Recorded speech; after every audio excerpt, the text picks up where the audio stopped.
Shabbat shalom, Mark. Shabbat shalom, June. He's just listening.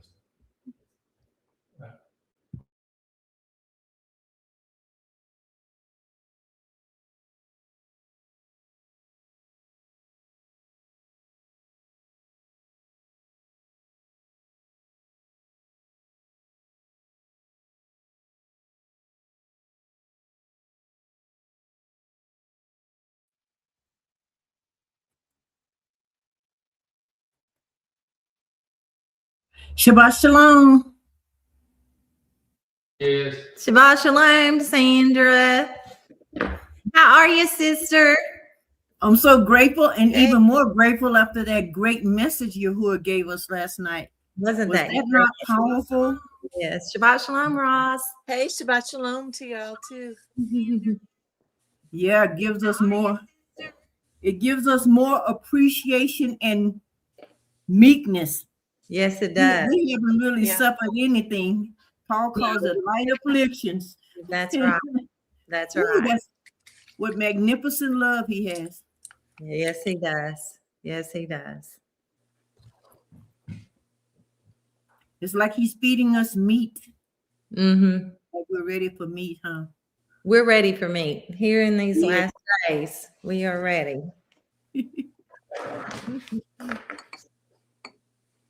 Well, the censorship is real. I put out something this morning on TikTok. They said, "Oh, it's community guidelines."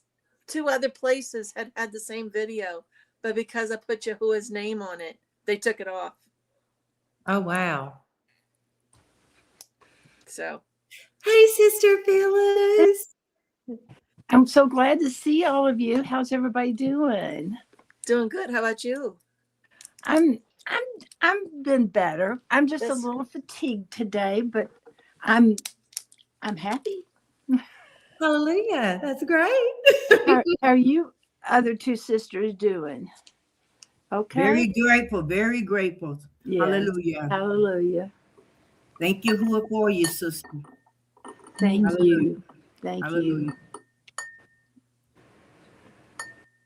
So, Roz, that just means you're being blessed. Yeah. Suffering for his name's You know sake. what? Suffering Yeah. for his name's sake. Rejoice and be exceedingly glad. Yeah. I Hallelujah. put out a rebuttal to him too. I said, you know what? I said, you can't, I don't remember what I I feel put real on there, dizzy. but I showed like 4 pages of what You they think did I'm okay? Yeah. and how they had taken it off. I'm taking. And, so I said, censorship, you can't censor him. So let me send this code to somebody. I'll be right back.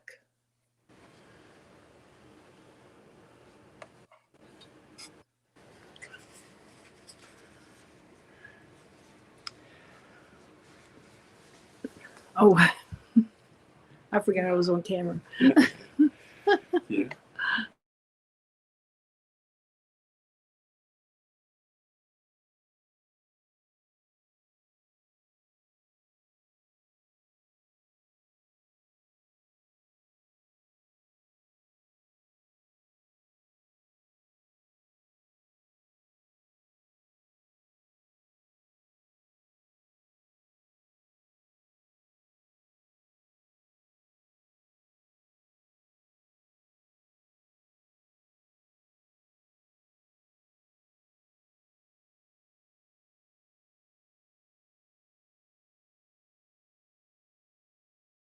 I'm getting some kind of message here from StreamYard. It says to simplify our structure and support long-term improvements, StreamYard that previously provided your service has merged into its parent entity.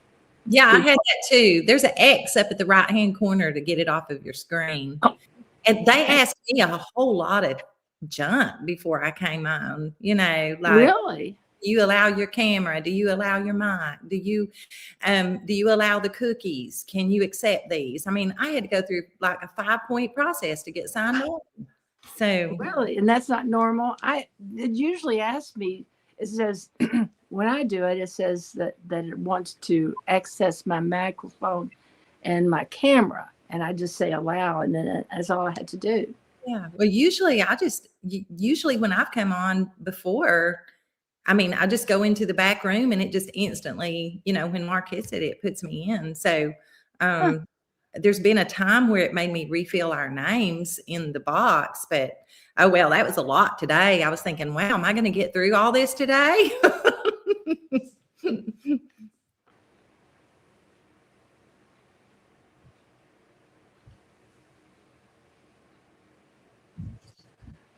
I hope you all are tuned in to Adam's messages he's doing every morning. He missed yesterday, but he put up one that was real encouraging today on Torah Institute.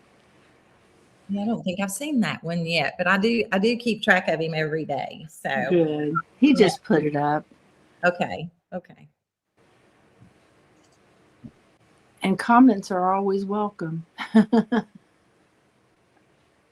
It encourages him. Sometimes he says, I don't know why I'm doing this. Well, it's not come up on my notifications yet. So Oh, okay. Yeah. It will.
Sister June, I'm very thankful that you take notes because I couldn't listen to his program last night.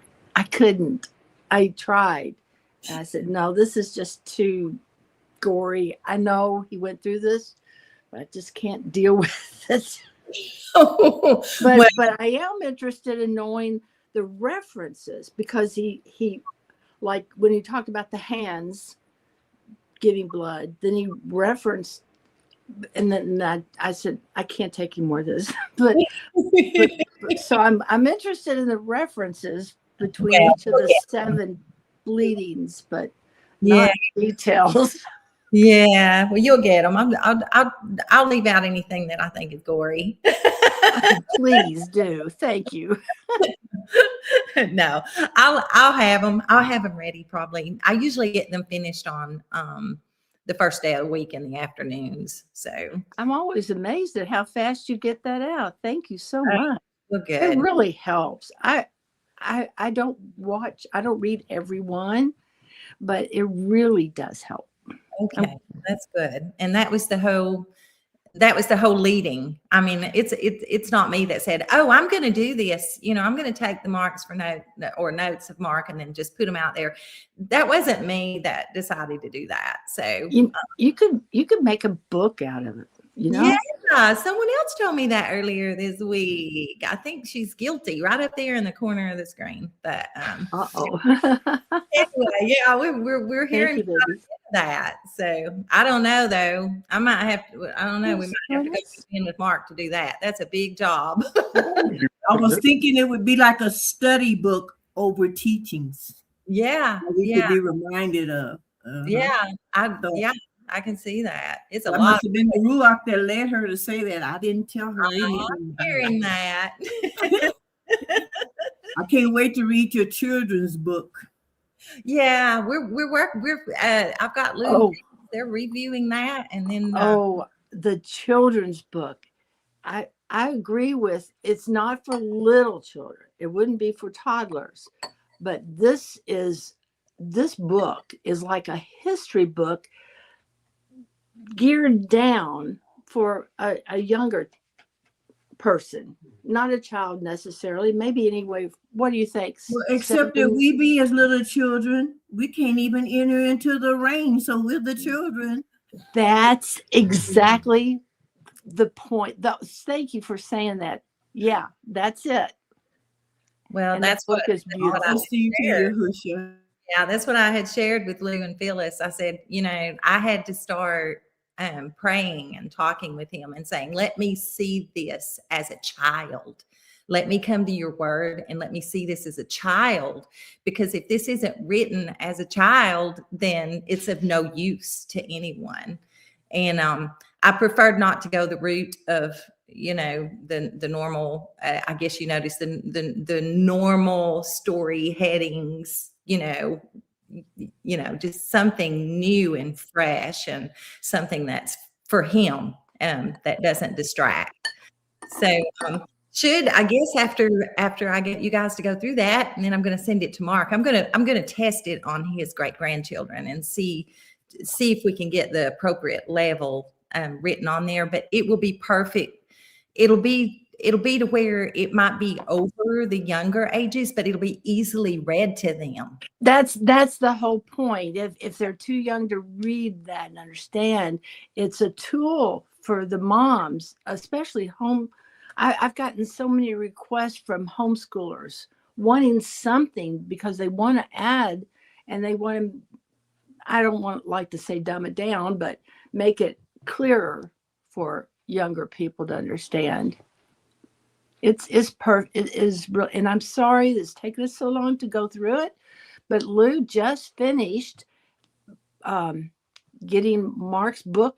It's up on Amazon in black and white, as well as color 9 by the smaller size, as well as the large size. And he did do a little bit of, making it easier to read, just a little bit.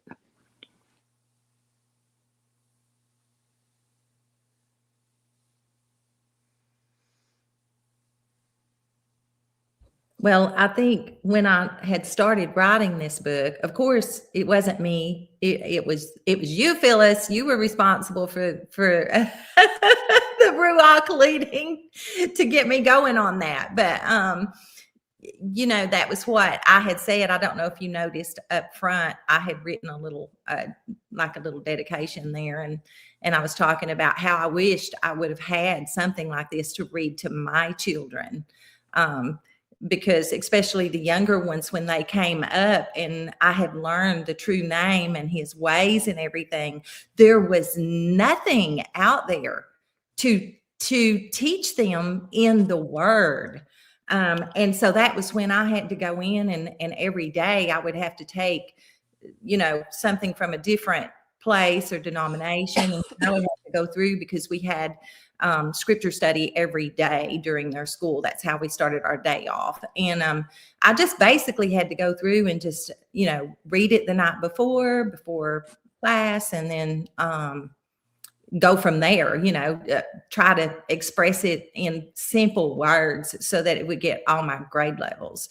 So, and then I had 5 in school all at the same time. So I had kindergarten up to high school. So I'm trying to relay this in a way to where they have an understanding of it so that they can pick that up. So I definitely understand the home education process. It is not easy for us parents, but been there and done that. I think I have 30 years of home education under my belt. So, and so the last one graduated, and so we're good now, and we're what Yahuwah has done is he has taken the time that I was investing in schooling the kids, and he has turned it into a time to write about him and share it with others. And I'm just so amazed. I'm just so amazed. Joe says, I think you're busier now than you were when you were teaching the kids. And I said, yeah, he's keeping me busy.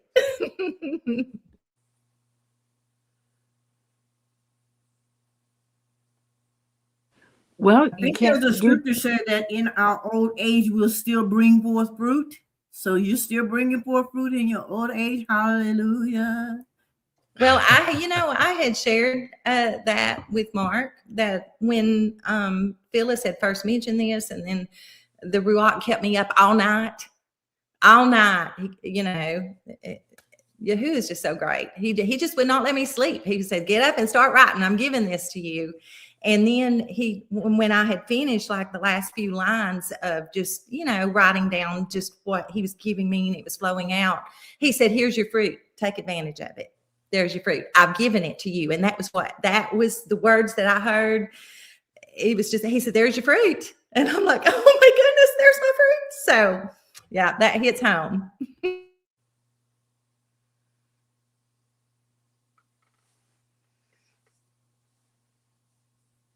If you do a testimony, I'll put it on his channel. If you'll do that, because I have a thing that can be clicked on that's about testimonies. So anybody that wants to do a testimony, I'll put it on there. And How do we send it to you? actually, I can give you a link. Well, And then I you can wasn't put it thinking on there for my- yourself if you'd like. do what? I'll give you it out with your email. I can let you on there, and then you can actually post it yourself Oh, okay. if you want to, or you can send it to my email. I don't have a testimony, but I know that there's a lot of people here that Yeah. would, and I just wanted you to.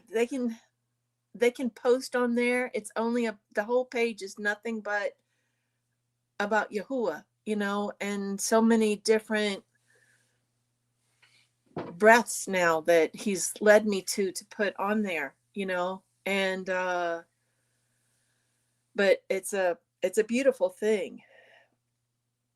It's almost 6,100 people, and it's that the biggest part of it, 6,020 were in the last 2.5 months. And they're saying about it being that the Father is sending them. And it's like, I just thank him every day, because it's such a beautiful thing to be able to share the Father with them. And, what is this that we're talking about now? the Yahuwah's Breath channel. Oh, your Yeah. Oh, I didn't know. Okay. Yeah. And there's been a couple of people, I give them my email so that they can connect to me, and we can talk, and then I'll give them my phone number too if they need to. But it's a work of love. I really enjoy doing it. It's helping people. There was a couple of them that this was their first holiday to go through by themselves, and without being in the world. And one lady I didn't connect to till 24 hours later, but the system has a way of hiding people from you, and I like to comment on everybody, or at least click on and like their comment, and if need be, then speak to them with it by a reply. But I replied to her, but I pray she got it, because how Satan works and the system works to stop people from getting the message. So, but she's, but there's been at least 2 or 3 that were like that were brand new, that their first time to ever be off of the system. So Sister Phyllis, I was going to tell you, you have a great many testimonies. You You have the love of Yahushua within you. You have his knowledge. Hallelujah. You have your husband and your son. You've been healed. Oh, you have so many testimonies and witnesses of Yahushua. Don't ever say that again. No disrespect, ma'am, but I stand corrected, sister. You have a great many testimonies. Thank you for uplifting me. Thank you. You do. Like she said, I was thinking, why did she say she doesn't have a testimony? We all have a testimony. You have a survival testimony too from these last few years. I should correct myself and say I don't have one forthcoming that I wanted to share with you, but you're right. I do. I apologize. I'm And going to plus, put my he email. returned our breath this morning. That's a great testimony. He returned our breath to us this morning. Mhm. Hallelujah. Hallelujah. He raised us up. We can see, we can hear, we can move, we can breathe. We understand to depart from evil. Oh, we have so much. His love is so great. Hallelujah. And look how he fed us last night. That was a great, great message. Hallelujah. You know, I never, just for everybody that's on here, I never, very rarely go to the chat box while I'm on the live stream.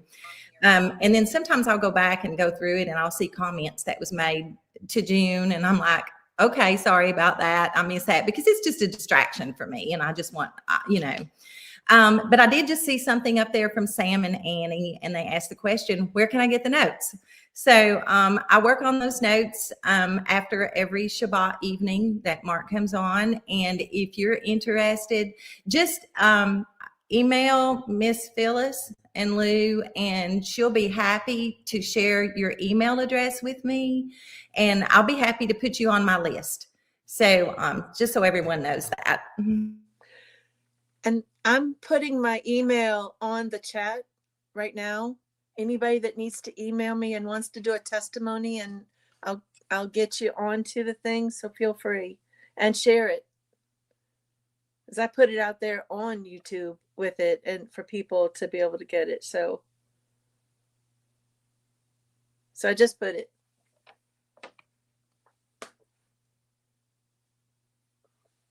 And there's a gentleman that I had met through TikTok, and he's got an album out, and I had invited him a couple of weeks ago, but he wasn't able to make it. And I asked him if he wanted to come on today, and he's going to try to get on.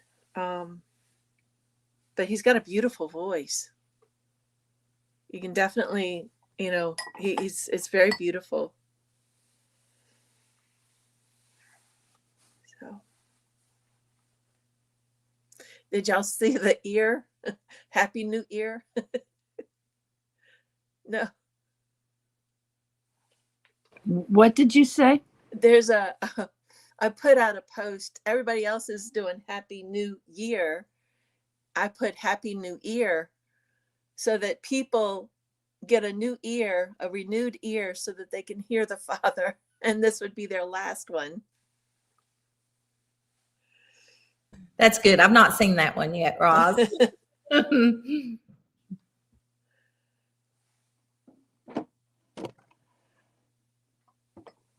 Sometimes it's just for us to get a smile, if nothing else.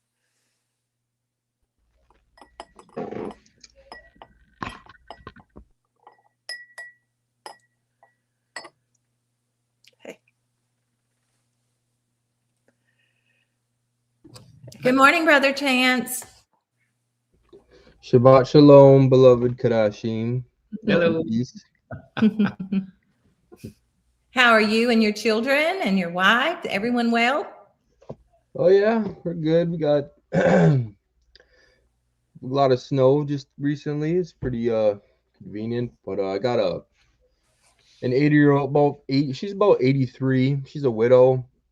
She's at the end of the street, and I live in a trailer park, and they just plow and plow and plow, and it all just jumps up into our yard. So I ended up shoveling mine, and then I seen her over there, and she has to go out for doctor's appointments and medicinal things, and she's plowed in 3 feet, 4 feet, 5 feet. I mean, it's past her license plate. She's just plowed all the way in, and I have a shovel. So I went over there and blew my back out. It's still healing a little bit, but man, you know you're getting old when you grunt with every movement. You know, it's like everything requires a grunt. It's like you're your check Yo, engine come light on your on, vehicle Chance. going off.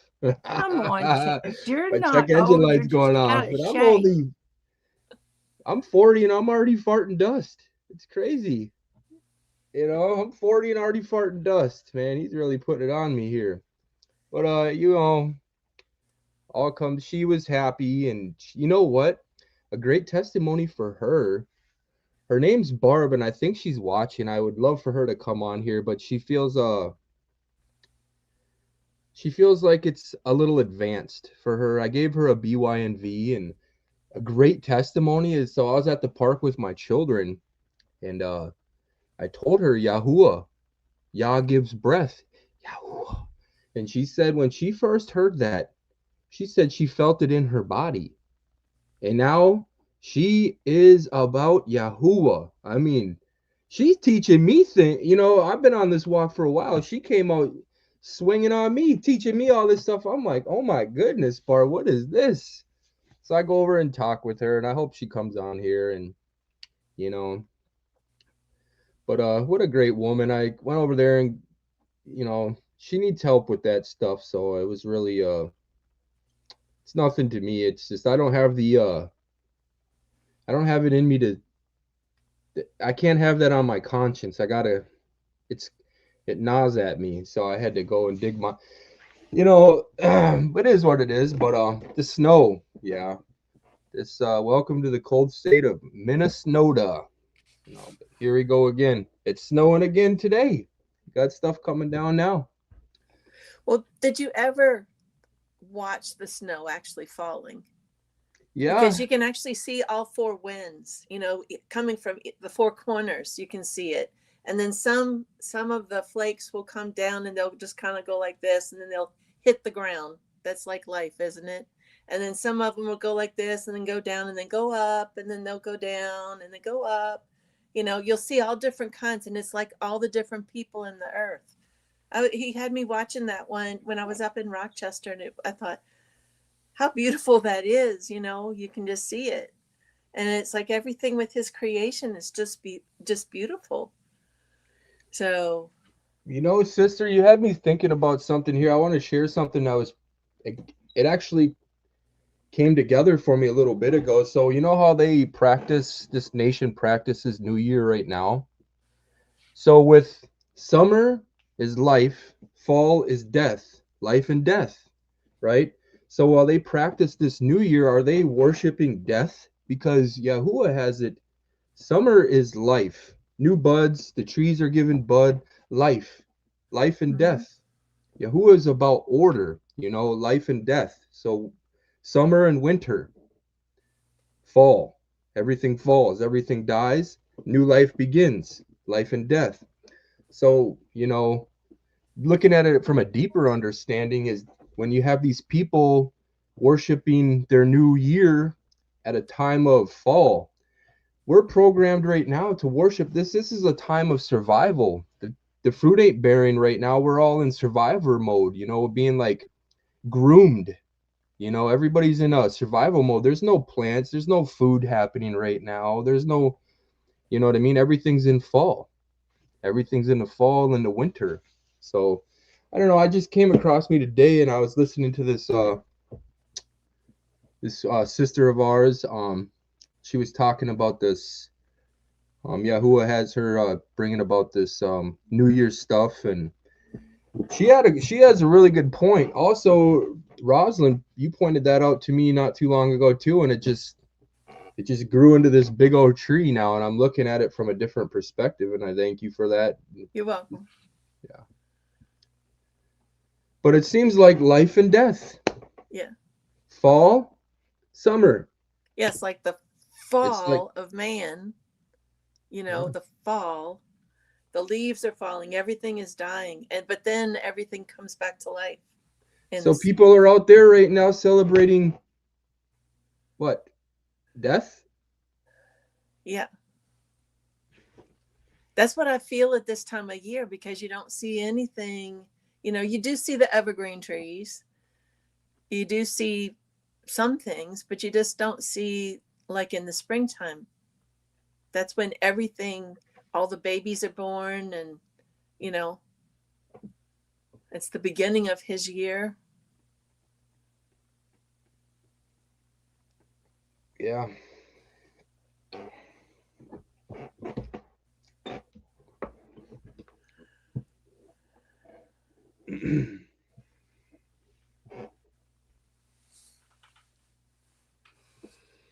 I'm in my sister's house now.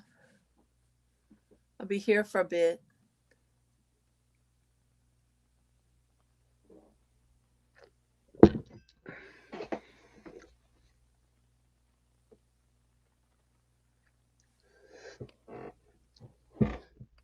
Do you feel better there? Last night was kind of a rough night. It actually started Spiritually or yesterday during the physically? day. And then when it was changing over from one year to the next, it was like that was rough because I feel a lot of things. I feel the energy. I feel and the spiritual and the energy and the carnal. So I feel all three. And it was just the energy was not good at all.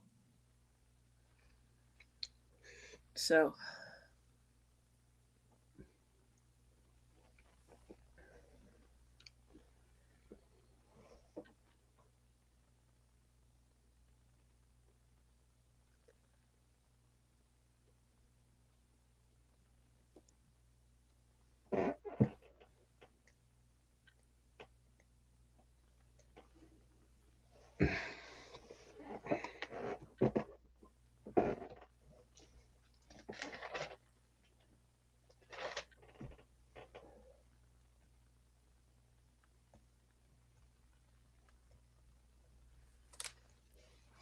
I just love the book of 1 Yehukanan. That book gives so much, thank goodness for all that understanding in that book, because though it is very short, it's got so much heat in there, like it just exposes them. They have no chance. Like I came around the verse today and it says in 2:22, who is a liar except the one denying Yahusha is Mashiach? Bam. You know what I mean? That hits you so hard, because if you're we know that we're in the nations and they're led astray in all these other names, and it's just like point blank right there. Another one I like is by this that we know him, that we guard his commands.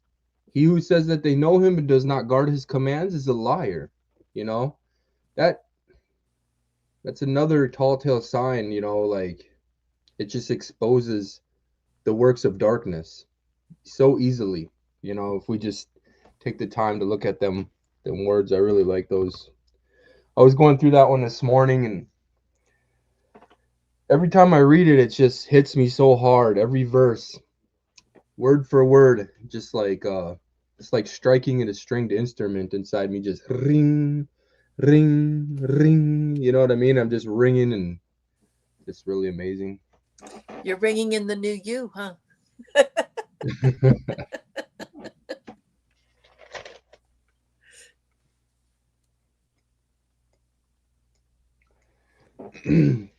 Been getting a lot of attacks on YouTube, putting those videos out. A lot of people biting with teeth, so I had to actually put out an apology to people, because they come in the comments, and then people biting with their teeth, their words coming in and bringing in falsehood, hearsays, and just a lot of yucky stuff. And I know that it means, good. It's good because the enemy's getting mad, but at the same time, it's like there's people on here that it's not me teaching. You know what I mean? It's not my teaching.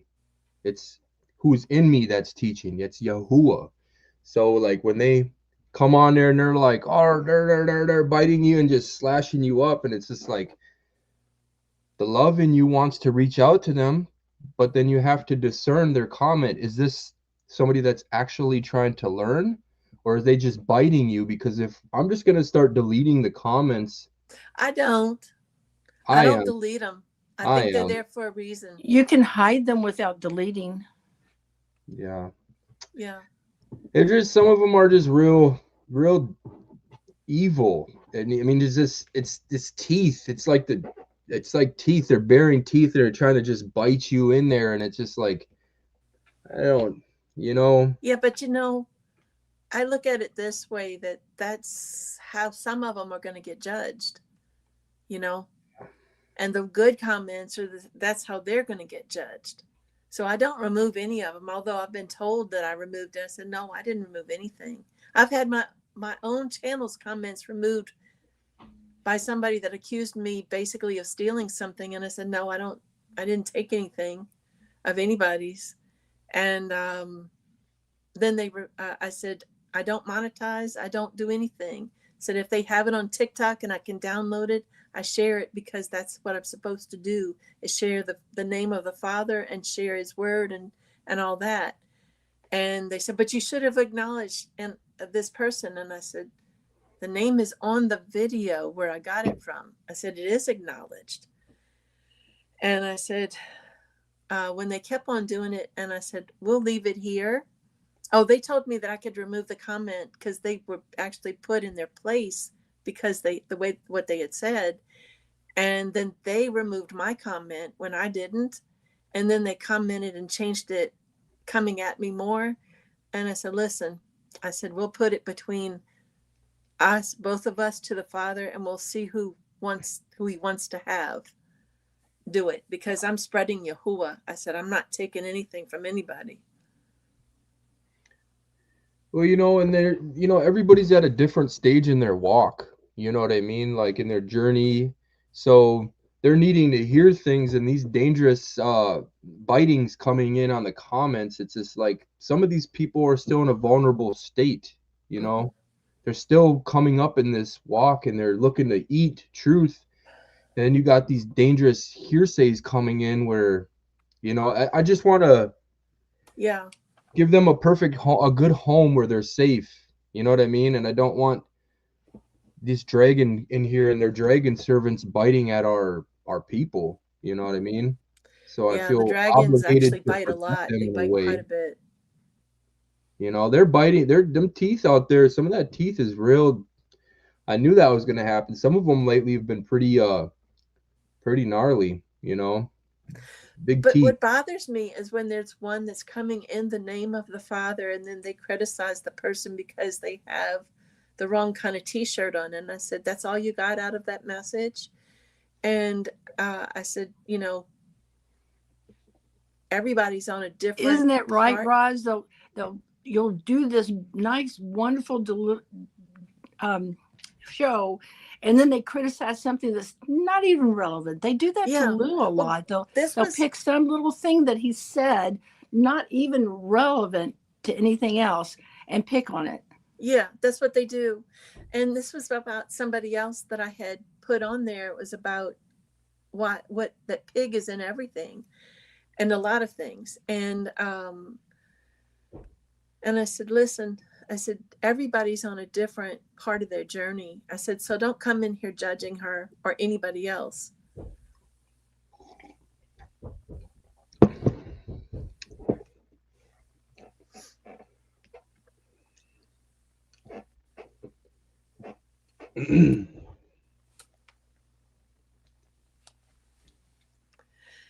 And they really don't want talk of things that come along with pork and all. But yet other channels will have it on there. But when it comes on and it's coming from, a truth channel, they really don't want it, because they know that people will realize, yeah, that's truth.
Shabbat Shalom, everybody. Shabbat Shalom. Shabbat Shalom, brother.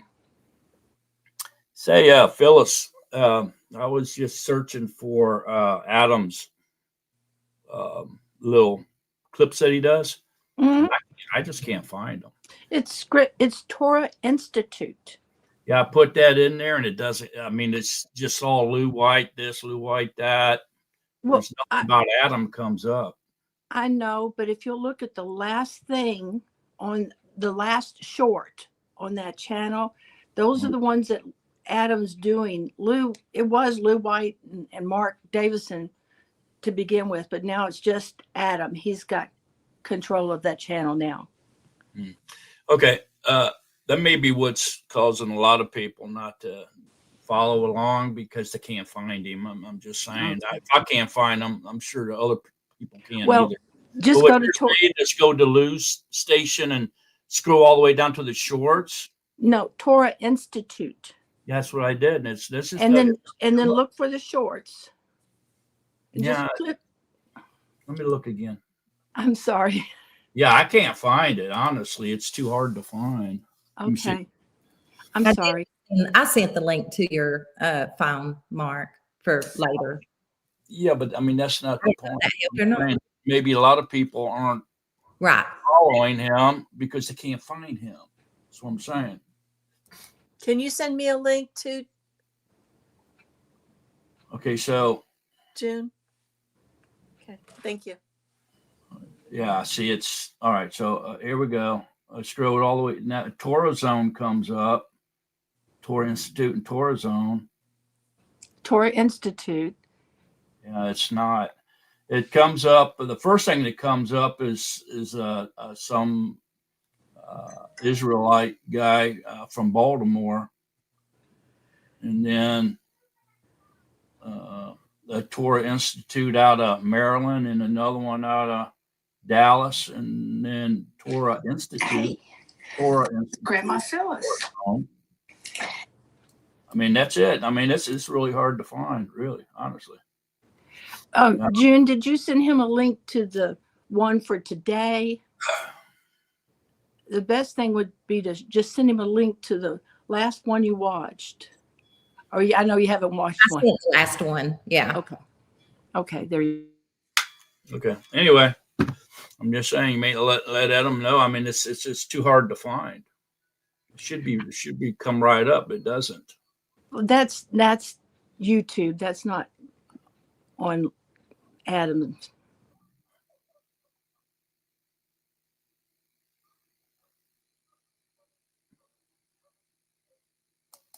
Yeah, I'm I subscribed. did one word and didn't come up. Lou White just put Go to a YouTube and do it probably. Lou Right. White just put something up in the chat. I don't know if it says shorts. Probably is I just put it on the screen. I just had it up on the screen. Probably have to go to YouTube and do it. You can't just Google it. That's what it is. Oh, yes, that's right, brother. I didn't realize you were Googling it. You have to go straight to YouTube. I am You so got to go sorry. to YouTube and put it in there. Search for it on YouTube. Okay. So anyway, anybody that wants to listen to Adam White's his shorts, you have to go to YouTube and search for it on YouTube. You can't just Google it. That's my whole point. Okay. So Adam doing those shorts is another one of your testimonies, Sister Phyllis. They just keep piling up, don't they, sister? I'm going to be sitting on a pile of thrones in a minute. You are so richly blessed. All right. So I think we got that solved. But here's that thing from Lou again, in case y'all missed it. It's in the chat room. All right. So we're Exodus in 31. And we're going to try to go 31 through 35 today. And this is really important coverage here because this is where, like last week, it was all about, what they needed to do all this and what they were supposed to do, given instructions in that, but in the material list. But now it's going into the building of the tabernacle. And this is Yahuwah getting ready to appoint certain craftsmen that the Ruach HaKodesh is going to indwell and actually do the work through these craftsmen. And so that we'll need divine skill to make this tabernacle and all the furniture and utilities and everything exactly like Moses saw it on the mountain. And it also reiterates the vital importance of keeping the Shabbat as the sign of the everlasting covenant, or as a sign of Yahuwah's presence and set apartness. And then it goes into the Israelites changing their attitude a little bit, and their willingness and generosity and everything as they give their contributions to build this tabernacle, exactly as Yahuwah commanded it or showed it to Moses on the mountain. Okay. And so this helps train them in their obedience. And so it shows obedience and joyful participation in doing Yahuwah's work here. Okay, so this is what we got to understand what this is about today, this passage. Okay, and if we don't get that, we're not going to understand what's happening here. All right. Thoughts, comments, questions before we get started? I'll give me a reader then for 31. By the way, we have 4 openings. Anybody else wants to come on here and join us? Come on. Don't be shy. Don't quench the Ruach. Phyllis, you want to read? I don't have my proper glasses, but I'll read what I can as best I can. Shemoth, or Exodus 31, chapter 1. Hold on just a minute. My glasses are coming. Sorry. Thank you, dear. You're welcome. Appreciate it. Oh boy, it's so wonderful to have a helpmate. Okay, verse 1. And Yahuwah spoke to Moshe, saying, See, I have called by name Betzalel, son of Uri, son of Ker, of the tribe of Yehudah, and I have filled him with the Ruach of Elohim in wisdom, and in understanding, and in knowledge, and in all work, to make designs for work in gold, and in silver, and in bronze, and in cutting stones for setting, and in carving wood, and to work in all work. Okay, hang on a minute. Okay, so here you can see that the Ruach HaKodesh is the one doing this work through this chosen vessel. Does everybody see that? There seems to be, I don't know, for some reason, people don't get that. Look at back to Exodus 20 real quick, 22 and 23.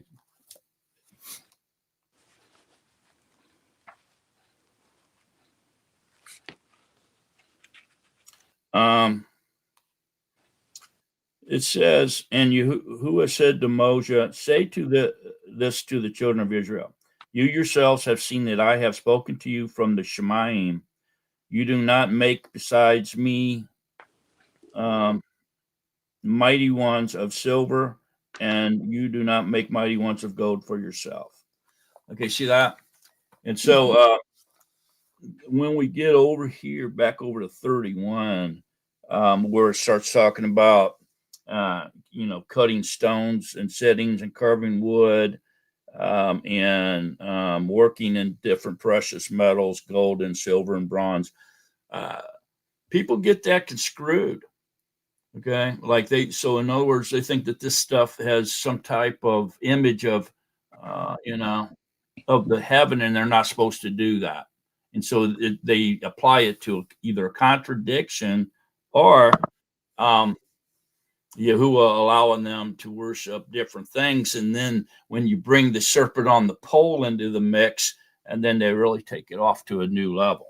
Okay, but we can't do that. We have to see this for what it is.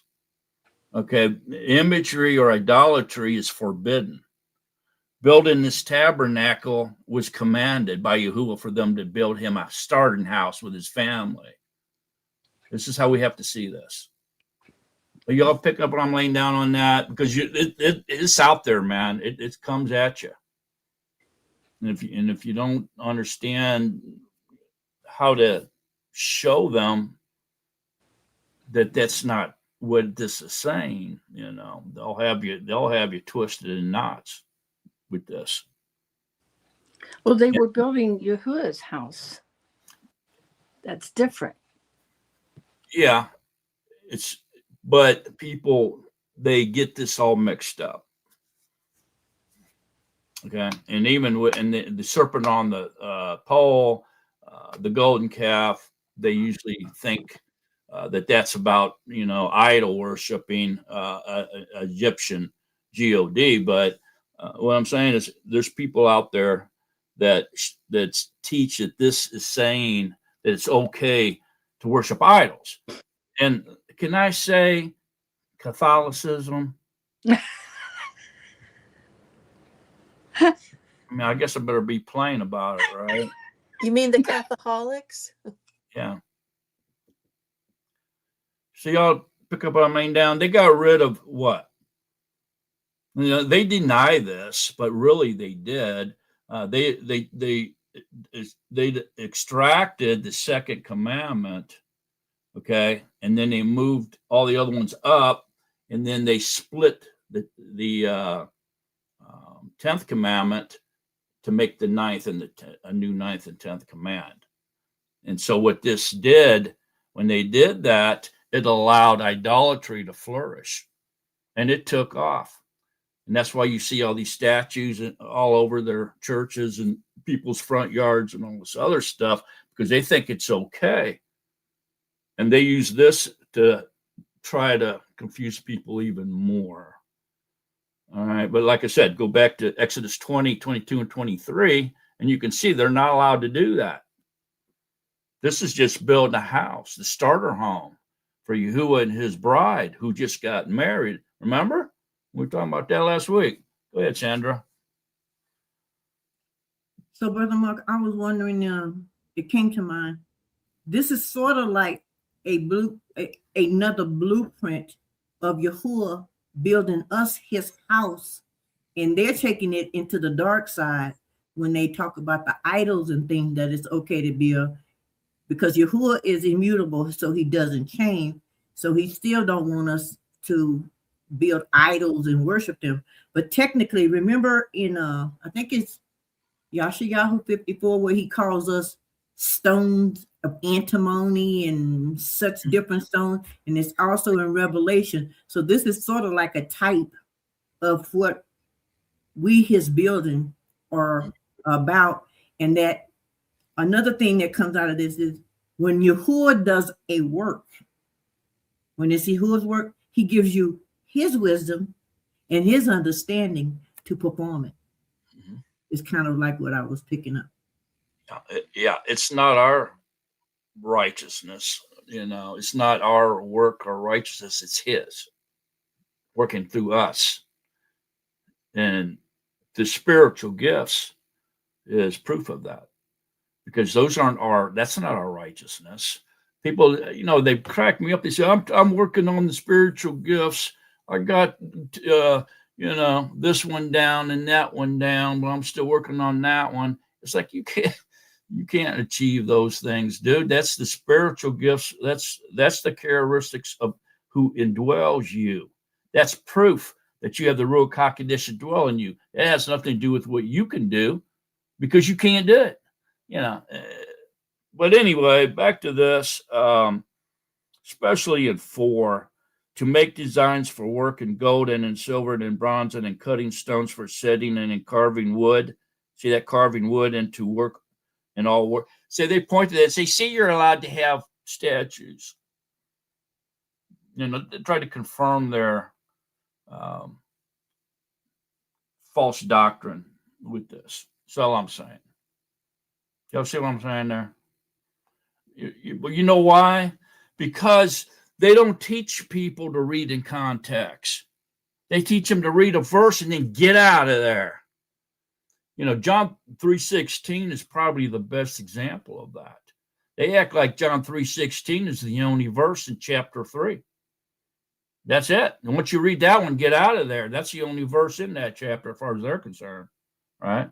But if you read 20 verses down to verse 36, it clarifies John 3:16 in more detail, doesn't it? Yeah, it does. And so I was just talking to somebody last week, and they brought up this thing about, we were talking about the pearly gates. And, you know, you're going to go up to the pearly gates and this and that. And I said, well, the pearly gates are on the new city. And, oh, no, they're in heaven and blah, blah, blah. And so I'll show you. And they went to Revelations 21, right? And they found the verse that said that there were 12 pearly gates and stopped. That's how they read. There's that verse. They said, see, I told you. And I said, just go back and read back up there and read that chapter in context, and you'll find out that the pearly gates are on the new city, Jerusalem, which is coming down out of the heaven from Yahuwah down to the earth. And they're named after the 12 tribes of Israel. There is no Christian gate on the new city. You know, oh, no, I'm not reading all that. That's what they said to me. And I said, well, if you're not going to read all that, then you're not going to understand what it's talking about. And they refused to read the rest of it. Isn't that amazing? Why? Because they're programmed to do that. That's what the church programs their congregation to do. And so they do it because they're brainwashed to do that. Go ahead, Ross. I guess that's what you'd call a Sunday worshiper, because they go in on Sundays and they dress to the nines, and they go in with all of their devoutness for being in there. But then Monday through Saturday, they go to bars, they go doing all different kinds of things, you know, that kind of thing. You ain't kidding. Yeah, I remember when I used to go to to church and everything back in the day. I would make a few acquaintances here and there, and I would go. Sometimes I'd go to their house, right, and visit them, right. And all of a sudden, I was almost would faint, because it was like I was talking to a totally different person. Mm-hmm. You know, I'm just sitting there with my mouth agape, and I'm like, because I'm saying, wait a minute, this ain't the same person I know on Sunday, and it's just weird, man. But I experienced that a lot, and It's true. That's very true. So what are they doing? They're just masquerading, aren't they? It's they're pretending they're playing a role, playing church on Sunday, masquerading, and then when they go home, they're back to who they really are. Why don't you just be who you are all the time? Right? Did you know that most of the mass murderers in this country, probably all of them really, appeared to be pillars of society? Their neighbors thought they were the best thing going since sliced bread, man. Really. And but yet they were killers and murderers. They were demon possessed or something, And so people accept these type of people because they look like society has brainwashed us to think people should look. And so when we see this type of person, we think, oh man, he's a great person. I wish I was like him, because that's the role or that they want you to think you should, be. And then if you get like a Hell's Angel, we'll just say, This guy looks like he'd rip your head off if he wanted to, right? This guy is who he is all the time. So you don't have to fear that guy. That's who he is. You know who he is. He's not hiding nothing. So which person would you rather be associated with? The goody-goody two-shoe guy wearing shiny shoes, nice haircut, clean shaven, maybe a suit, or the Hell's Angel guy?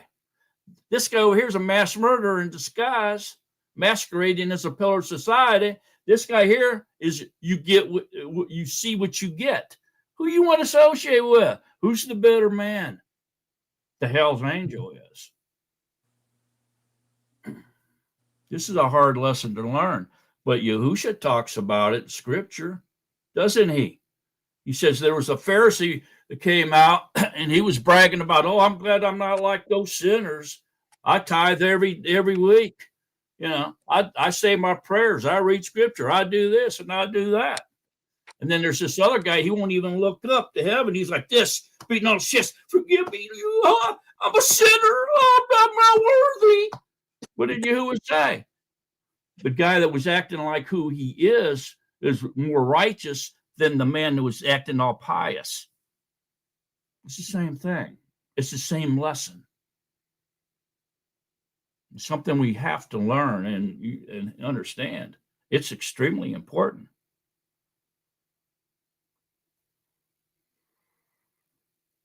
Thoughts, comments, questions? All right. Well, Phyllis, let's continue on.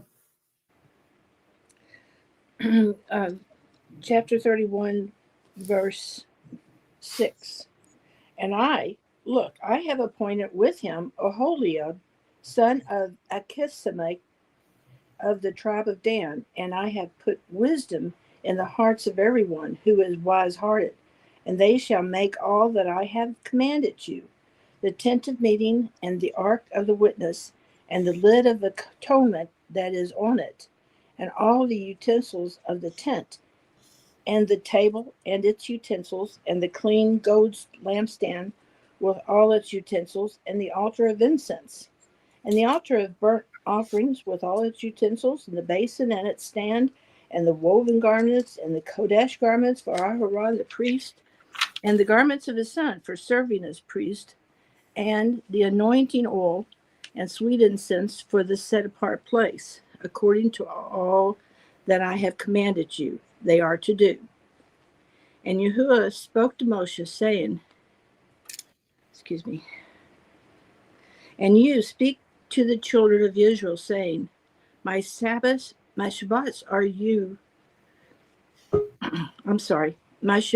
you are to guard by all means, for it is a sign between me and you throughout your generations, to know that I, Yahuwah, am setting you apart. And you shall guard the Shabbat, for it is set apart to you. Everyone who profanes it will certainly be put to death, for anyone who does work on it, that being shall be cut off from among his people. 6 yeoman work is done, and on the 7th is a Shabbat of rest, set apart to Yahuwah. Everyone doing work on the Yom Shabbos shall certainly be put to death. Okay, hang on, Mount. Thank you. Wait, keep going. Keep going, Phyllis. Okay. And the children of Israel shall guard the Shabbat, to observe the Shabbat throughout their generations as an everlasting covenant. Between me and the children of Israel, it is a sign forever. Okay, now stop. All right. And so, well, you know what? Just go ahead and finish that chapter off, and then we'll talk about it. And when he had, between me and the children forever, for in 6 yeomen Yahuwah made the Shamaim and the Arets, and on the 7th yom he rested, and he was refreshed.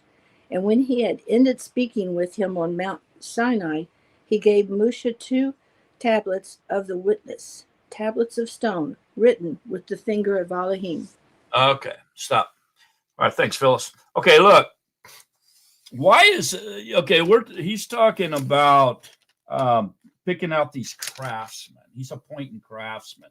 and he says that the skills will be the Ruach HaKodesh doing these divine skills through these people in order to build this tabernacle, right? So why is he reiterating the vital importance of the Shabbat and even pointing out that it's a sign between Yahuwah, the sign of Yahuwah's presence and set apartness between him and his people? Why is he bringing that up? I mean, it looks like it's out of context, doesn't it? So why?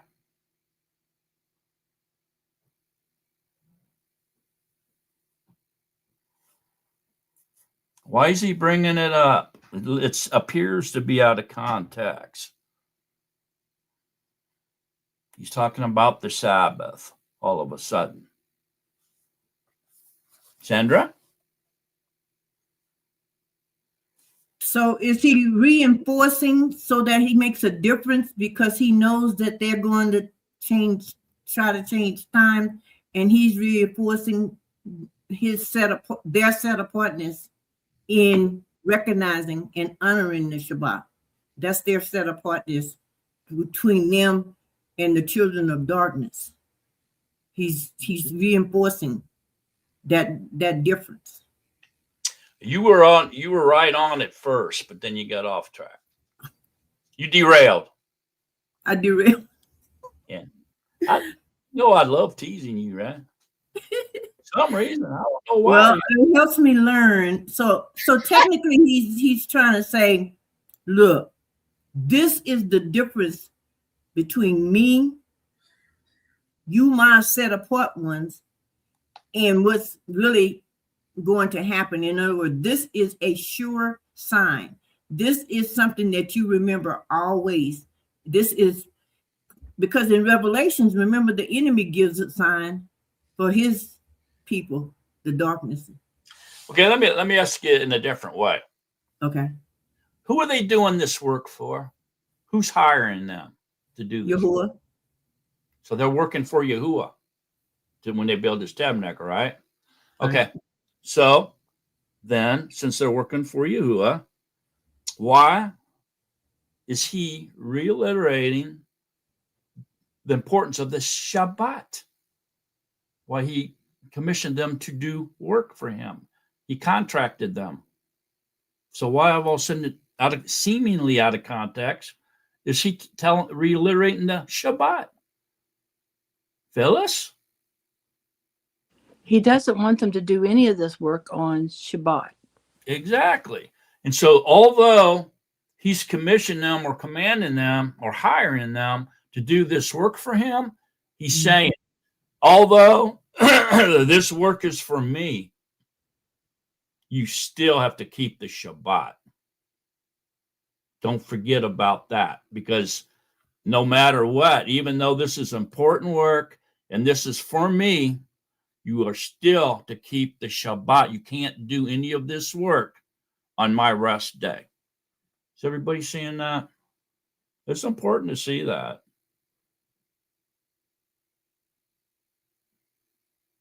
Okay. Don't forget, these people are still young. They're still babes, man. They just came out of Egypt, they just got married. They're a new bride, young bride, and now all of a sudden he's commissioning them to do this great work that's impossible for man to do unless his divine Ruach enters these skilled craftsmen and does the work through them.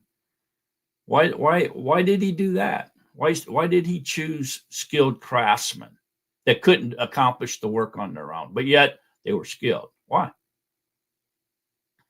Do you think? They were trainable. Well, they were able to follow his direction. That's why he put his wisdom in there. Yeah, so they were skilled to do things much better than anybody else. They were professionals at doing this already. And so he would go in there and use their fingers, their hands, their minds to achieve the things that he wanted to build through them.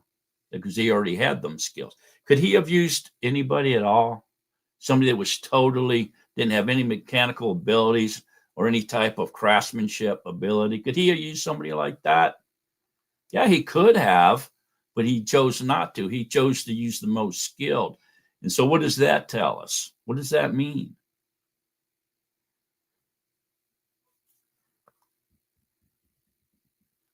Roz, you have your hand up? Yeah, I had it. On the part of if it was a person that wasn't skilled in it, he could have shown his mighty hand through that person. But choosing the people that were already skilled, it meant that that was a gift that he had given them to be able to do his work through their hands.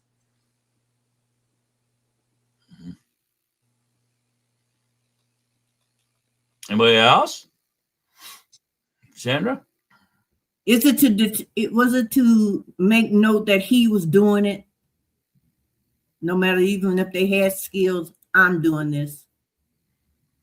This is my working through you. Yes. I think it was because he was showing that even the highest, the best craftsman you have can't build this without me. I think that's why he did that. Everybody seeing that? And you got any other ideas, thoughts, comments, questions? All right. So I think this is why he did that. So obviously it says in 14, and you shall guard the Shabbat, for it is set apart to you, and everyone who profanes it will certainly be put to death. For anyone does work on it, that a being shall be cut off from among the people. So as in, this profane, what does that mean? What do y'all think that means? So he says, everyone who profanes it. What does that mean, profane? Phyllis? Make it as menial or the same as every other day. Yeah, irrelevant. Yeah, exactly. So as in irrelevant or even disrespectful as well. Okay. So no excuses. There is no excuses, is what Yahuwah is saying. Look, is there any other thing that we could be doing on the 6 days of the week, okay, that's more important or more higher than doing work that Yahuwah has assigned us to do? There isn't, is there? That's the biggest contract a person could have, doing work for Yahuwah. So Yahuwah is saying, even though this is extremely important work and it's for me, you're doing it for me, Yahuwah, there is still no excuses whatsoever to disobey the Shabbat. Y'all seeing that? So, Brother Mark, is that the same thing as when Paul said, don't use your flesh for an occasion to sin? In other words, you don't, just because you're doing this for me, that don't mean you violate my Shabbat. Remember, no work is done on that day. Yeah, similar, yeah. Similar That's to in that? the same ballpark for sure. But look at 17. Between me and the children of Israel, it is a sign forever. What's that mean?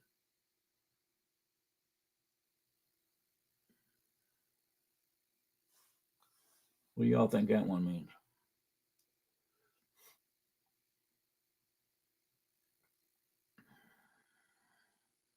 Ross? That no matter what any of these pastors are saying, that you don't worship on the Sabbath with the correct day, that the new day is around, it still goes back to the way that he had it in scripture. The Father Yahuwah said it's on the seventh day, and he wanted it on the seventh day, so nothing else changes it. It's forever on that day. Mm-hmm. Yeah. And what does it mean, him saying between me and the children of Israel? So it'd be between me and my wife or my bride, let's just say. It is a sign forever. Well, for what? A sign of what? Go ahead, Phyllis. It's proof that we are his, that we belong to him. There you go. It's proof that you're married to him. So it's proof that you belong to him. You're married to him. You are in covenant with him and no one else, forsaking all others. And what else is it? What else is the Shabbat? Very important. What else? Rest. No.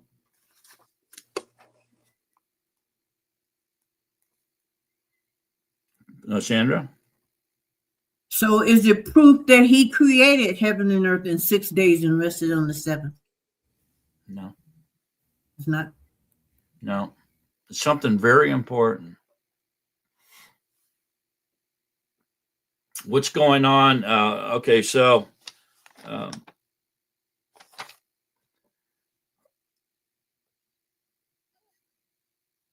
okay, I'll give you a hint. Test. It's a test. So what would it be? It's a test.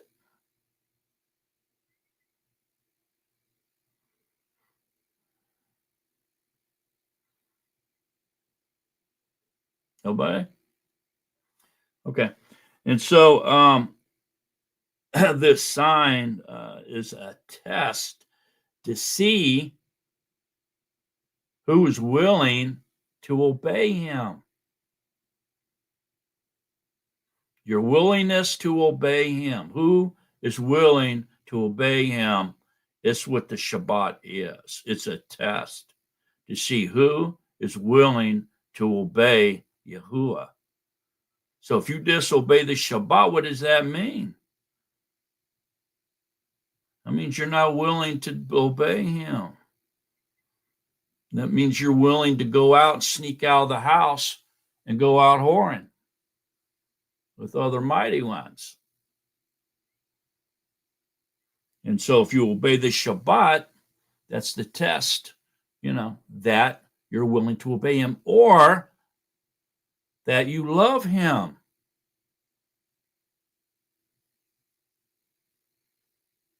Everybody seeing that? It's important to see. So what's up with all these people who are not willing to obey him and keep the Shabbat? Then that means they don't love him. They want to go after other mighty ones. They're not his children. Right. Yeah, it's a sign that you belong to him. And so if you're not keeping it, then obviously he's letting everybody know. That one doesn't belong to me. Ooh, this is starting to open up some doors, isn't it? Go ahead, Chance. I find it interesting in Revelations, people are out buying and selling on the Shabbat, and that's the mark of the beast. And then here we separate ourselves from the world and the endless distractions, and we honor our Creator and thank him for our life. Yeah. We show him that we love him by honoring and commemorating him. For in 6 days he created the sky and the land and all that's in the water. And on the seventh day we rested. So we show him that we love him and obey him and honor our life because of him. And that's what we do on our Shabbat is we separate from the world and the endless distractions, put it all away. And it's you and him, Yeah. And I want to emphasize something really, really right now, just right off Jump Street here. Words are used in context. We can't jump out of context. This says sign. It doesn't say mark. Okay? And I don't want to jump out of context with it. There's a time and a place for us to take that to a different message, but it isn't here. We have to stay in context. Okay? So I know there's a lot of stuff out there that says, well, sign in Hebrew means mark, and they used the wrong word, this and that. And but no, this is a sign forever. Okay, and what we just talked about. It ain't nothing to do with the mark of the beast. Now, can it be in context somewhere else? Yeah. If it's in context somewhere else, it's talking about the mark of the beast. Yeah. But not here. So I'm just cautioning you guys on that. We can't grab a word and take it out of context, because that's what the Christians do. You know, they'll take a word and take it out of context, or they'll take a verse and take it totally out of context. They'll move on to another verse somewhere else by another author that was written 500 years later and apply it there to create a doctrine, a false doctrine. And it's really nobody's fault, because, again, this is what we grew up with, and this is what we were brainwashed to do. And so it's hard to sometimes to break habits and brainwash things as we've been brainwashed with, and deprogram ourselves. And it's a struggle, and it's something we do all the time and every day. I know I do. I regurgitate Christianity and different things all the time. And but then once you see it, you get rid of it and move on to the and then it'll happen again to you. I don't think there's an end to it, because you've been severely brainwashed from a child all the way up to adulthood, you know, and all of a sudden, bam, you get woke up and you're in a different world now. And it's like, you know, you got to get rid of all that stuff, you know, and it's a process, man. It's not something we can do overnight. It's a process. I do it all the time. I'm like, I'll say something, then I'll say something will dawn on me. I say, well, wait a minute, that's Christianity, you know, and I get rid of it. All right. Thoughts, comments, questions? Again, context is everything. Natsarim, context is everything. That's how we avoid making mistakes. Okay. And then if you say the mark, okay, it can mean maybe 5 things. So it depends on the context. Okay. And is there more can there be one or more of the mark, or abomination of desolation, would you say? Yes, there can be. And again, it's how it's being used in context by whatever author is using it. Different authors, you can use that phrase to mean something else. And so that's another thing we have to deprogram our minds with. Okay. So we have, I can't remember, I think somewhere around 200 authors over a period of 4,000 years here in this book. All right. So you have over 200 authors over a period of 4,000 years, and we're going to take their words and mix them up with somebody else's words? You see how that can't be possible? So why is that illusion with us? Because they compiled all the writings into one book. So the illusion is that it all means the same thing. That's not true.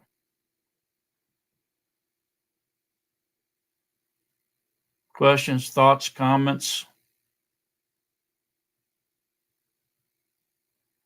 Everybody looking stunned? Am I going too deep or too high, as Lou says? All right, let's go back to it, to Exodus here in this last verse. Now, when he had ended speaking with him on Mount Sinai, he gave Moses 2 tablets of the witness. What's that? And tablets of stone written with the finger of Elohim. So a lot of people don't agree with it being written with his finger, but right there it is. He says so. It was written with his finger. Okay. So what is that? 2 tablets of the witness, which is capitalized here, and then tablets of stone. What does that mean?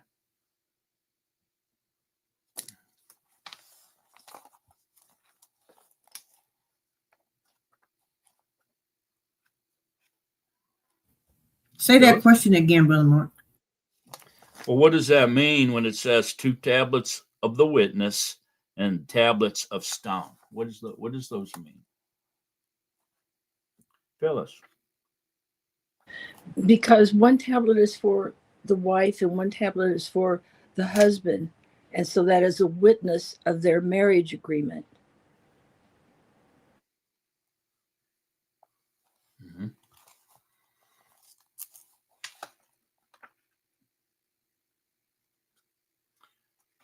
What else? Anybody else? What about the tablets of stone? What would that be? What does that mean? What's that implying?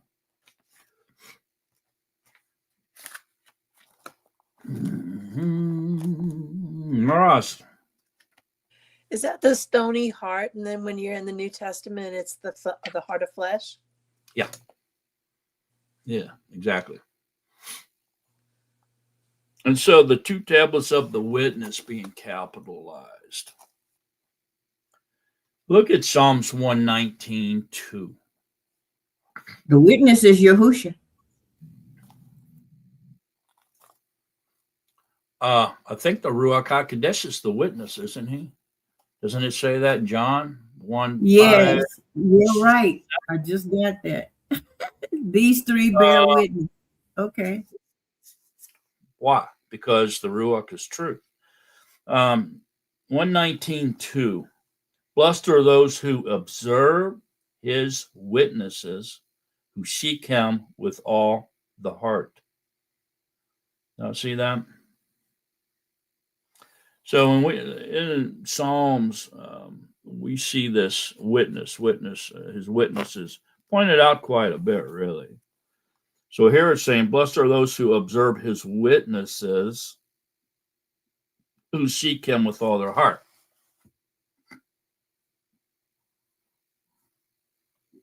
Two tablets of the witness. So what is it, man? It's like Phyllis said, it's a witness that, that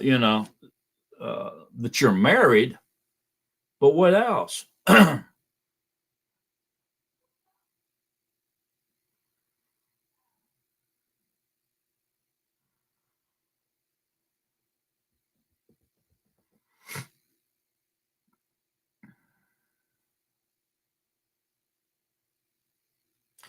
So when you're judged, okay, doesn't Scripture say there has to be 2 or 3 witnesses against you before they can convict you? Doesn't Scripture say that? So what does this mean then? 2 tablets of the witness.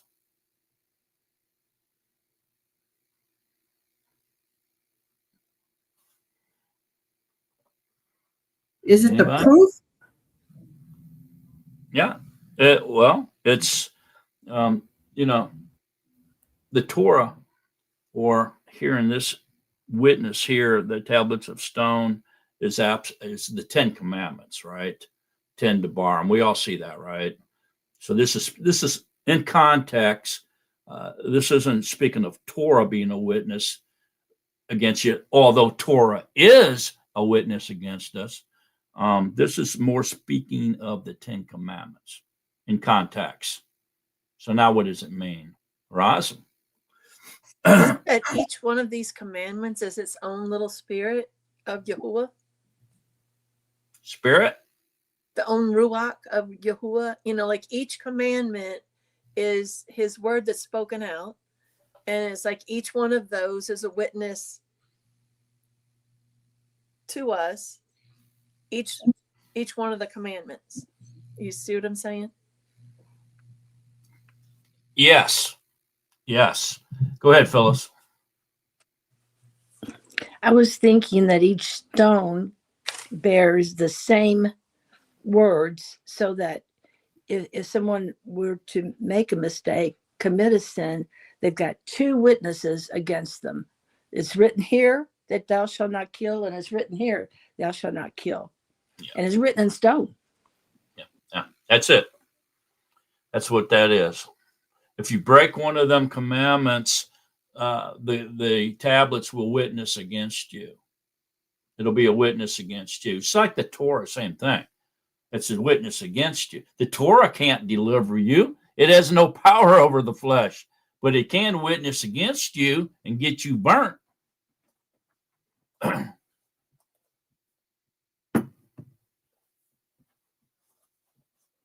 Ooh. All right. Any thoughts, comments, or questions on this particular chapter 31? A heavy duty chapter, really. So everybody's seeing what this chapter is about. Okay.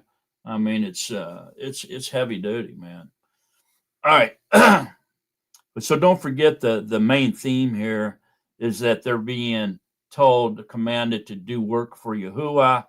And he's telling them, even though you're doing this important work for your creator, for your Elohim, there's still no excuses. You must keep the Shabbat. That's the main theme here. So it's something we have to understand. I don't want to move out of this chapter if there's anybody who don't get that, because this is really the foundation of the rest of the entire rest of the Exodus, really.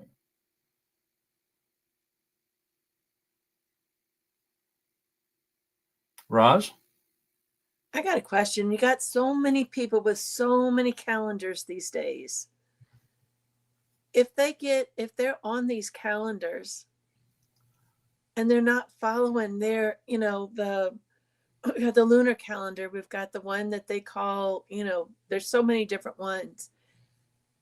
Then they're on the wrong thing. They're not following the way that the Father wants. Or are they the children, but just on that, they're figuring it out wrong? I pray that they're all with the Father. Well, that's a deep subject, and it's a very, very divisive subject, and one that I try to avoid. Sorry. But I would just want to say that if you're keeping the revolving count of 1, 2, 3, 4, 5, 6 Shabbat, 1, 2, 3, 4, 5, 6 Shabbat since the beginning of time, you're on the right day. Okay. Now, saying that, the Hebrew has a calendar. Okay, over there they use. We have the Gregorian, and so if you overlap them, like if you go on the tourzone.net there, Lou sells this Hebrew calendar. Okay. And the reason he does that is because if you overlap that with the Gregorian, you'll see that the Shabbat's the same day and all the appointed times are the same day. Although the month is different and the day count is different of the month, the festivals, the appointed times, and the Shabbat still are on the same days. In other words, maybe on the Hebrew it's on the 10th, but on the Gregorian it's on the 15th, would you say? So whatever. Or the 1st, or whatever. There's usually 2 weeks difference in their count, but they all fall on the same day. And that's what's important. Okay. If it's not, and if they're on a different day, like they say, well, it's the Shabbat's on Tuesday this week, on Shabbat's on Thursday next week. They're doing some weird stuff. That's about all I really want to say about calendars. Go ahead, Phyllis. Well, may I say this very gently, that the feast days, if you're concerned about when we keep the feast days, they're shadows. And my opinion, and this is opinion, is that every effort made to do the best that you can is honored. I think if you don't know for sure what feast day is feast day because people are confusing you, if you keep the feast day that you think and you're keeping it with sincerity, I believe that's right. But what Mark said, if you miss the Sabbath, There's no going back on that. Anybody else got any comments, thoughts, or questions on that? Can you see why I avoid this subject? Go ahead, Sandra. So I came to the opinion, this is just an opinion, that the calendar confusion is just a thing of Shaitan to keep division so that we can't focus on the truth. You know, like the one pointed at the moon and the fool looked at the finger type thing, because that's not what our message is about. Our message is Yahusha.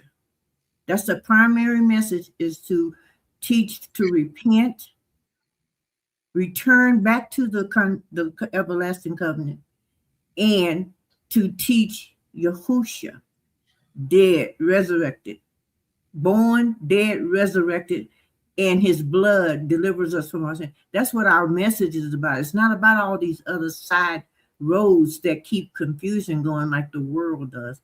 This is just my opinion, because I've had an experience with people that are like covenant, and I'm like, it's right there in Daniel chapter 7 that they were going to think to change time. So it's prophesied for it to be done this way, for that confusion to be there. He spoke That's a really good point. when he spoke it to Daniel. He spoke it for a reason. He's the one allowing that. This is the work still. Yeah. Don't let it get us out. Like you say, don't get away from that 7th day, though. Yeah, I mean, obviously a new moon is a new month. That's what it means, right? So it's the dark moon. It starts the new month. So you start counting a new month. Okay, it begins a new month. Yeah, that's true. But it doesn't stop the continual revolving count of the Shabbat. Just because the new moon doesn't stop the count and start over, it just starts over a new month. The continual revolving count of the Shabbat continues on, regardless of new moons and full moons. It started from the first day of creation, and it's going to keep going to the end of his creation. And his creation will end, make no mistake about that. It's going to be burnt up. The elements will melt. They'll be gone. But to me, when we go into the millennium reign, we're going to be keeping the festivals, and then we're going to really know, because Yahusha knows exactly when they come.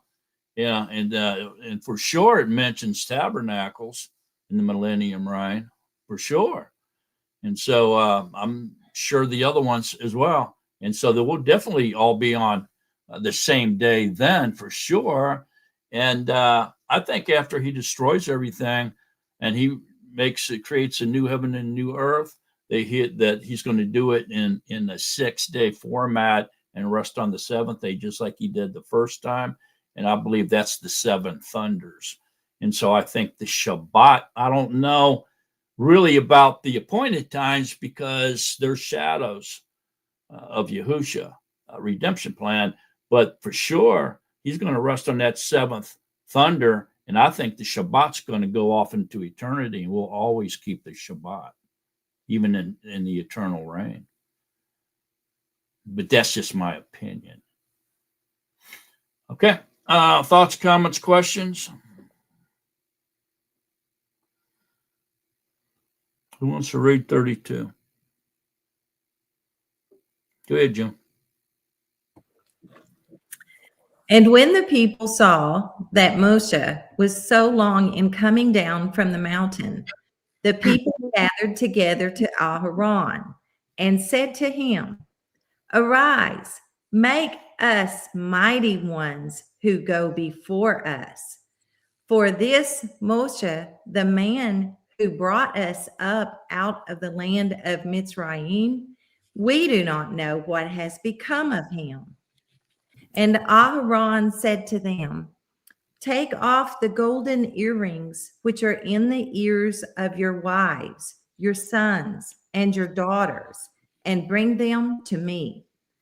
And all the people took off the golden earrings which were in their ears and brought them to Aharon.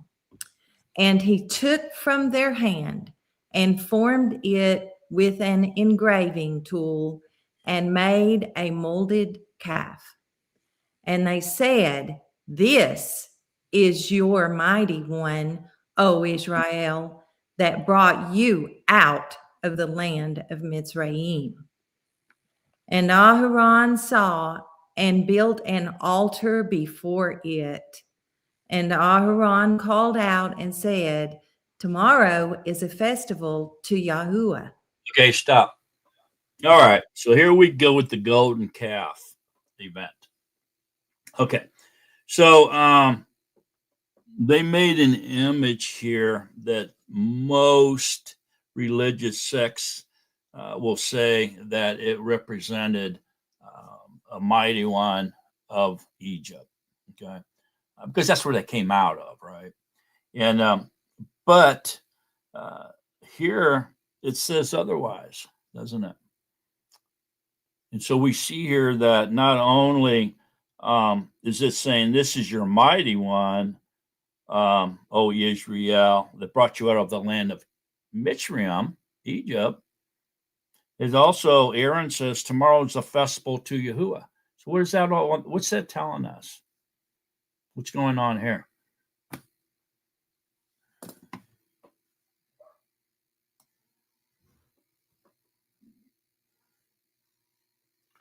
Sandra? Okay, but it sounds like they're not passing the waiting test. They're not They're in passing. Yeah, They're all not right. passing the waiting test, and Aharon is really getting sidetracked. He's being like one of those false prophets that lead his people to do something he told them not to do, telling them to make an idol. Right. Back in Exodus 20, 22 and 23, what we read before, they're forbidden to do this because, they didn't see anything. They saw no image or anything like that's what he's saying. Okay.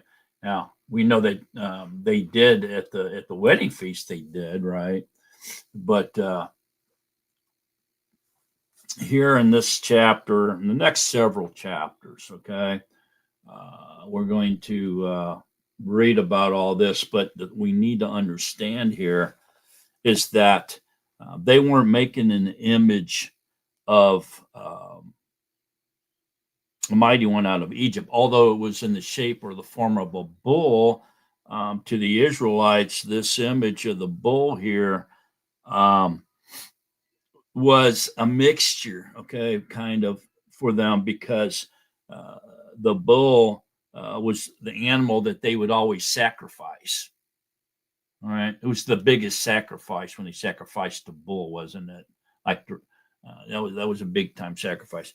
And besides that, the horns and everything was an image of their mighty one, showing the authority and the power and the leadership, being the head, the chief, whatever, kind of like the ox does, kind of similar to that. And with the alpha leaf, the ox head, and all that, it's similar. Back then, remember how long ago this was? That's what the bull was, the leader, would have been the mighty one. So to them, there was a mixture, but yet it was their mighty one. And that's why you see Aaron saying, "Tomorrow is a festival to Yahuwah." And so what were they doing? They weren't really making an image of an Egyptian mighty one to bow down to. They were actually thought they were making an image and paying and worshiping Yahuwah with this golden calf. So to them, this was Yahuwah. You see what I'm saying? And so it's easy to see, "O Israel, that brought this is your mighty one, O Israel, that brought you out of the land of Egypt." So you can see they're thinking this is Yahuwah. And then tomorrow is a festival to Yahuwah. Okay. And so the image of Yah was highly forbidden. Any image at all relating to Yahuwah is forbidden. And they knew who brought them out of Egypt. They knew it was Yahuwah. So there's no doubt that image was an image for them of Yahuwah. And so Aaron understood that this calf was symbolic of Yahuwah, because he said tomorrow is a festival to Yahuwah. Okay. And so they were still young. They didn't understand. This was highly forbidden in Exodus 20, 22, and 23. What can we relate this to today in this modern era? Talita? Sorry, I don't have the answer to that question. I have another question. So should I wait or? Oh, go ahead. Okay. So, because so here it's saying like in 4, and he took from their hand and formed it with an engraving tool and made a molded calf. So they're talking about Aaron, right? Right. But then it says, and they said, so is that talking about the people then said, this is your mighty one, O Yisrael, that brought you out of the land? Like, it's not Aaron saying that then, because it's saying they said. Yeah, which was probably their leaders. Okay. Remember, at this point, the firstborn were the leaders. At this point. Okay, it's going to change, but at this point, the firstborn were the leaders. Probably the leaders or a group of the leaders, the elders said that is my guess. Okay, yeah, because I wasn't really understanding. Because they're saying this is your mighty one. It's like they're given the order, like they have the authority to say that. So I would say the leaders. But it's not Aaron saying that. It's not Aaron saying it. I mean, it could be. He could have went along and said it too, but no, not specifically. No. But it was Aaron that said, tomorrow is a festival to Yahuwah. This is the context. So right after whoever they are said, this is the mighty one, O Israel, brought you out of the land of Mizraim.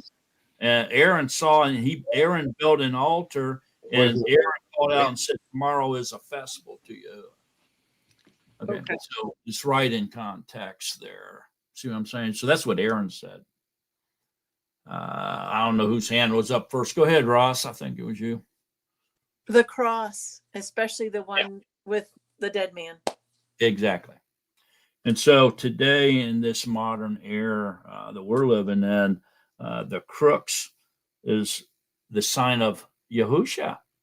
And, this is highly forbidden as well. They even have a Holy Cross Day and all that kind of stuff. Now, if you ever seen it, but I mean, I've seen it quite a bit. They was talking about Yahusha, of course, they were calling him the J-Man or Yahuwah, and they'll pick up a cross and say, you're Messiah or you're, the J-Man, and act like that's him. That cross is him. And I don't know if you guys ever seen him do that, but I have. And, that relates to this right here. That cross like the is monstrous. That's Huh? like the monstrous. That's like that monstrous that the Pope uses in the Catholicism. They got that little wafer. They got that little wafer in there, and they say that is Yahusha. I know. The IHS, they say spells Yahusha. It stands for Yahusha. It's like, how does that work? How does IHS mean Yahusha? Yeah, that's ridiculous. Go ahead, Phyllis. I'm having a difficult time trying to understand Aharon. What was he not there back in Exodus 20 when they said don't do this? How can he? I mean, how do you get inside his head to think that he would do this? Yeah, that's like I said. It's kind of a mix, because they were programmed, brainwashed. That this bull was the symbol of the mighty one, and so they kind of mixed that knowledge up with Yahuwah, and so to them, this would have been the image to use to represent Yahuwah, and so Aaron he does some bad stuff here later on. We're going to get into it. We'll get into him here more here in a little bit. But yeah, it was, something that they were just used to doing. And that's what they believed in at that time, that this golden calf would represent their mighty one, no matter what. And so they mixed that up with Yahuwah because they were young and dumb, basically. They didn't understand yet. Okay. No excuse, but that's why Aaron got involved like that.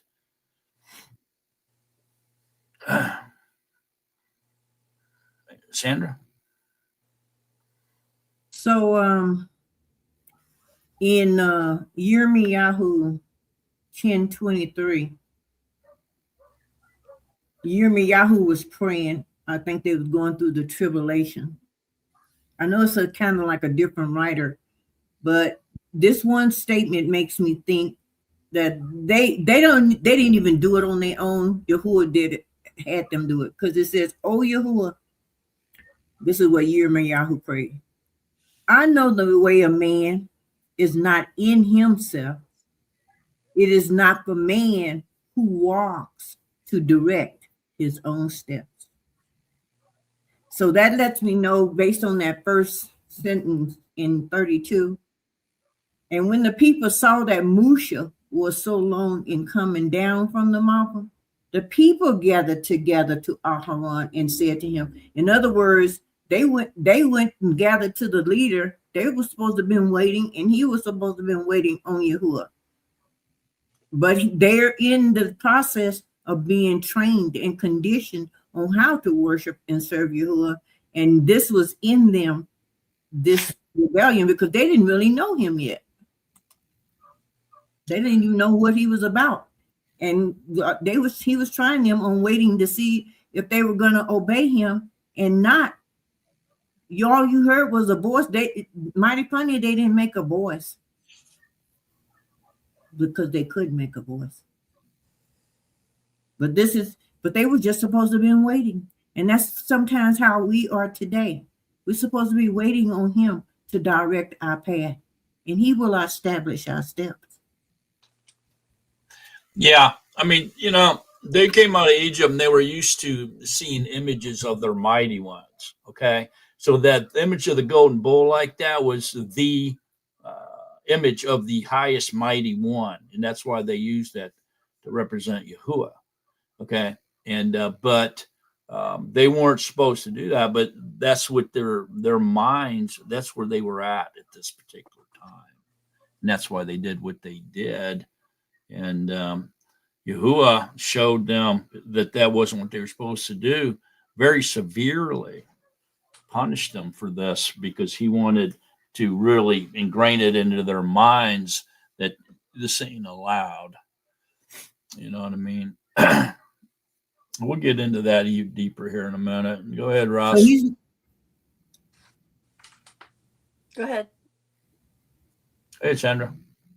Oh, I was going to say, so he's letting them know what was in them. They probably didn't even know that was in them. This condition of waiting lets them know what's in them. Well, yeah, I mean, their violation here was making an image. Okay. Even though they contributed this image to Yahuwah, who brought them out of the land of Mitzrayim, it was still highly forbidden. But see, they got it. It was mixed up because they were brainwashed, man. I see it today. There's some Natsarim that they get stuff mixed up with their brainwashing. You see it all the time. And then nothing you can do. You got to wait for Yahuwah, to clean it up. Go ahead, Ross. What I was thinking, you said that at Aharon, we were going to get into him more. Mm-hmm. I think it might be, and I think I said it last week about how, and this is going along with what you had said, Sandra, about how he had done the Pharaoh hardened his heart, softened his heart, went back and forth. I think that's what he's doing with Aharon, showing him, and then it culminates maybe with his sons, what happened to them. Because it was almost like the way that Aharon was doing and going against him, he thought he was powerful and could do it. And then he went against also Musha, who was the friend of Yahuwah. And then that's when it all, so it's like it's building up, and he's going to get the severe punishment. And that's to show him, you don't touch what I say. Yeah, it's really is severe punishment that he's using, but the reason is because this is an example for all generations, and so he had to use severe punishment here for people to understand how important it was to obey every word that comes out of his mouth. You see what I'm saying? Mm-hmm. With this golden calf, with the Aaron's sons, with the serpent on the stake, and a bunch of other different things.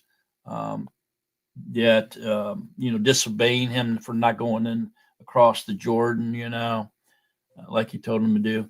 A severe punishment, teaching all generations that we're to obey every word that comes out of the mouth of Yahuwah. And so how important is the 10 Debarim, the 10 Commandments then? Extremely important. There's 613 laws in the Torah, so they say. And I think, and this was, well, I'm going way back now, but I think there was 2 or 3 of the 10 Commandments are included in that 613. But that's just because they overlap. But make no mistake that the 10 Commandments is a standalone blood covenant between Yahuwah and his wife. It's the marriage contract, if you will. And therefore, if you violate your marriage vows, your marriage contract, then it becomes a witness against you. And you don't want to go there. Go ahead, Chandra. So it's like in my heart, it's like, this is kind of like a type of the test of endurance going forth here. Because they were supposed to have been waiting till Musha come back down. And they went into this thing like we are today. We're waiting for his second return. And we will be delivered if we endure to the end. So it's kind of like a type of that to me. Is that kind of like how we could see this as well? I see it, yeah.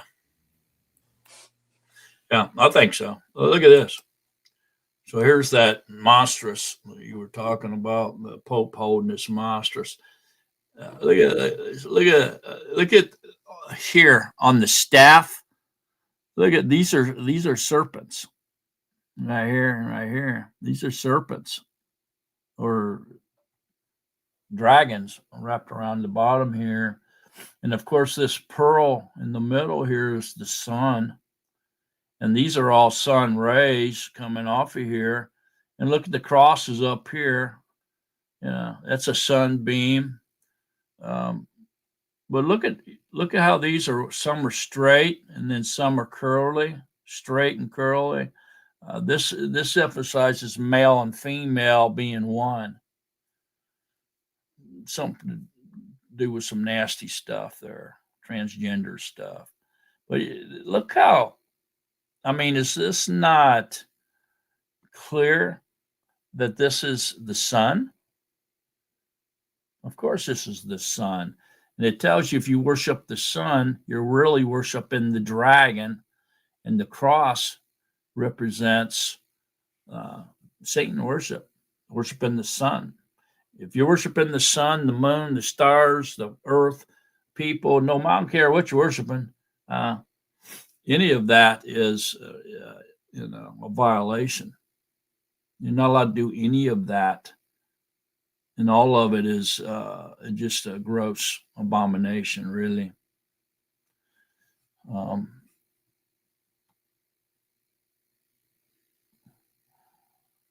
matter what you worship other than Yahuwah, the credit goes to the dragon. That's who gets the credit for that, for any worship other than Yahuwah. It's either you worship Yahuwah and everything else gets credited to the devil.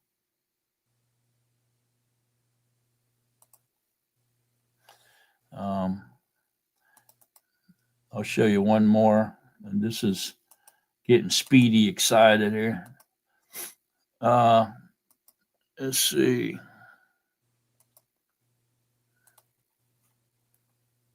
Be right with you, Ross. Okay. So here we go. This is the same thing, but it's in one of the rooms of the Vatican. And you see the IHS. They say this means the J-man, but you can see the sun bursts here, angels here, all around here, angels. Well, guess what demons are? Demons are angels. And so, although people have been brainwashed when they see statues like this and like this, and these angels here, and angels going all the way around the sun here. See all these angels, and then all the sunburst, the IHS, and the cross. This is the sun. These angels here that are bowing down to the sun here. See these angels right here? What are they doing? They're bowing down to the sun. Look at this one. He's got his hands up and he's praising the sun. And they're all circled around the sun. They're object of worship. These angels here, we've been brainwashed when we see an angel to think that it's good, it represents goodness in Yahuwah, but it's not true, because even demons are angels, and so they appear the same way as the angels do. And so what are these bowing down to the sun here and circling the sun? These are demons, is what they are. An angel doesn't look, a devil looks like an angel. He doesn't look any different than what they do.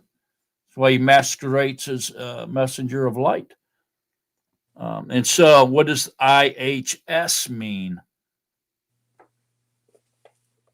Y'all picking up what I'm laying down here, man? Yeah. And here we go. Yahuwah, my shepherd, is correct. And so this IHS doesn't mean the J-man. It means Egyptian. These are Egyptian Trinity is what it is. Actually, Trinitheism. They're separate. There's three of them sitting on a oglated bench. Okay, and this is their names. See, the I, the H, and the S. That's what that IHS means. And so these they're worshiping sun deity. In reality, the sun is Satan. And these are all demons circulating that monstrous. Totally different than what Christianity tries to tell you they are. Angels, you're not supposed to make an image of them anyway, but an angel is not always representing a good being. It can be a demon because they look the same. So if you put angels in your house, thinking, "Oh, look, this represents goodness," just like they think a cross does, same thing, right? And they got a bunch of demons, statues of demons all through their house, and don't even know it. They think it's a good thing, and it's not.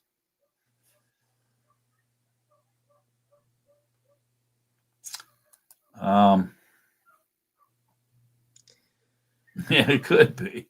It could be the golden calf. All right, so let me see. Let me see if okay, here it is. I'll show you one more, and then we're going to get moving here. I remember you, Ross. I know. I'll be right with you. All right. Okay. So this is on this. These three guys, just IHS, are all Trinitheism. They're sitting on a elongated bench. Okay, as far as they're concerned, that's who they're worshiping.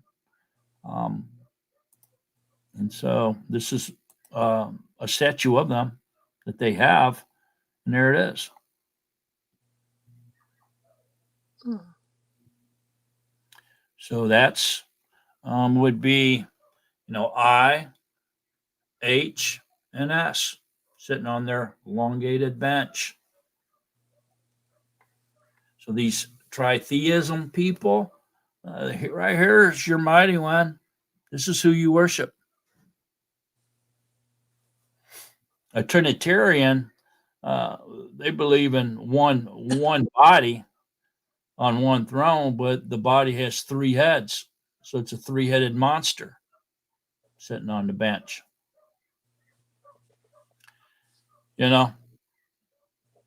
There was many people, about 100 or so in Scripture, that saw Yahuwah.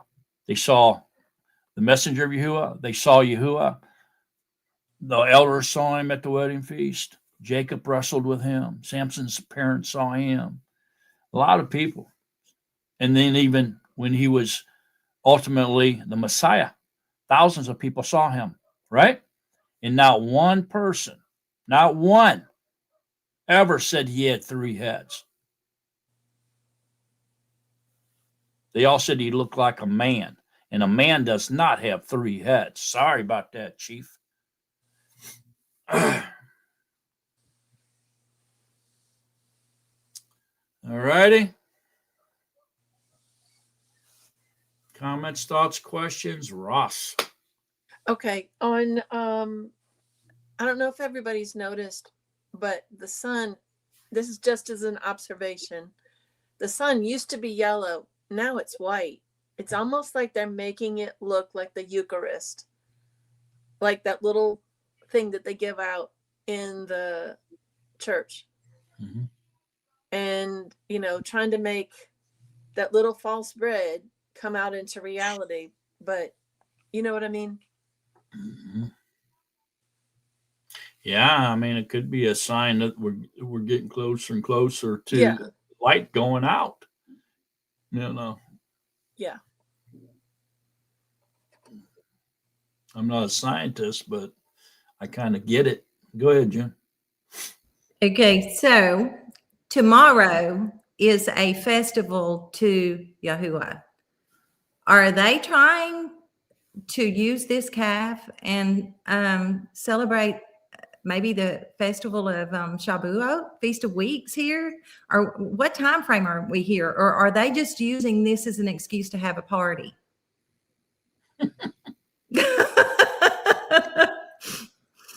Yeah, I think it's just an excuse to have a party. Okay.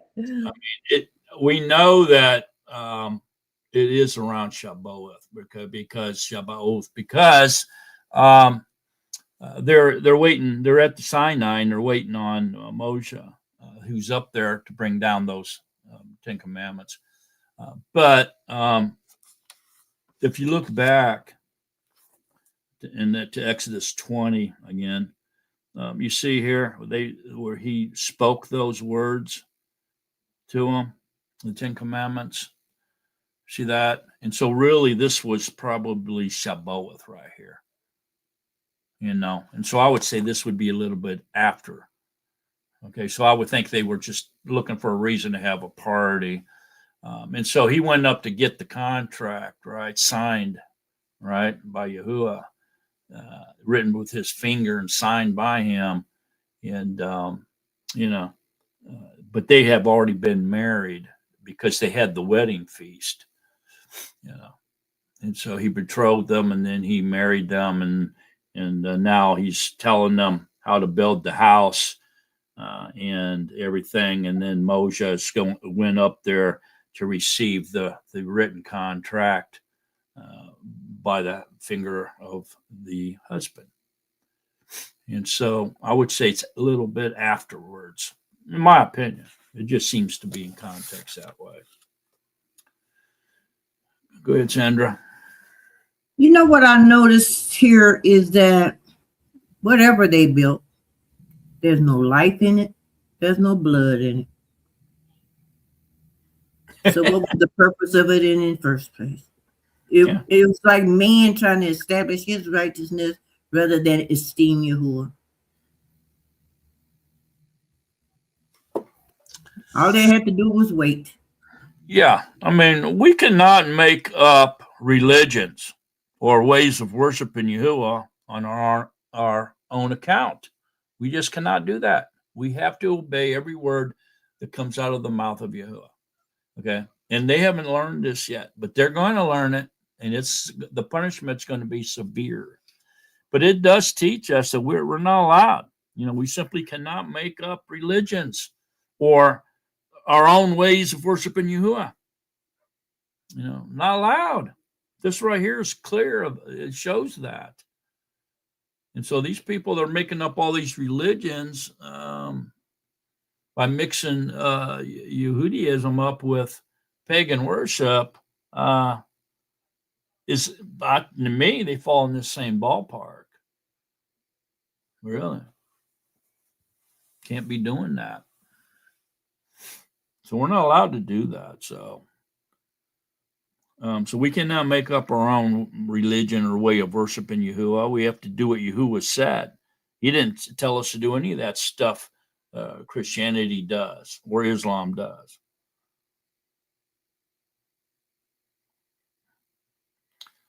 But like I said, we'll get more into it as we continue here.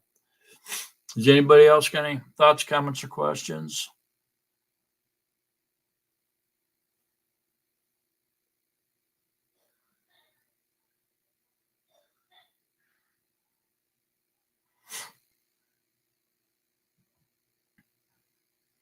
Okay.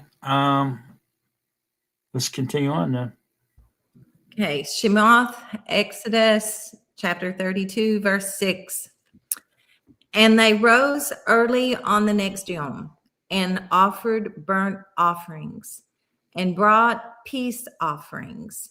And the people sat down to eat and drink and rose up to play. And Yahuwah said to Moshe, go get down, for your people whom you brought out of the land of Mizraim have corrupted themselves. They have turned aside quickly out of the way which I commanded them.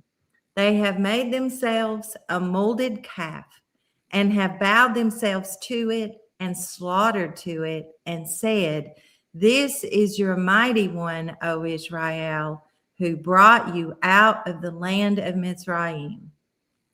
And Yahuwah said to Moses, I have seen this people, and see, it is a stiff-necked people.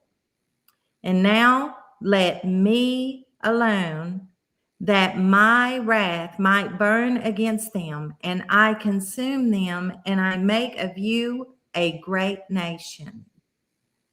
But Moshe pleaded with Yahuwah, his Elohim, and said, Yahuwah, why does your wrath burn against your people, whom you have brought out of the land of Mizraim, with great power and with a strong hand? Why should the Mizrites speak and say, for evil he brought them out to kill them in the mountains and to consume them from the face of the Eretz? Turn from the heat of your wrath and relent from this evil to your people. Remember Abraham, Yitzhak, and Yishmael, your servants, to whom you swore by yourself, and said to them, I increase your seed like the stars of the Shamayim. And all this land that I have spoken of, I give to your seed, and they shall inherit it forever. And Yahuwah relented from the evil which he said he would do to his people. Okay, hang on. Okay. So here is interesting, isn't it? So Moses is pleading for forgiveness of the people, of his people, right? And Yahuwah, what gets me here is it says that Moses is saying, why are you going to do this evil? And then it goes down here and says that Yahuwah relented from the evil, which he said he would do to his people. Does Yahuwah do evil? I thought he was all good. The devil was the one that did all the evil. Ain't that what we were told? How do we explain this, that Yahuwah relented from the evil? He was going to do evil.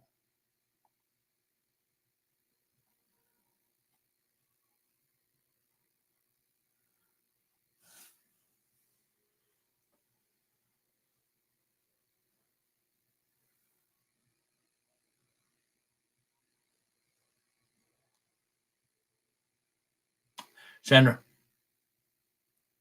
So, doesn't it say in Yashayahu he created good and he created evil?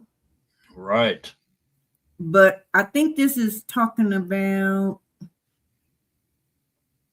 in other words, if you obey, good comes forth. If you disobey, then we're gonna end up being destroyed. Yeah. And that's what he is referencing here when he said Musha is sort of like a Yahusha to them. He's in the gap for the people. So he's passing the love test. At the same time, Yahuwah's reaction to destroy them is in what he had said, that if they did not obey him, he would destroy them, even to the third, fourth generation. Oh, yeah. And so, yeah, Yahuwah, he's talking about total destruction here. He wanted to wipe them out, man. Start over with Moses. But Moses, and he intervenes on their behalf here, and Yahuwah,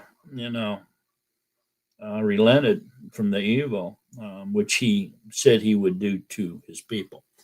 So does this mean Yahuwah is not immutable like we've been taught? I thought he could not change. Once he said something, it had to happen. So how is it here that he relented from the evil which he said he would do to his people? How is he able to change his mind now? Roz? Because it wasn't a blood covenant. Because he was talking to him, Musha was talking to him as a friend, like we're talking to each other. And he was talking to him as one-on-one versus, on the other times. Well, it was a blood covenant. Oh, okay. I'm sorry. He made with Abraham, and also True. When he married them, that was an everlasting covenant as well. That's why the 10 Commandments is the everlasting covenant. So yeah, I mean, he was committed through a covenants. So why do you think Yahuwah did this? Why does it say Yahuwah relented from the evil, which he said he would do? Anybody got any thoughts on that?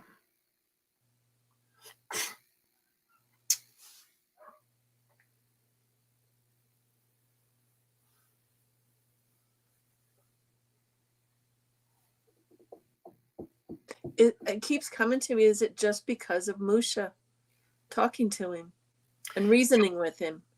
Okay, so was this then a test? A love test? Yeah, was it a love test? Was he testing Moshe? Don't forget, Moshe was a foreshadow of the Messiah, right? That delivered people out of bondage. He was a foreshadow of Yahusha. So was this just simply a test then? And so once Moshe passed the test, Yahuwah relented.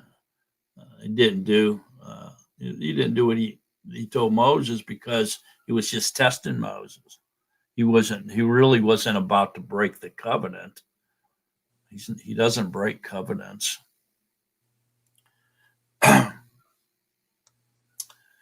When Yahuwah divorced Israel, handed them a letter of divorce, did he break the covenant?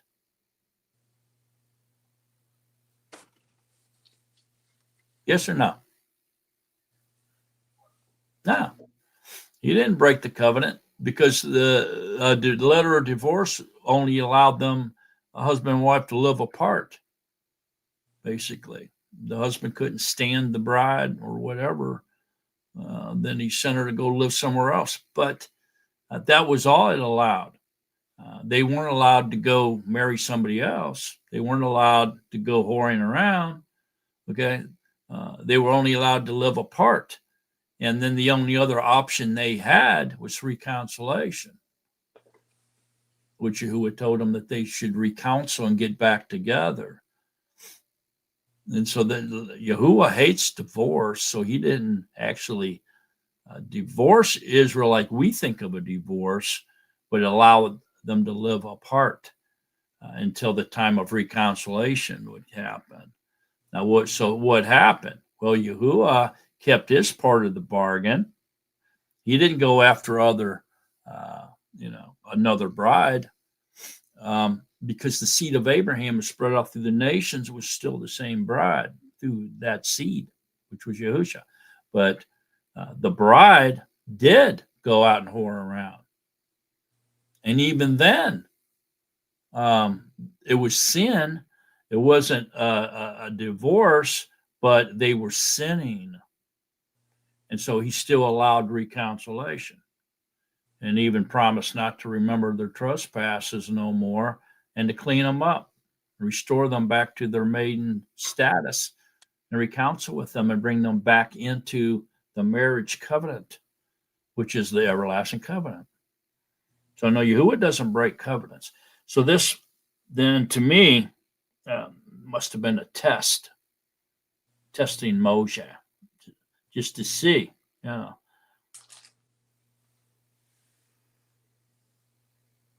Don't forget, Yahuwah does everything for his delight. He created everything for his delight, for his enjoyment, his delight. And so he's doing everything just the way he wants to do it, to make him happy, right? His delight, his joy.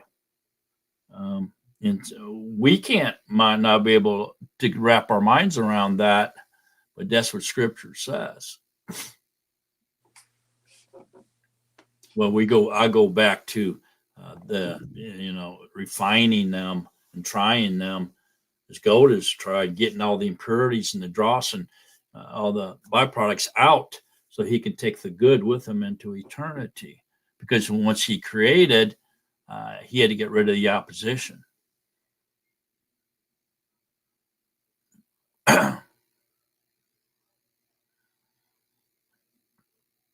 It's just wild, man. Because look, when he created he told us that he's the beginning and the end of his creation. He knows the beginning of the creation, the end of the creation. So when he created, he had the knowledge that he was going to destroy it, right? And so the question comes to my mind is, who are we? Who are we? What's our origins, man? Where do we come from? Why are we going through this big, huge test, living on this present planet? A lot of questions come to my mind when I start thinking about his creation. He began it, and he's going to end it. So he knew he was going to end it. So what's the purpose, and who are we? Y'all ever think about that? Go ahead, Chandra. I was kind of considering that Musha, not only was he being tested for the love test, was he in it for himself, but also Musha used Yahuwah's words that he was going to deliver them and bring them out of Mitzrayim. Why you want to destroy them now when you have declared that you have come to deliver them? That may be why Yahuwah relented. Moshe reminded Yahuwah of his own covenant. Did he really have to remind Yahuwah? He didn't have to remind it, but he used that. It's like using the joker.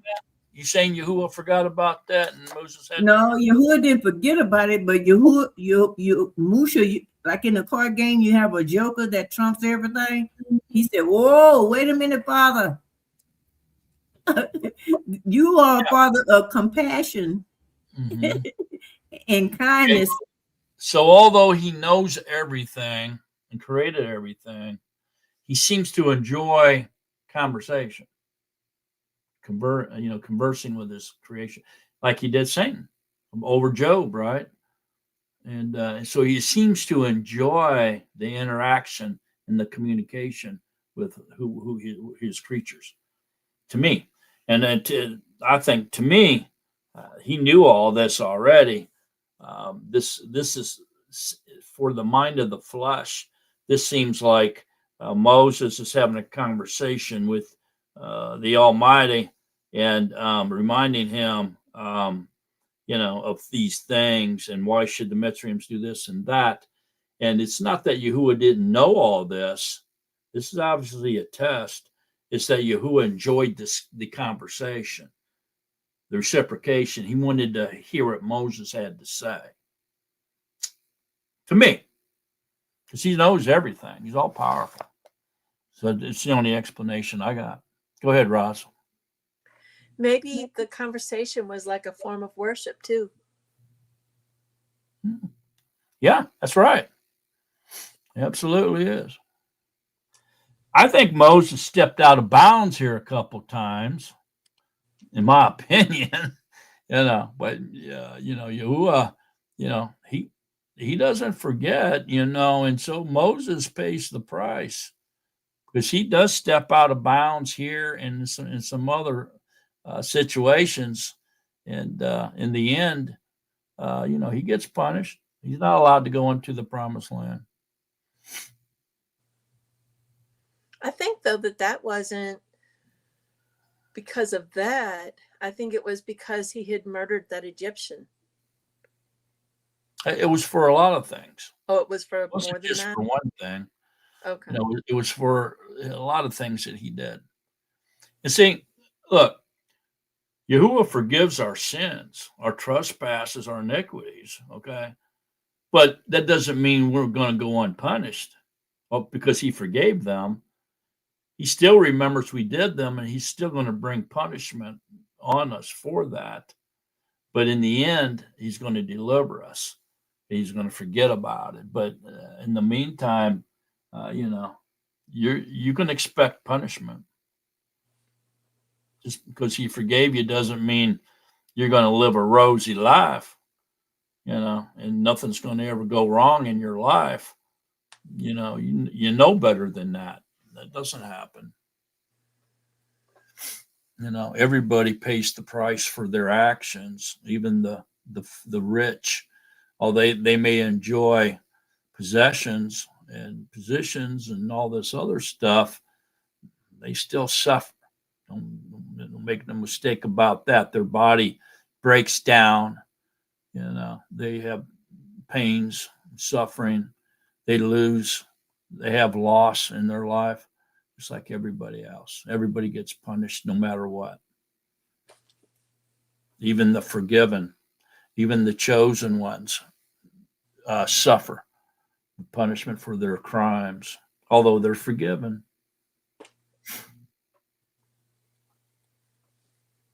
Just a question here. Yeah, go ahead, Sandra. So is this sort of like learning, how Yahusha learned of Yahuwah's righteousness through the things that he suffered for us? So it's sort of like learning his righteousness, really learning his righteousness. Yes. Because it says it's a fearful thing to fall in the hands of the living Yahuwah. It's written somewhere. You got that right. No, yeah, man. I mean, even Yahusha, he through his suffering learned obedience. That, of course, talking about the Son, the incarnation, the human side of his nature, suffering and learning obedience to his suffering. And although he was what? Sinless, he never even sinned, yet he had to suffer because of the flesh. What was in the flesh? The original sin. And he overcame that too. See, the original sin overcomes us, man. Why? Because that's what gave us the knowledge of evil. And when we're too weak to overcome it, so we succumb to it and we sin more. And so on top of the original sin, we sin. We just keep piling it up because of the knowledge of evil that we inherited from the original sin. And instead of trying to correct it, say, let's sin no more. We already sinned. Let's not do any more, make it worse. We keep going and going and going and sinning and getting into the darkness and finding out all this other stuff, and we do it and we sin more and more. Scripture says the sin's piled all the way up to the throne of Yahuwah. That's how much sin we've done since the original. So Yahusha overcame everything that we're faced with. Everything.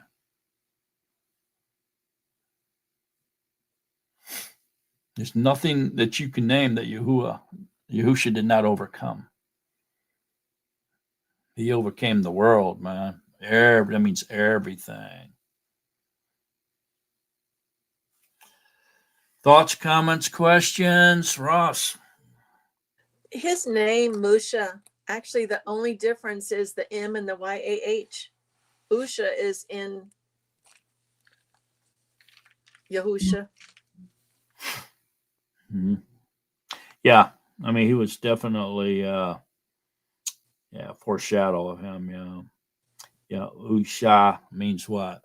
What would that mean? If you take the M off, you have Usha. What's that mean? Shah is deliverance. Deliverance. But the M with the M on it, it's talking about the Mem in Hebrew means Musha's name was drawn out of water. That's exactly. That's what it really means. And Yahusha is the living waters that's drawing us unto himself. So it basically means deliverance through water. Which would have been, the sea of reeds parting. They were purified by walking through the water, weren't they? That was a form of purification. Mm-hmm. And the Ruach Kadesh in us is like our deliverance from our flesh. Why did they have to walk through the water? So they could be burying that fleshly man. They were being circumcised from the flesh. They were being immersed. Okay, so that's purification. So they were purified. Why? Why did they need to be purified? Why did he make them walk through the water, through the sea of reeds? Other than escape from the Egyptians, that's given. But I'm talking spiritual now. Because we got to be born of the water and of the blood. For what? Why? To walk in the newness of life. Walk in him. There you go. Yeah. In order for him to come to them and be with them, for his presence to be with them, they had to be purified. Other than that, he couldn't come around them. They were too dirty. Right? They were a bunch of idolaters. And they were big time sinners here. Coming out of Egypt, coming out of the world is what this symbolizes. And so when they came out of Egypt, it's like, his chosen coming out of the world and being immersed, being purified in order for his presence to come and be with them and immerse them with the Ruach HaKodesh. That's another form of purification. So his presence can come to them. He indwells them. He enters them. He immerses them with his Ruach. And then the purification of the light, or what they call the fire, Peter called fire, is the light within you that's purifying your inner man with the light. And once that happens, he seals your inner man for the day of redemption. So he can no longer sin, or he can't get dirty anymore at all. Other than that, before that happens, is your inner man going to be destroyed? Yeah, it is, with your body. So when somebody's thrown in the lake of fire, their inner man and their body are both destroyed. The ones that are chosen or delivered, they've been purified by the light. The inner man's been sealed for the day of redemption. Only the body gets destroyed, but what he does is he brings the body back up and then changes it in the blink of an eye and makes it immortal. And then your inner man that's been purified by the light is put back into your body, but this time it's not flesh and blood, it's immortal. Why? Why does Yahuwah do that? Why does he bring your old body back to life and then change it in a blink of an eye and give you make an immortal body out of it? Why?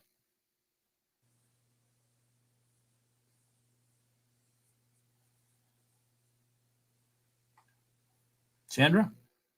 Because this mortality has to put on immortality.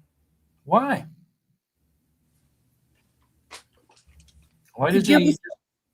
To give us everlasting life. Why does he? Yeah, but why does he use your old body of bones and stuff and bring it back to life? Why does he do that? Why don't he just give us a new body? I mean, leave the old one in the dust. For us to be recognizable. Bam! That's right. So you're going to be recognizable for who you are. So a lot of people teach a wall look the same in the eternal reign. The wall look like an angel or whatever. Wall look the same. That's not true. You're going to look like yourself.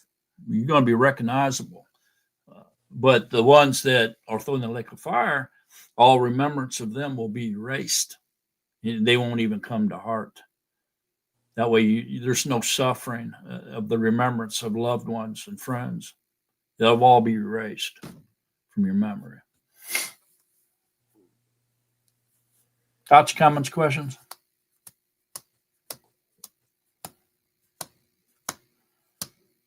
All right, well, let's continue on then, June. Exodus 32:15. And Moshe turned and went down from the mountain, and in his hand were the 2 tablets of the witness, tablets written on both their sides, written on the one and on the other. And the tablets were the work of Elohim, and the writing was the writing of Elohim engraved on the tablets. Oh, hold on now. Okay, so this confirms what Phyllis was talking about, right? And she said there was 2 copies, one for the bride, one for the husband, written on both sides of the stone, right? So the 2 witnesses, right? Says, and the tablets were the work of Elohim, and the writing was the writing of Elohim engraved on the tablets. What writing was this? What writing does Yahuwah use?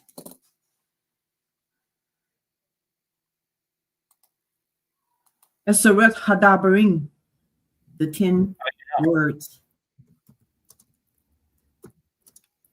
The 10 words.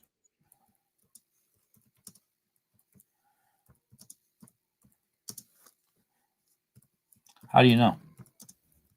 His everlasting covenant of blood. That's what he wrote with his finger. The marriage covenant. Yeah, but it says, and his writing was the writing of Elohim engraved on the tablets. And you're saying it was Hebrew. How do we know? Is there any other proof of that? Because it really doesn't say that here. How do I know? Because it's the pure lip that it talks about in Zephaniah 3 and 9.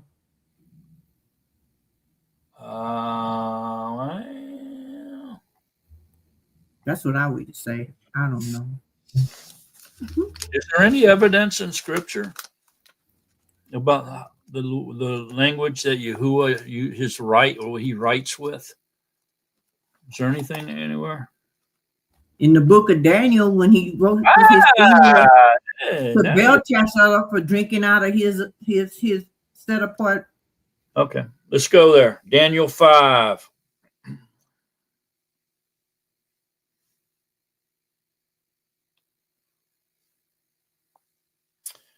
And who wants to read that? It'd be 5 by let's say 22 to the end.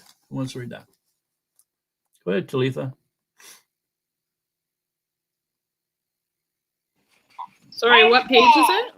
Daniel 5, 8, 9, 8.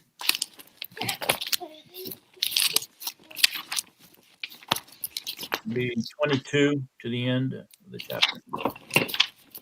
8, 9, 8, 9, 8. 8. Okay, 22. Okay.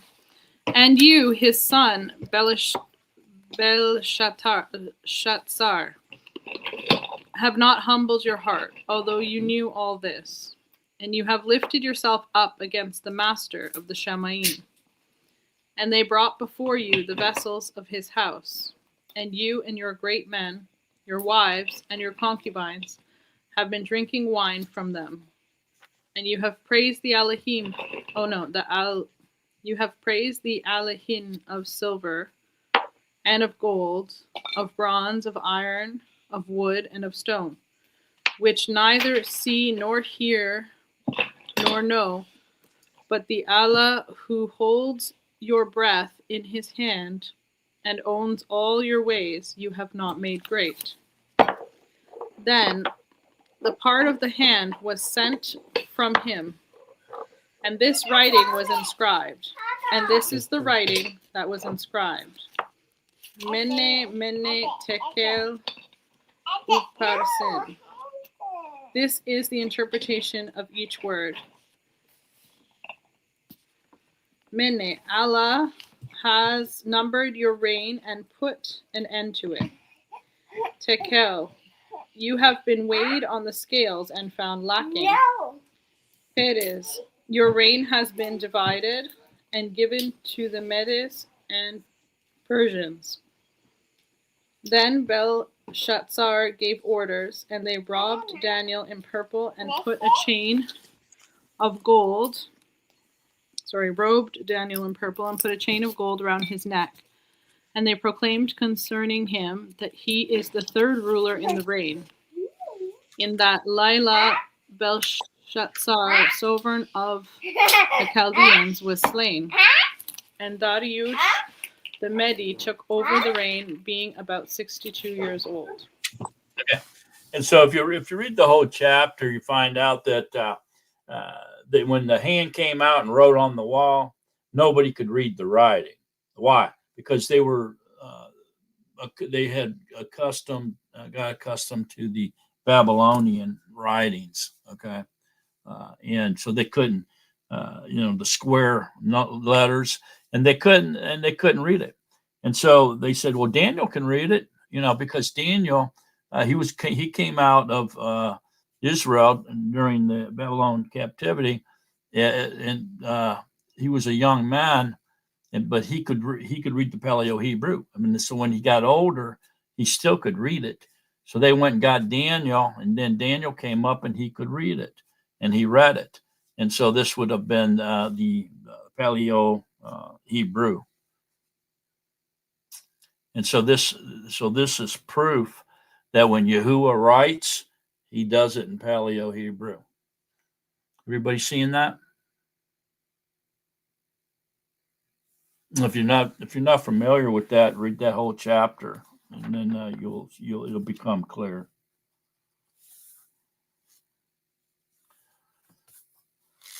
Okay, so going back to Exodus, then.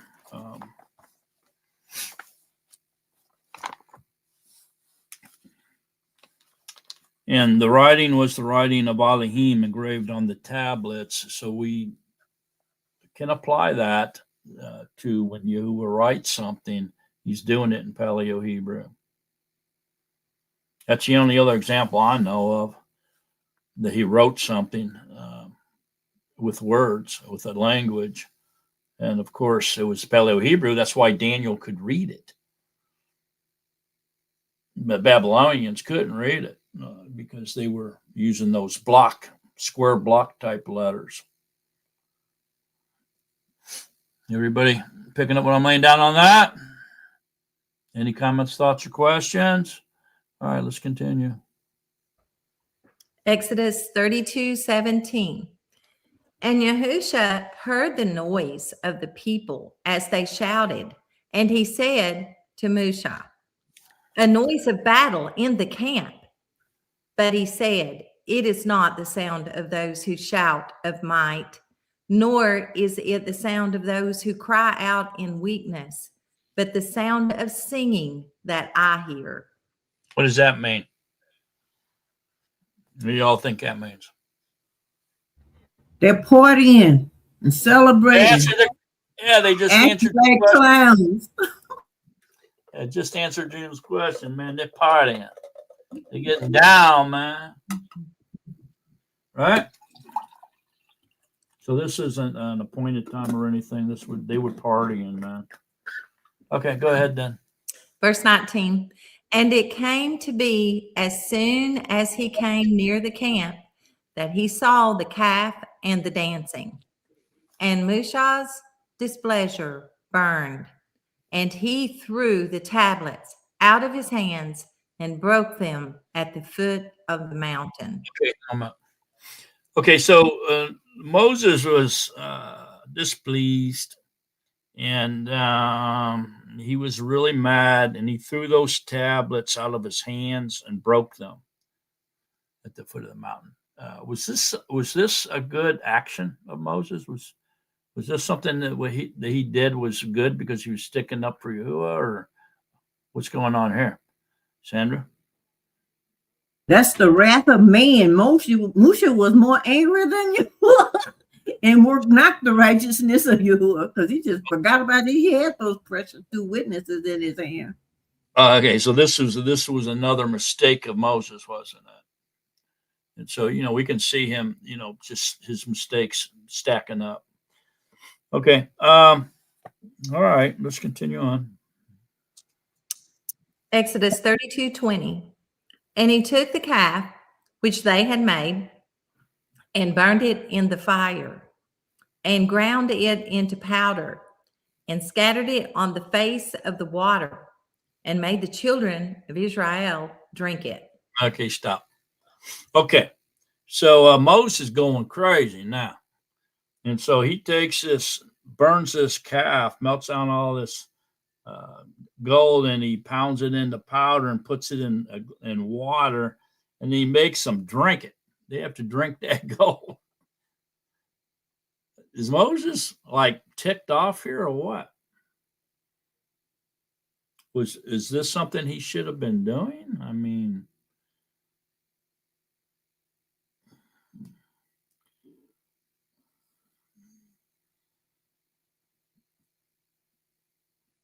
what do y'all think that means? He made them drink this gold mixed in water. What do you think that means? What's that symbolic of? Can you imagine having to drink gold mixed in water?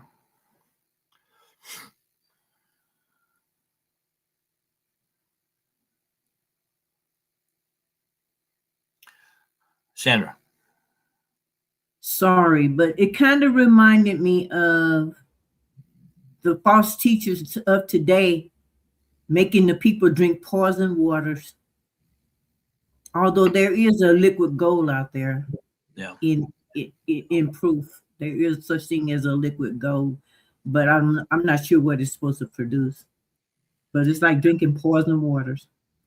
Yeah, that's what I was thinking too. So this was wormwood. They were drinking the poison waters of religion, right? And so Yahuwah is the living waters. And so when you drink the living waters, you live forever because it's the truth. Here they were drinking wormwood, which is poison water of religious teachings, right? Because this was a religion, what they were doing. Musha got kind of out of control, don't you think? He's Most just out of taking control. over and passing judgment and everything. He going nuts. Go ahead, Ross. Is it kind of like what is it? The bitter water of Mara? Yeah. Heck yeah, it could be. Same thing, yeah.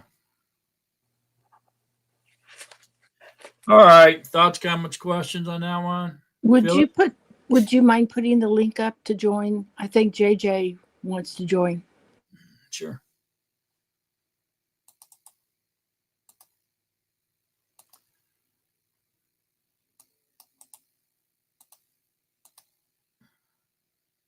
Anybody wants to come on, you're more than welcome to come on here.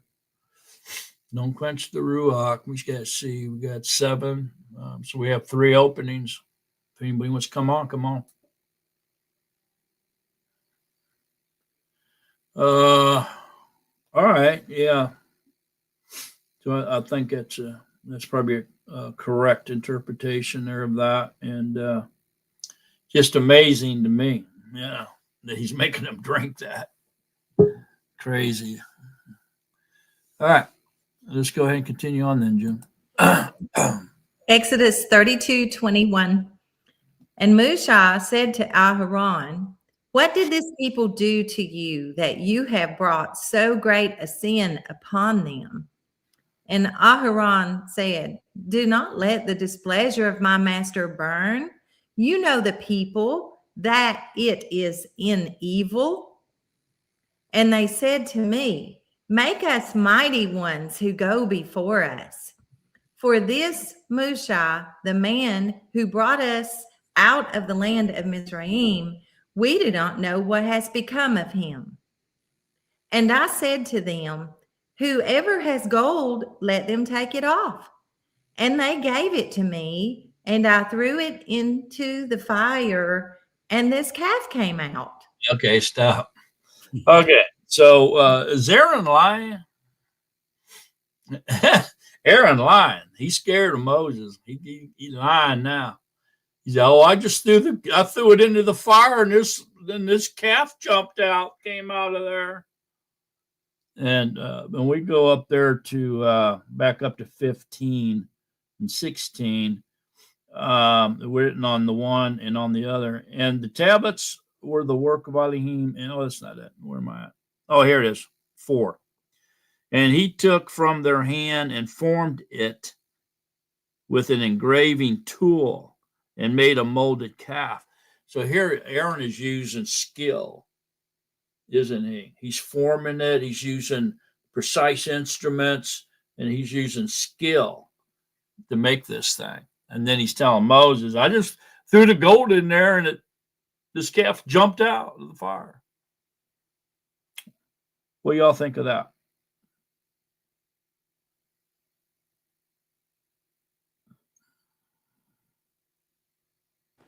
Is that like a little white lie? It could be. It could be something else going on here too as well. Something a little bit more deeper than what meets the eye. Go ahead, Sandra. So this kind of reminds me of when Kua and Adam fell. First, Kua blamed it on the serpent who deceived her, and then Adam blamed it on Kua, whom Yahuwah gave to him. So it's sort of like passing the buck, not taking ownership for their lie, for what their part that they played in it. In other words, just be honest. They just be honest. Tell the truth. Yahuwah already know anyway. Yeah, Moses ain't cutting Aaron any slack here. He's putting him on the hot seat, right? What did these people do to you that you have brought so great of a sin upon them? He's blaming it on Aaron, so he's not cutting Aaron any slack. So obviously Aaron's on the hot seat and he's, fearful or scared or whatever. He's all psyched out because of it. And then he tells him what happened. And then all of a sudden it appears as though he's lying here. But could he be applying something just a little more less obvious and deeper than what meets the eye here? What could that be?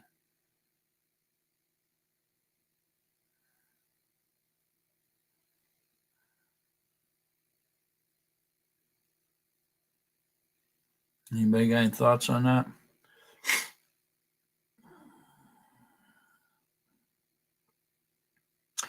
Could Aaron be implying here that this golden calf was formed supernaturally or with supernatural assistance from the devil or a demon?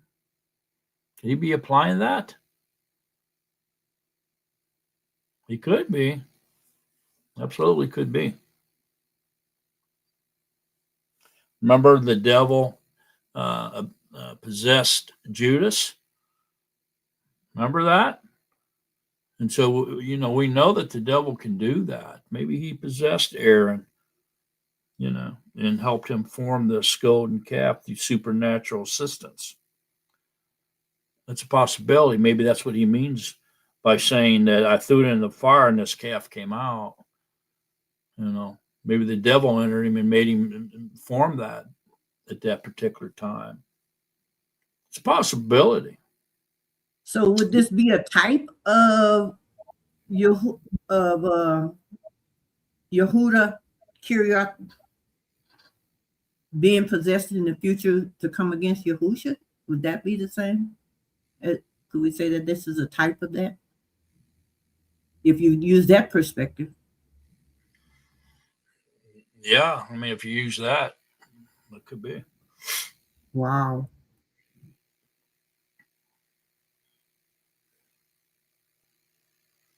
So it's either the lying. Huh?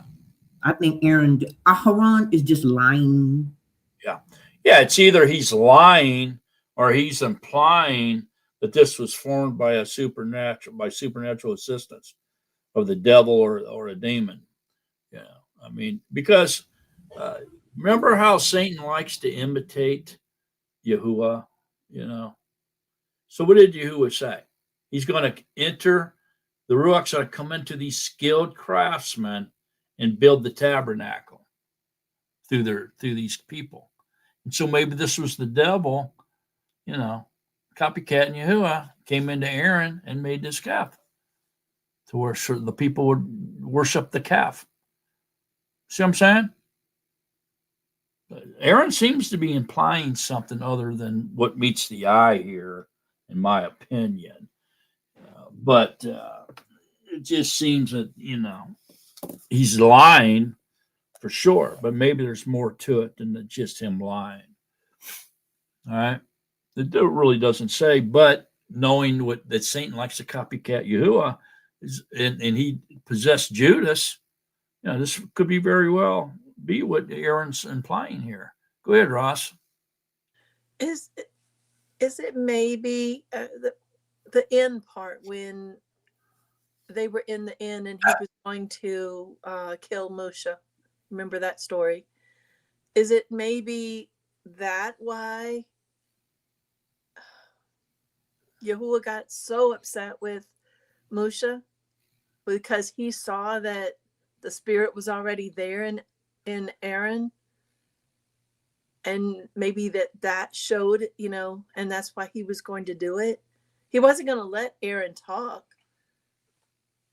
Aaron had to talk along with him. He didn't let him talk by himself, just like he wouldn't let Satan talk by himself. Mm-hmm. And so is it possible that was showing why Yahuwah was so upset with him, because he knew about Aaron already?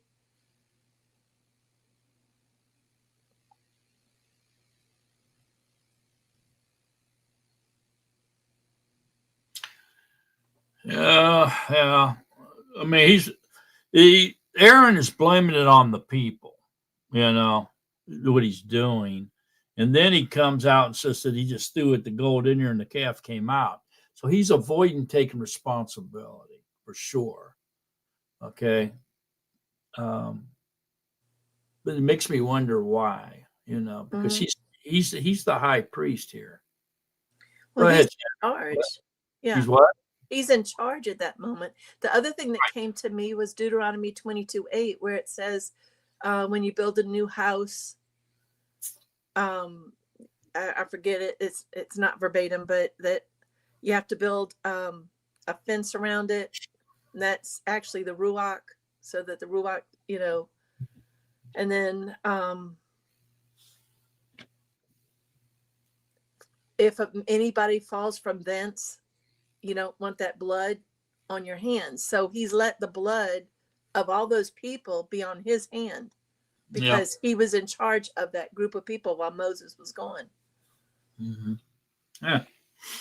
Yeah. I mean, Aaron was definitely in charge, and so usually, I'm going to use this loosely, but usually when somebody's in charge, they have a brain, okay? And very rarely does somebody who's in charge not take responsibility for their actions, because their character is usually pretty high, pretty solid, high integrity, and so it's for somebody at that status to just blame it on the people and then lie about what happened seems to be unusual to me. You would think the opposite. He would say, yeah, I did it. I'm an idiot. Please, let's pray to Yahuwah to forgive me. This is more of the action I would expect out of a leader of this status. And that's just me. Go ahead, Sandra. Well, I was looking at verse 25. We haven't gotten there yet. Moshe saw that the people were let loose, for Aharon had let them loose to their shame among their enemies. And it kind of remember that one parable that Yahushua told about the man that had he didn't do his he had been reported to his master that he had miscorrupted his duties or his deeds, and then he was going to be taken down from there, and he used the wisdom of the world to write new bills for the people that owed his master. He said, how much do you owe my master? Well, then write down 80. How much do you owe my master? Write down 60. So he said, Yahushua said he used the wisdom of the world, and for us to learn from that. In other words, he didn't take ownership, but he was crafty. He used craft because he was afraid. Moshe had put fear in him when he ground that thing to powder and made the children. He said, "Oh, I don't want to drink that that water too." So it's kind of like he was supposed to have been the leader, and he was supposed to say, no, continue to wait. That's what he should have told them. But no, he said he agreed with them and said, "Oh, okay, let's go ahead and do this." So he gave an open door. So part of what you're saying about Satan could have stepped in right there is kind of like true a little bit there. What you're saying. Yeah, I mean, Moses doesn't cut Aaron any slack. I mean, in verse 25 there in 26, 25, he's telling Aaron that it was his fault. He's not letting Aaron get out of it. He's telling him, that's bull. This is your fault. It's all your fault, Aaron. Why is it Aaron's fault? Because Aaron was in charge. And so I'm saying, this sounds like somebody that's weak, pitiful, insecure. This doesn't sound like somebody who's in charge to me. So I'm just saying there has to be, maybe there's something else here. Okay. And that's just my opinion. I'm basing it on my knowledge and my life experience that a man that's in charge don't act like that. I don't know how many people you've been around that's been in high leadership, but they don't act like that. Go ahead, Phyllis. I was just wondering if, because we were doing all this talk about Judas, is it possible that the enemy overshadowed Aharon and Aharon really wasn't aware of what he was doing? I don't know. I was just taking a stab in his defense. Yes, that's what I'm kind of getting at. Seems to be out of character, to me, for somebody in charge like that. In other words, he was the high priest, but I mean, if we look at it in a military point of view, he would be a general. Generals don't act like that. Go ahead, Roz. Is he the hireling? Comes to my mind too. Is he the hireling? Who is Aaron? Uh-huh. Oh. That Musha is the one, Yahuwah is the one, and he's representing. Yeah. Yeah, I'm seeing what you're saying. Yeah. The parable of the hireling. Uh-huh. Yeah, I can see that. Yeah, I'd say there's a connection there for sure. But we also have to look at Aaron's character. Okay. And the other thing that we have to look at here is why didn't Yahuwah punish Aaron? So if Aaron was in charge of this, and this was all Aaron's fault, and Aaron's lying, why didn't Yahuwah punish Aaron? He didn't. Yahuwah didn't punish Aaron. So something weird going on here, man. Something ain't adding up. So let's go. Is there any other thoughts, comments, or questions? If not, let's continue reading. Exodus 32, verse 25. And Moshe saw that the people were let loose, for Aharon had let them loose, to their shame among their enemies. And Moshe stood in the entrance of the camp and said, Who is for Yahuwah? Come to me. And all the sons of Luah gathered themselves to him. And he said to them, Thus said Yahuwah Elohim of Israel, each one put his sword on his side. Pass over to and fro from the gate to gate in the camp, and each one slay his brother, and each one his friend, and each one his relative.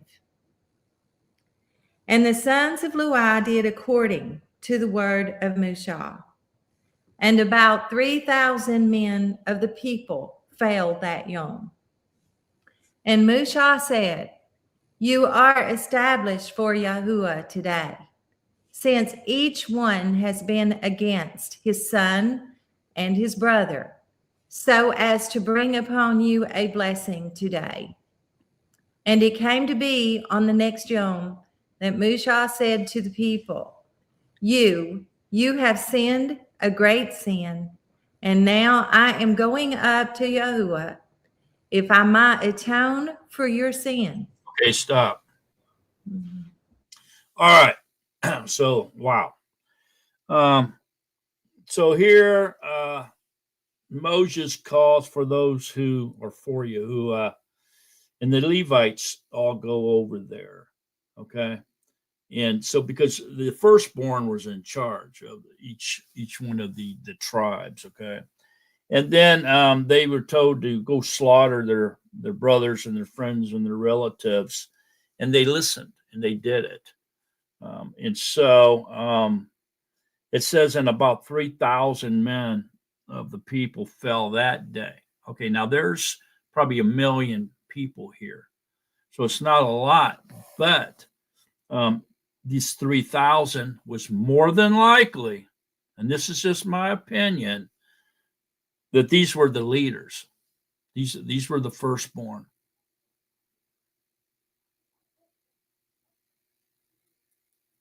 That died that day. Okay. And then it says Moses says, "You are established for Yahuwah today, since each one of you killed all those who they were told, so as to bring upon you a blessing today." What was the blessing? What would the blessing be for killing 3,000 men? What is Moses talking about? I'm just saying, I think this was the leaders. Remember, there was 1 million people. Go ahead, Phyllis. I might be. I'm wrong. I was just going to say it was established. He said you were established, meaning he's established that tribe as being to stand for him. Uh-huh. Yeah, exactly. And so, what would the blessing be? Bring upon you a blessing today. So remember what I said. I think the 3,000 were the firstborn, who were the leaders. Roz? The firstborns are always given to the Father Yahuwah. So that's almost like the firstborn sheep. Right. So the firstborn blessing was given to them. See that? And so it says, bring upon you a blessing today. So they received the blessing of the firstborn, okay, which means that they took over the position of the firstborn, and the Levites became Yahuwah's chosen priests over the firstborn. Remember, he said the firstborn belonged to me. Remember when we read that? Mm-hmm. And so what this seems to be is they killed the leaders, all the firstborn that were the leaders of the people, of this 1 million group of people. And then so they were established for Yahuwah today as his chosen priests, and they inherited the blessing of the firstborn. You seeing that? Okay, now look at see this 3,000 men that were wiped out. It seems like Yahuwah replaces these. Okay, and that happens in Acts. And so if we go to Acts 2:41, we see that the Ruach reversed the destruction of the firstborn that was caused by their sin with this golden calf. And so go to Acts 2:41. So Acts 2:41, it says, I'm going to back up to 39 so it makes more sense. Probably should go to 38, really.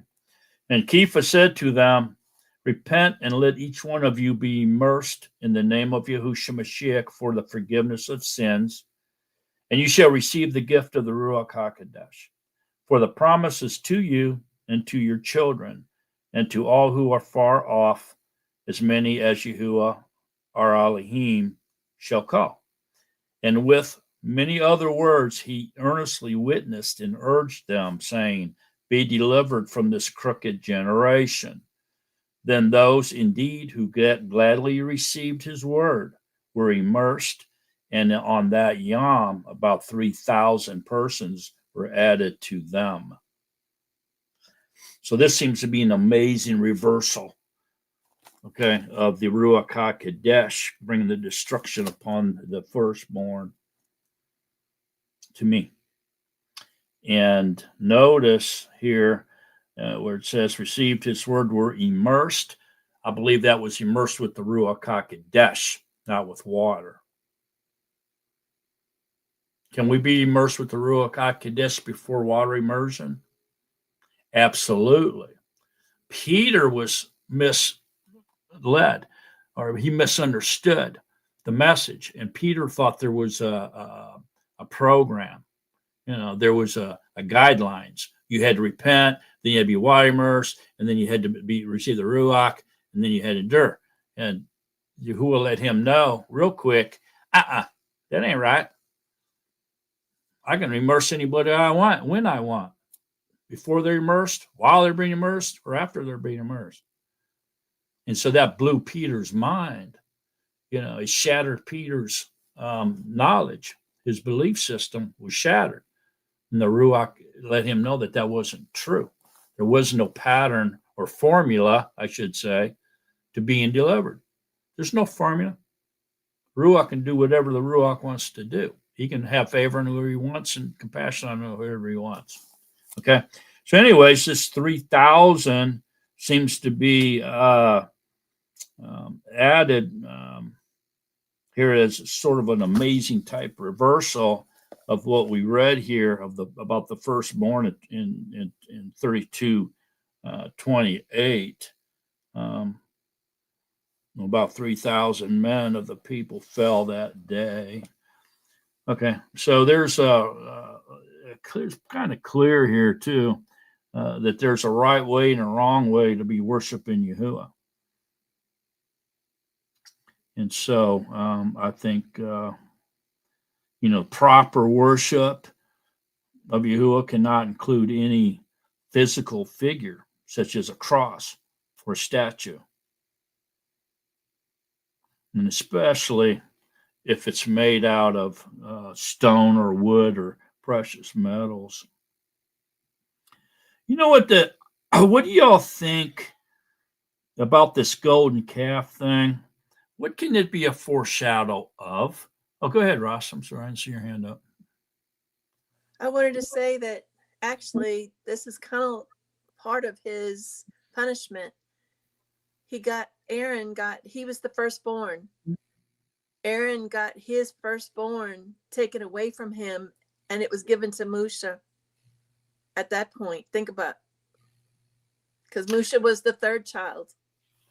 Yeah, that's true. Yahuwah didn't choose Aaron; he chose Moses. But remember, Moses and Aaron were also Levites. Mm-hmm. Remember that. Mm-hmm. So that's when Moses said, whoever's for me, and come over to me. And all the Levites came, and the sons of the Levites came there because they were from his tribe. So his tribesmen came to him. Okay, those were his relatives and brothers and everything. Aaron and Moses both were the Levite tribe. And so they came, and then they went and did what he said, and they inherited the rights, the blessings of the firstborn, and they were established as Yahuwah's priest line, the priesthood. Mm-hmm. Because of this, they took over the blessing of the firstborn. See, who were the 3,000 that were slaughtered. Go ahead, Phyllis. What does it mean saying that Moshe saw that the men had been let loose? What does he mean let loose to where? To their enemies? I didn't understand that part at all. Yeah, okay. So let loose to go nuts, to go party, right? And so not to be obedient or be patient, but just go wild, to be loose behavior. They were having orgies, they were getting drunk, they were probably fighting, this kind of stuff. So they were just out of control, I think is what loose means, out of control. And then the part where it says about the enemies, let's see, where is that? What verse was that? 25. 25. Okay. And so Aaron had let them loose, let them just go crazy. Okay.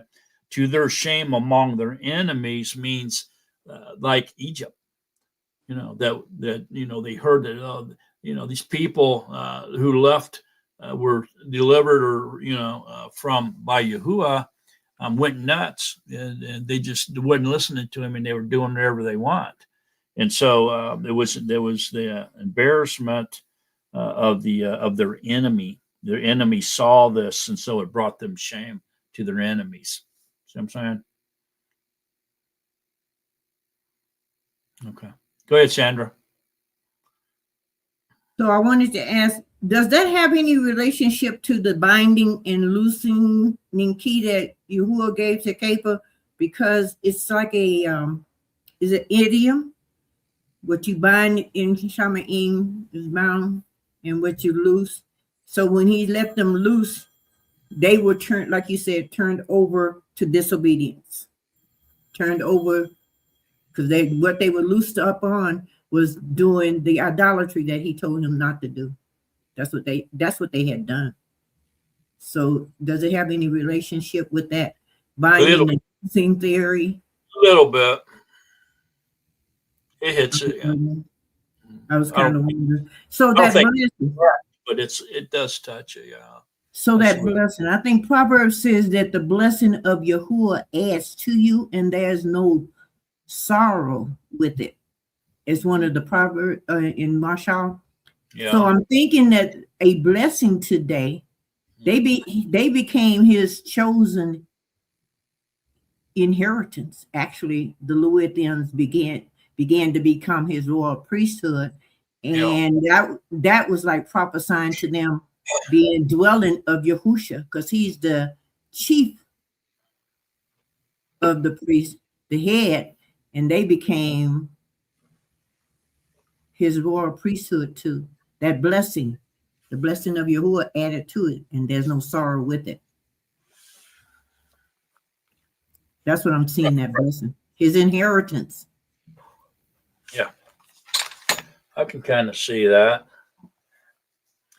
Definitely they became his inheritance, yeah. I mean, Israel is his inheritance, his firstborn. I mean, and I think Yehuda is his inheritance, if I remember right. But what you're saying is right. I see that. At least I agree with you. I don't. Maybe some others don't, but I kind of do. Anybody else? Thoughts, comments, or questions on this?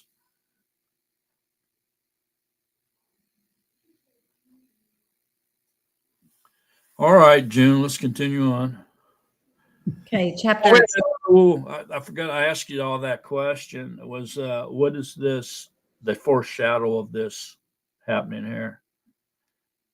This golden calf and everything. What could this be foreshadowing?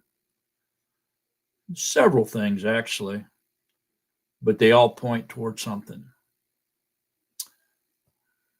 Ross? Well, that's that cross in the JC, right? Or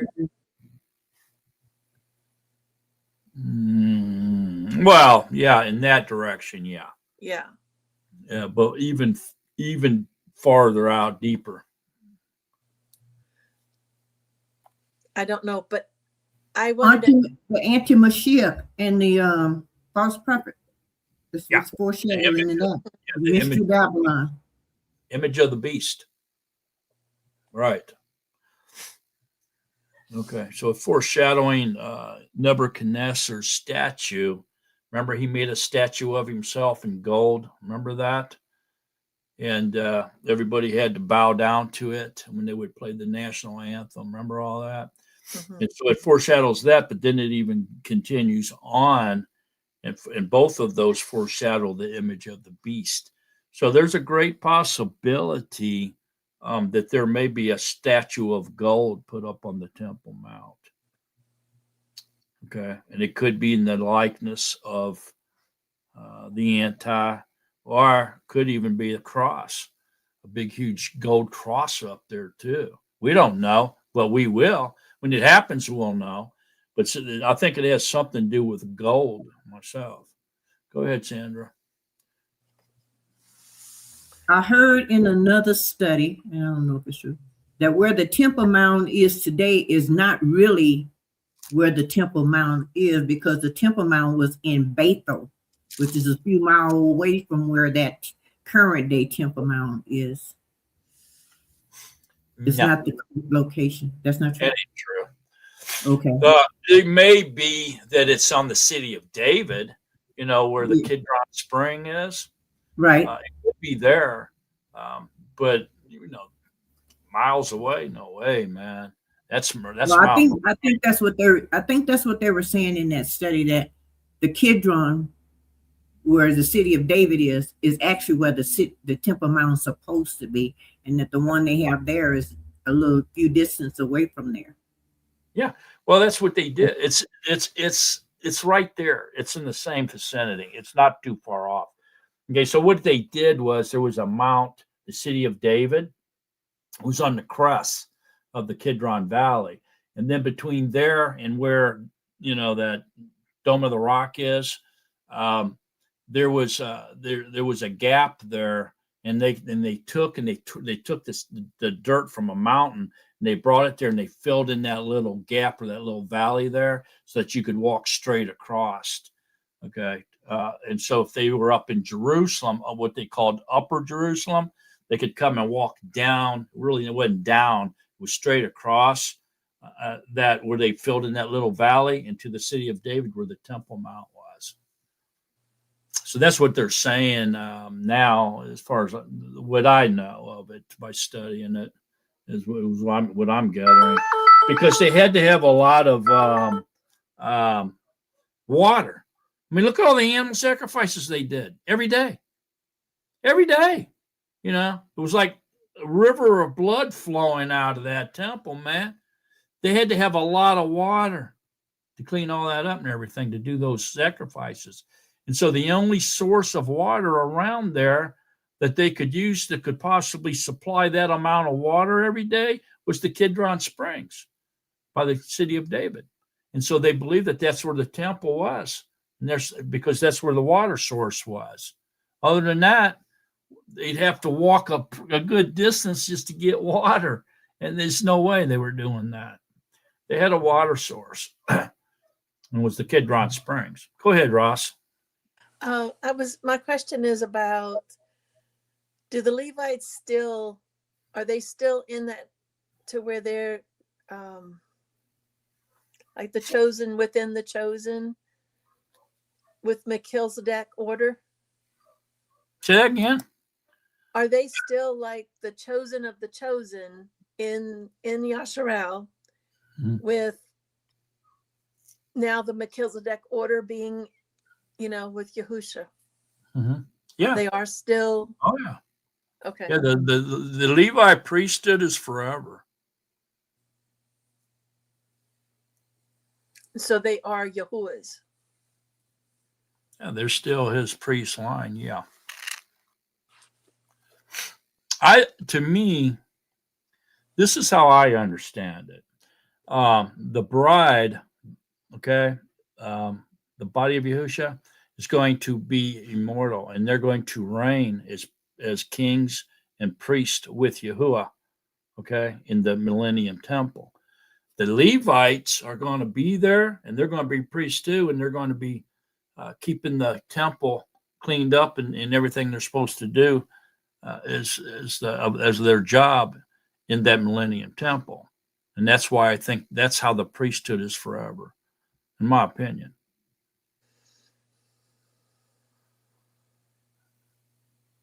So they'll have some of the Levites plus the other 11 within the 12, and then you'll have the rest of the Levites working for them. Yeah. That makes sense. Yeah, there's going to be 12,000 Levites within the 144,000. Yeah. And then the other Levites will be working in the temple as priests, just like they did, And so, yeah, they'll be, not only will they be priests, kings and priests of the bride, because there's going to be 12,000 of them in the body. They're also going to be working and cleaning and taking care of the temple, the Millennium Temple. Mm-hmm. And that's why the priesthood, that's how it says when Yahuwah said that the line of the Levites' priesthood is forever. And I think that's how that's going to happen, because he does say it's everlasting. And if Yahuwah says something's everlasting, you better not doubt it. You better believe what he's saying. Mm-hmm. Even if you don't understand it, you still better believe it, because it's written. Okay. Other than that, you're calling Yahuwah a liar if you say it's not, because he says it is. Yeah. It was just a question. I'm not saying that to you. Yeah. I'm saying that out in general. Yeah, I'm talking to 1 million people right now. Not really, but you know what I'm saying. Okay. Yeah. All right. There you go. Thoughts, comments, or questions? All right. Well, let's continue on. but it feels like a million. Okay. It feels like a million. Yes, it does. 32, chapter 32 and verse 31. And Musha returned to Yahuwah and said, "Oh, these people have sinned a great sin and have made for themselves a mighty one of gold. And now, if you would forgive their sin, but if not, please blot me out of your book, which you have written." Okay, stop. No, go ahead. Continue on. I'm sorry. And Yahuwah said to Moshe, "Whoever has sinned against me, I blot him out of my book." Okay, now stop. Okay, to me, this is an exciting passage, man. I really get into this one. Okay, so Moses knows. I mean, he's been talking to Yahuwah. Okay, he's been having conversations with Yahuwah, deep conversations. All right, he was up with him on the mountain for 40 days and 40 nights. He didn't even eat or drink. He was so engrossed in the conversation with Yahuwah. And so somewhere along the lines, Yahuwah told him that he has a book. That he wrote a book, and obviously in this book are his chosen. Or I think it says, "And now if you would forgive their sin, but if not, please blot me out of your book, which you have written." Here Moses is saying, blot me out of your book of life that you've written and destroy me, if you're not going to forgive these people. If you're going to destroy my people, kill me instead, right? He's putting himself on the line for his people. And this is a foreshadow of Yahusha, isn't it? Right? Giving his blood for life so somebody else could live, type thing. And then, so Moses is obviously aware of a book that Yahuwah possesses. And Yahuwah said to Moshe, "Whoever has sinned against me, I blot him out of my book." So this means their names can be removed. Okay. So to me, as I've been studying this for a while, man, and to me, this is telling us that Yahuwah has a book of life, that everybody, whoever's going to be born and live, is in that book. Everybody. And then he starts pulling them out and blotting them out because they sinned against him. You see what I'm saying? And so they can be removed from the book. And so a lot of people, they point to Revelations 22:19, and they say, look, there's predestination can't be, because Yahuwah can, people that add, take away from the Revelations, he can take their name out of the book of life. Okay. And so that proves that predetermination or predestination doesn't exist. Well, that's not true. Because here it's basically telling us that he can remove their name. So it's not like he's adding your name into this book. Okay. Everybody's name's already in there and he's taking them out. It's the opposite of what we've been told, in my opinion. And I can kind of back it up here a little bit. Look at Revelations 13:8.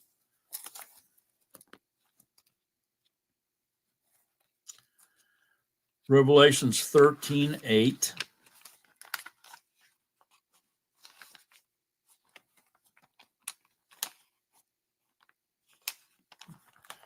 To me, to deny predetermination and predestination is denying the power of Yahuwah.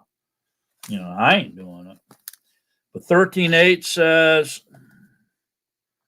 "And all those dwelling on the Eretz, whose names have not been written in the book of life of the slain Lamb from the foundation of the world, shall worship him."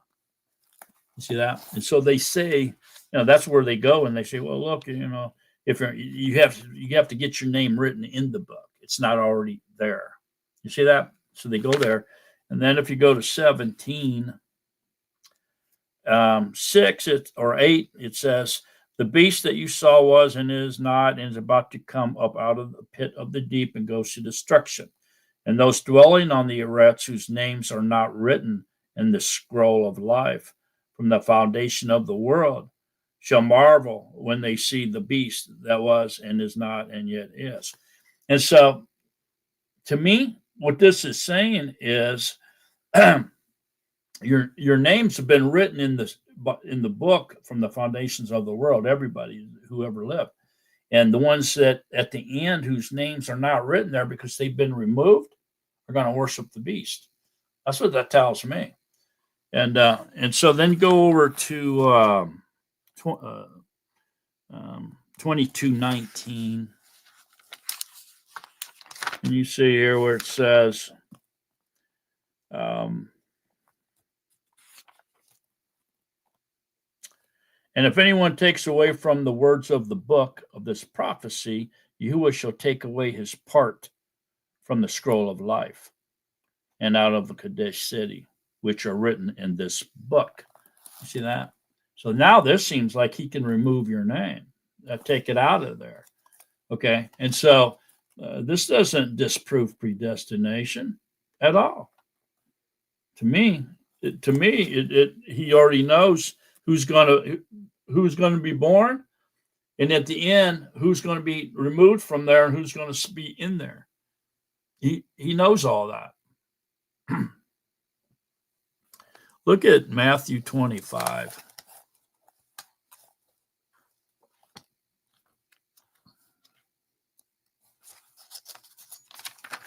So Matthew 25, let's say 34.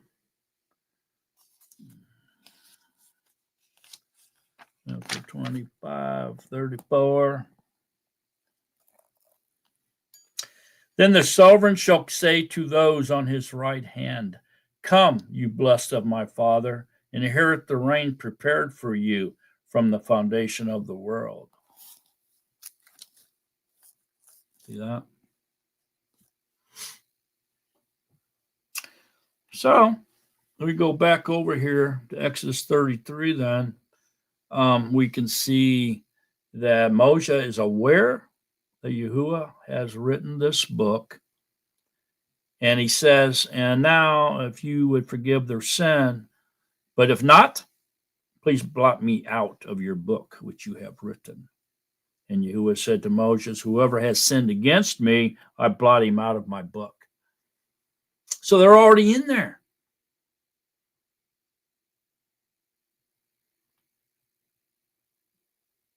Oh, man, this is exciting stuff, man. So everyone starts out in Yahuwah's book, this book of life, and they are removed because they sinned against him or because of whatever Yahuwah decides to remove them.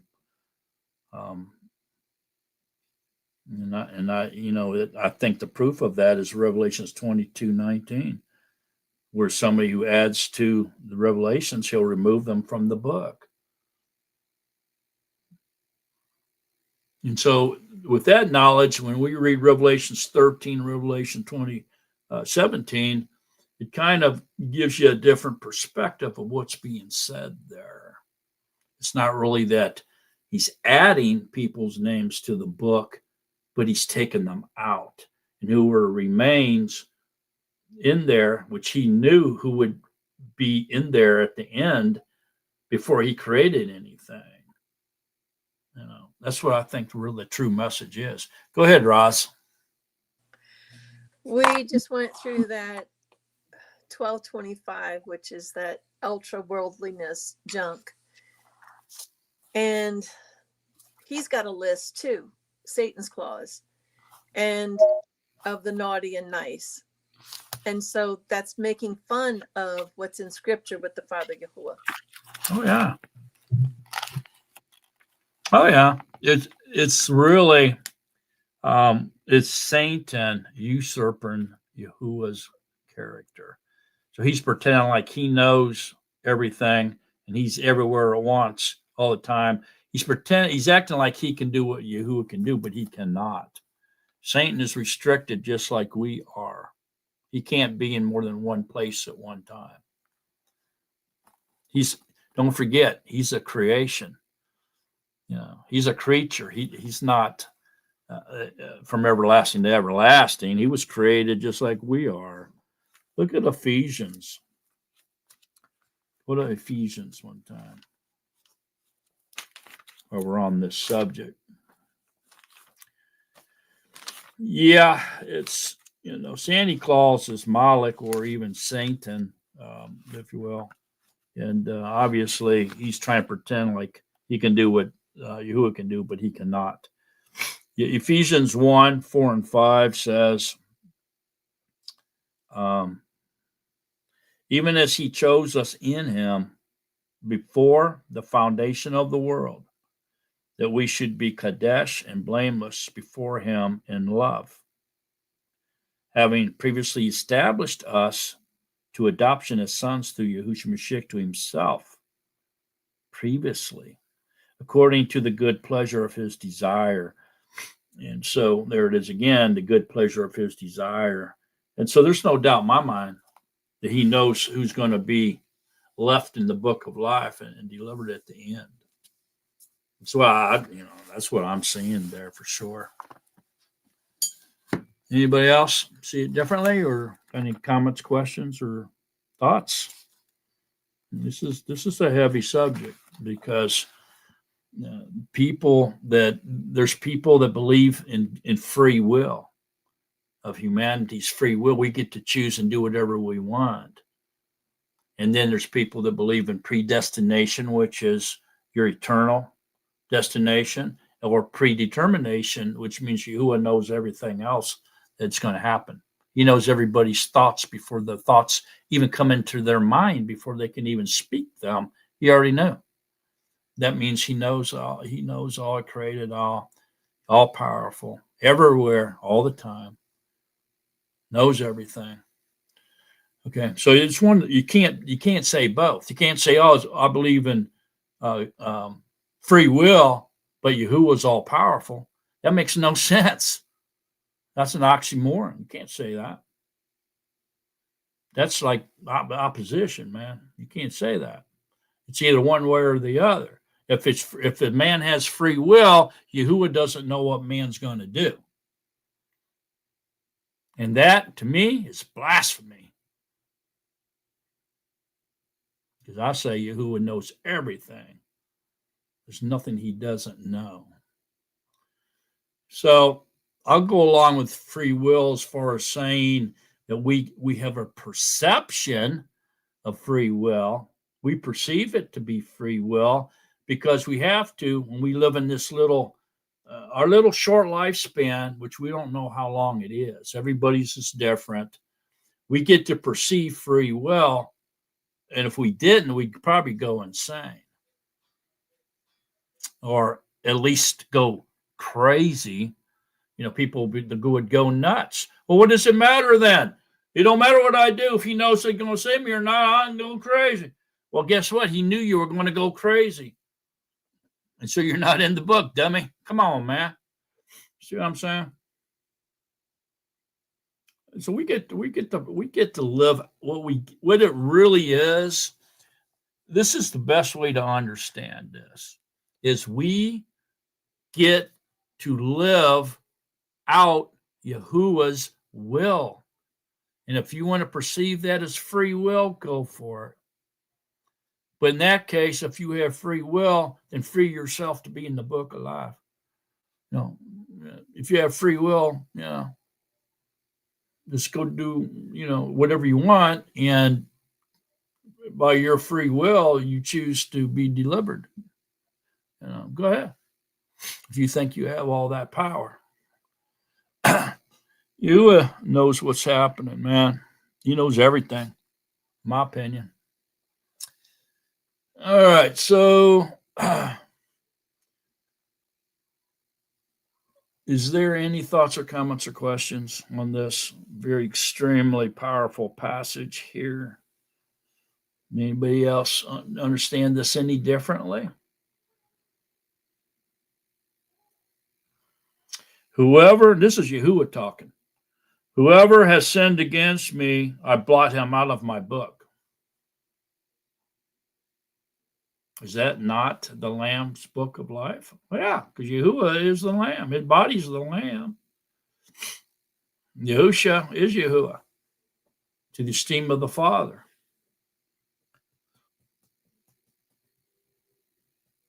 So just, go live out Yahuwah's will, man.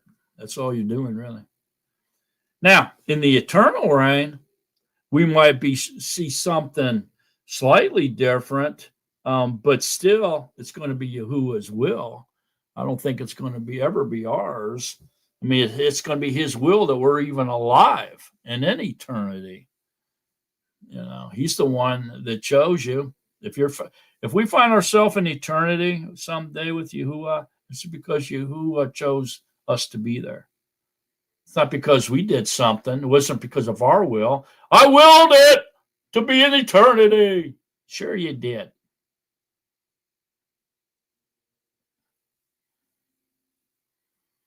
All right. I don't know. Let's continue on. Let's finish it off.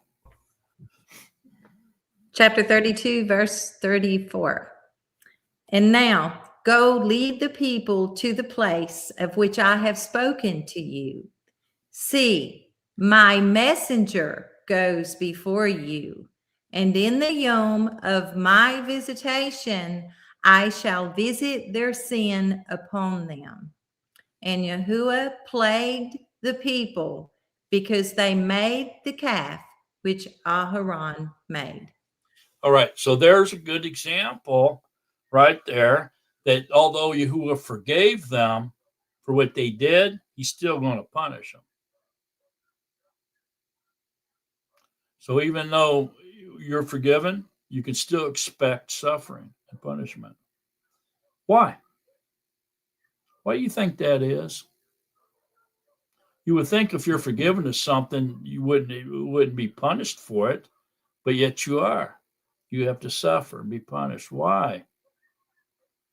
What do you think that would be?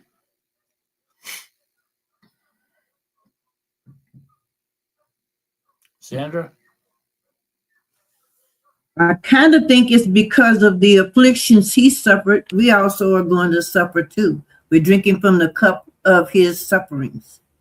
He said, yeah, you drink of the cup which I drink of. Correct. But why? Why do we have to suffer?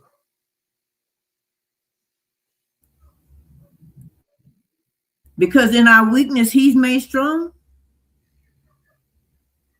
Or he said he flogs every child, every son he receives it. In Hebrews chapter 13, he flogs and disciplines every child he receives. Although they're forgiven. Why? Although they're forgiven. Although they're forgiven. To learn his righteousness? Oh, I don't know. So others can be delivered through your suffering. Isn't that why Yahusha suffered? And so others can be delivered through your suffering. That's why. I mean, that's great. Thank you.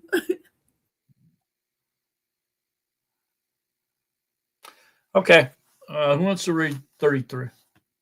Is there any other questions or comments or thoughts on chapter 31 or 32? Ross?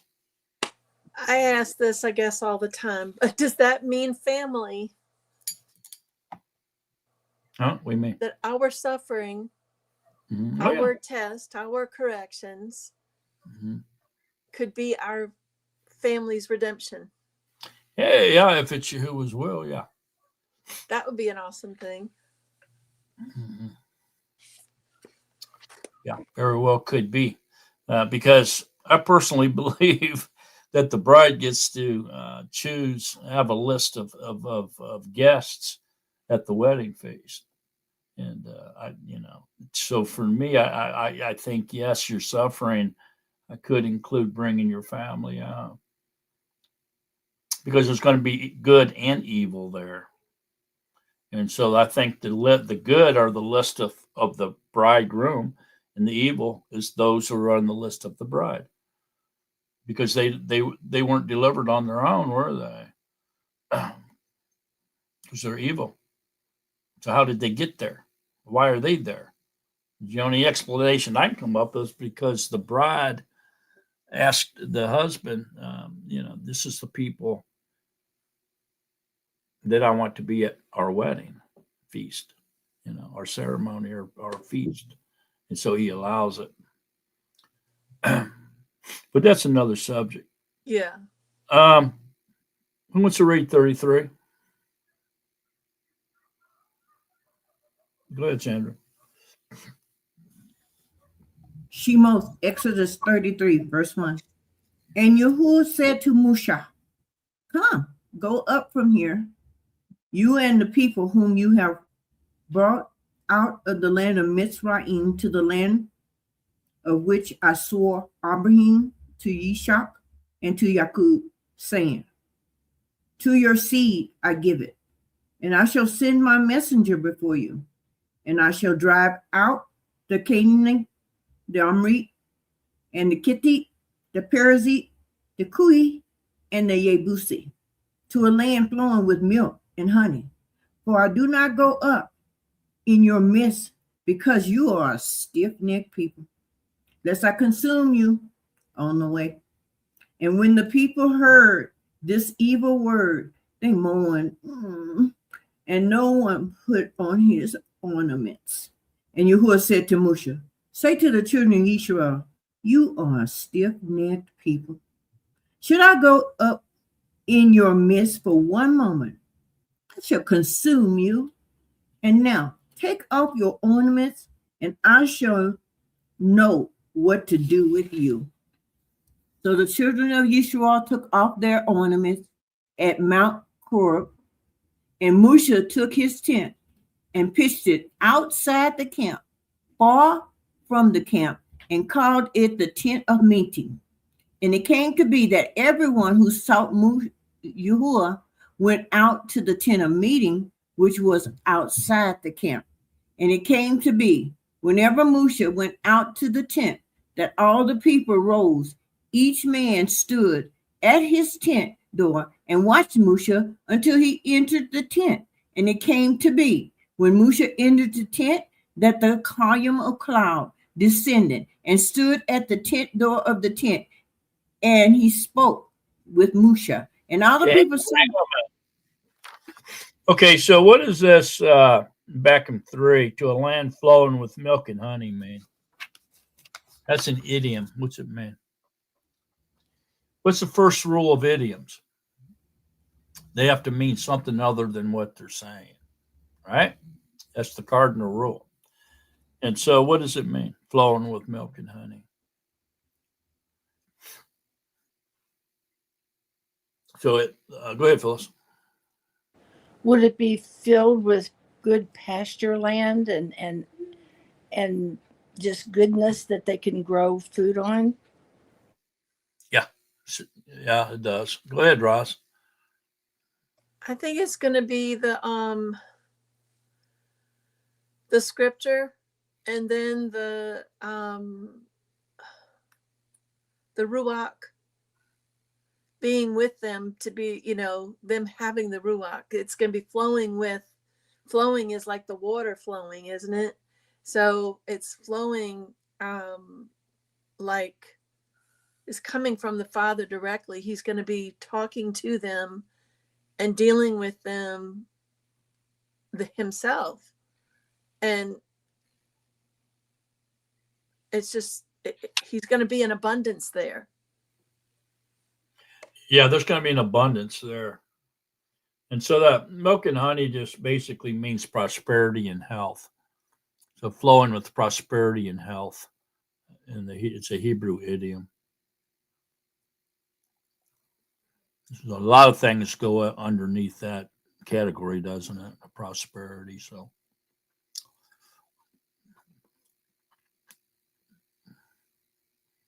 okay. So land flowing with prosperity and health.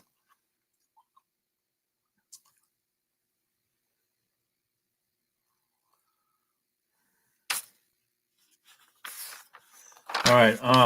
So then the tent of meeting. And it came to be when Moses entered the tent that the column of cloud descended and stood at the door of the tent, and he spoke with Moshe. What's that? Column of cloud.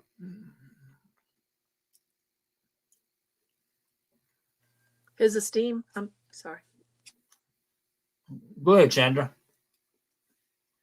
I think Sister Ross had it. That's a theophany, a manifestation of Yahushua. Right.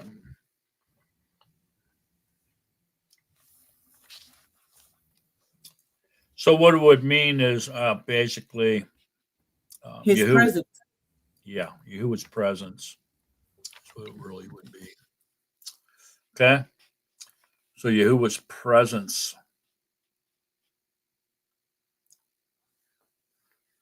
Here it was a theophany, so it was something that they did actually see, but really it's Yahuwah's presence. So why did he have to do that with these people? Because they were still young. They didn't know what was going. They didn't know what they were doing yet. They were in training. They were like toddlers at this point. Okay. Any thoughts, comments, or questions? Sandra? I got a question regarding the outside the camp, because when it was I think it was Yakub when he was running from Esau, he saw these, he called it the Machanaim. He said, this is the camp. Machanaim is the camp of Yahuwah. He found that it was like a gateway. So Yeah. is the outside of the camp like, okay, like, remember mankind was he created mankind in the Eretz on the 6th day. And then on the 8th day, he created a separate, like the Garden of Eden, where he placed Adam and Kua, a heavenly place type, where they had heavenly body. So is this outside the camp, sort of like outside of Yahuwah, the physical, outside the camp? No. No. Okay. Not outside of Yahuwah, no. It's outside of eternity, though. Right? I don't know. Well, see what if we can get the vision. So you have the tent of meeting that was outside the camp, right? So what this is would be the tabernacle, okay? And so you have the tabernacle built outside of the camp, but all around the camp, all around the tabernacle was the camp of all the tribes, and so they were stacked on the outside of the tabernacle all around it. Okay, and so what this is really saying is Yahuwah's, speaking of Yahuwah's set apartness. Okay. Well, I understand that. So it's almost like the way the temple was built with his holiest, and then the most holiest place where his presence. Huh? Sort of Yeah, like sure. that. Huh? Okay. Yeah, sure.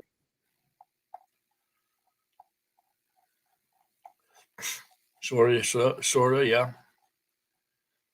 Anybody else got any thoughts, comments, or questions on this? So this would be really describing more than anything else would be Yahuwah's set apartness. His so it would be set apart ground type thing. So you can visualize the tabernacle sitting there all by itself, and then away from that would be all the tents and everything of all the tribes would be surrounding it. I'm pretty sure they were on all four cardinal directions, camped out. I think they were around the tabernacle. So set apartness was what we would be here mostly. All right. Any other thoughts, comments, or questions? Okay, Sandra. Let's continue on. Shemoth, Exodus chapter 33, verse 10. And all the people saw the column of cloud standing at the tent door, and all the people rose and bowed themselves, each one at the door of his tent. Thus Yahuwah spoke to Moshe face to face, as a man speaks to his friend, and he would return to the camp. But his servant Yahusha, son of Nun, a young man, did not leave the tent. And Moshe said to Yahuwah, see, you are saying to me, bring up this people, but you have not made known to me whom you would send with me, though you have said, I know you by name, and you have also found favor in my eyes. And now, please, if I have found favor in your eyes, please show me your way and let me know you, so that I find favor in your eyes. And consider that this nation is your people. And he said, my presence does go, and I shall give you rest. And he said to him, if your presence is not going, do not lead us up from here. For how then shall it be known that I have found favor in your eyes and your people, except you go with us? Then we shall be distinguished, and I and your people, from all the people who are upon the face of the earth. And Yahuwah said to Moshe, even this word you have spoken, I shall do, for you have found favor in my eyes, and I know you by name. Then he said, please show me your esteem. And he said, I shall cause all my goodness to pass before you, and I shall proclaim the name of Yahuwah before you. And I shall favor him whom I favor, and shall have compassion on him whom I have compassion. But he said, you are unable to see my face, for no man does see me and live. And Yahuwah said, see, there is a place with me, and you shall stand on the rock. And it shall be, while my esteem passes by, that I shall put you in the cleft of the rock and cover you with my hand while I pass by. Then I shall take away my hand, and you shall see my back, but my face shall not be seen.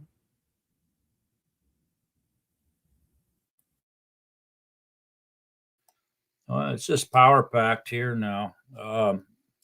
So going back over here, we see that Moses saying, if your presence is not going, do not lead us up here, us up from here. For how then shall it be known that I have found favor in your eyes? And so Moses is telling Yahushua that he wants him to stay with him, and be with him.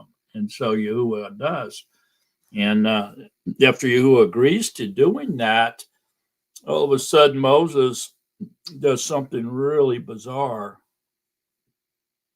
He asks Yahuwah to show him his esteem. What is that? What is Yahuwah's esteem? Sandra? Yahusha is his esteem, his body of light. Oh. His body is his esteem.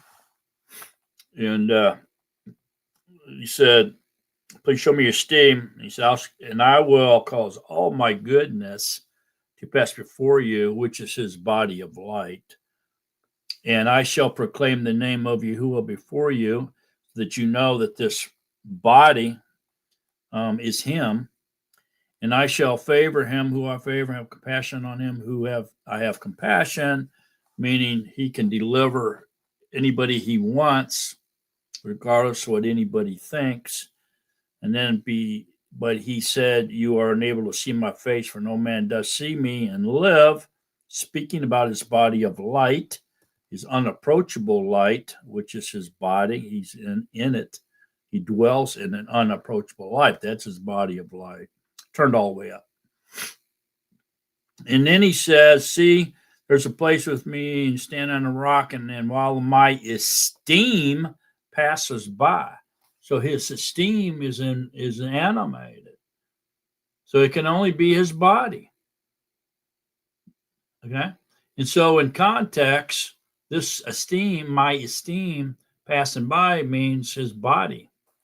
Okay? And if you doubt that he's in a body, he speaks of walking by, passing by. He must have legs and feet. He's got a face. He's got hands. He's got a back. Got a face. You know, he's in his body. There's no doubt about it. He's in a body. And so he had his body of light turned up to a high degree that if Moses would look on his face, it would kill him. And so then he says, see, there's a place, stand on the rock while my esteem passes by, that I shall put you in the cliff of the rock and cover you with my hand. See, there he's got a hand there, see. And then I shall take away my hand, and you shall see my back, but my face shall not be seen. Okay, so he's definitely in a body here. There ain't no doubt about it. This is the firstborn of all creation. Now, if we look at Genesis 1:4, where it says, I shall cause all my goodness to pass before you. We look at 1:4, Genesis. And Elohim saw the light, that it was good. See that? And so here he's talking about, I shall cause all my goodness to pass before you. So his body of light was good. So he's going to pass all his goodness means his body of light. Purity. That's purity. Passing past him means there's nothing, there's no darkness, and there's no shadow, there's no nothing there. It's just pure, clean light. You see that? Okay, and so his esteem is his body for sure. Look at, Exodus 22:26. So 22:26 says, if you take your neighbor's garment as a pledge at all, you are to return it to him before the sun goes down. For that is his only covering. It is his garment for his skin. What does he sleep in? And it shall be that when he cries to me, I shall hear, for I show favor. Okay, and so this is kind of this, speaking of the man's garment as a pledge to him, being that it's his only covering, meaning his body. And so we can see that there. And then if we go to John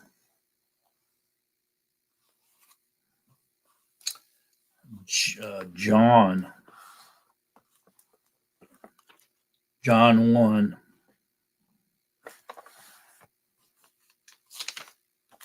So John 1:14 says, and the Word became flesh and pitched his tent among us, and we saw his esteem as of an only begotten of the Father, complete in favor and truth. So here is Yahuwah's body has become flesh, and we saw his esteem, and we saw his body in Yahusha. So that's Yahuwah's, ultimately Yahuwah's esteem is his body of flesh there in the Messiah. And we can go to 17. John 17:5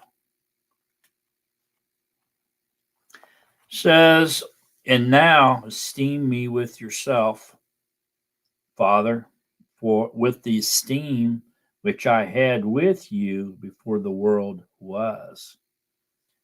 Meaning that all his goodness walked before Moshe, and his esteem being the firstborn of all creation. And let me see, probably Colossians 1.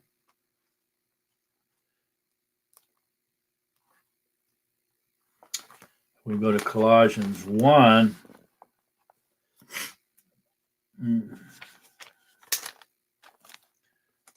15.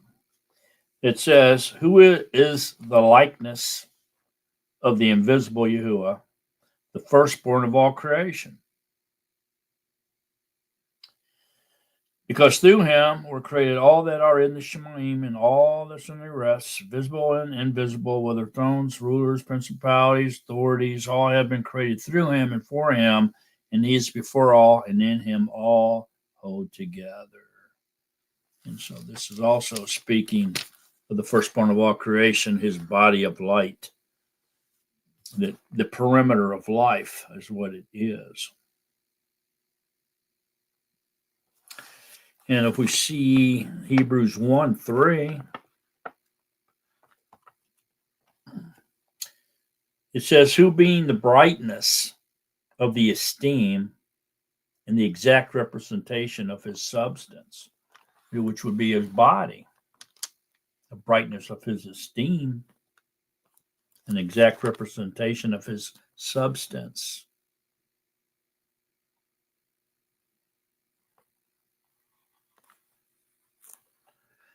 And sustaining all by the word of his power, having made a cleansing of our sins through himself, sit down at the right hand of the greatness on high, having become so much better than the messengers, which are angels, and he has inherited a more excellent name than them. Okay, so this is speaking of the firstborn of all creation. Looking down at 6, "And when he again brings the firstborn into the world, he says, let all the messengers of Yahuwah be referenced to him." So the firstborn of all creation, referencing, again, Genesis 1 and John 1, being his body, firstborn of all creation, body of light. And so goes on, but look at Psalms.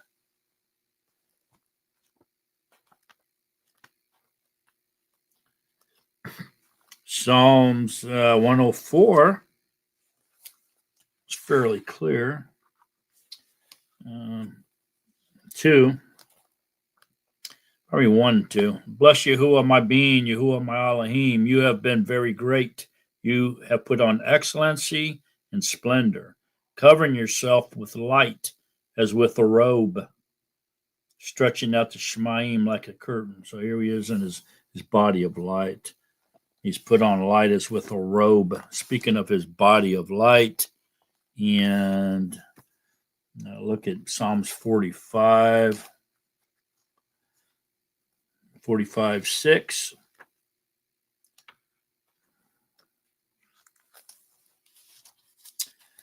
Uh, 6 and 7 and 8. "Your throne, O Elohim, is forever and ever. The scepter of your reign is a scepter of straightness. You have loved righteousness and hated wrongness. Therefore, Elohim, your Elohim, has anointed you with the oil of gladness more than your companions. All your garments are myrrh and aloes, cassia. Out of the palaces of ivory, stringed instruments have made you glad."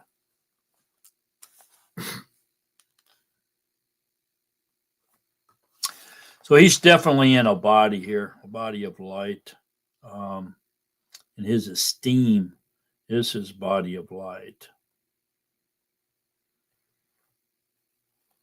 And ultimately, his body of flesh in Mashiach.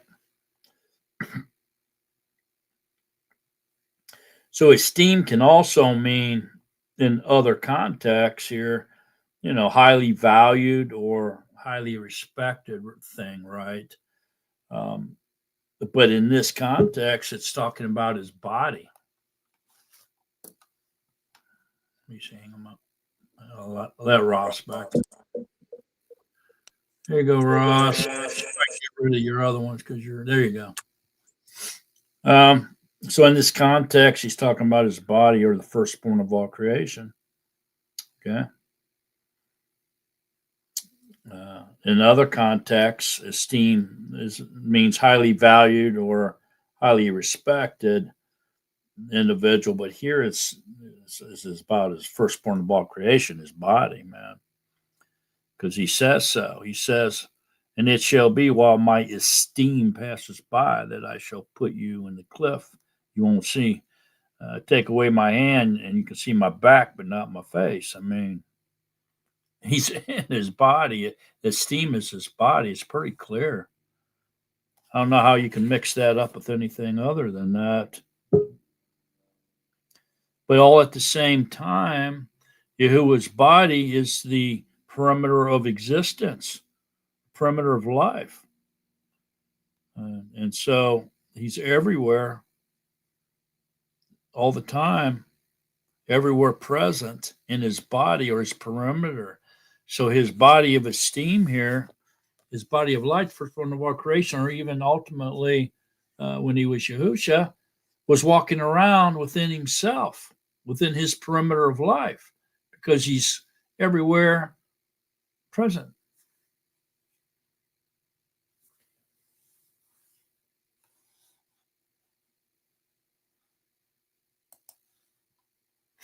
Everybody picking up what I'm laying down on that? Go ahead, Roz. So in essence, we were walking around with him and he was in us. Every place that the Father goes, we're with him. And he's in us. So yeah. We'll always be with him because we're always will be in him. There's no existence outside of Yahuwah. None. There's nothing there. Okay, so he's great. His greatness is unmeasurable. You can't measure how big he is. He goes for everlasting.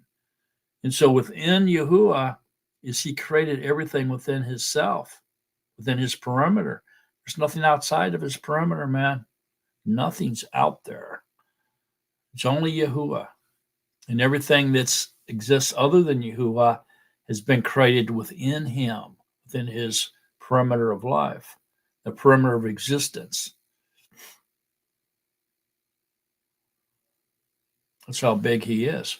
So even when he created a body for himself to walk in and talk in and to communicate with his creatures, he is walking and talking within himself, just like we are. So he's in him. That's why Yahusha said that. He said, I'm in the Father and the Father is in me. That's what he's talking about.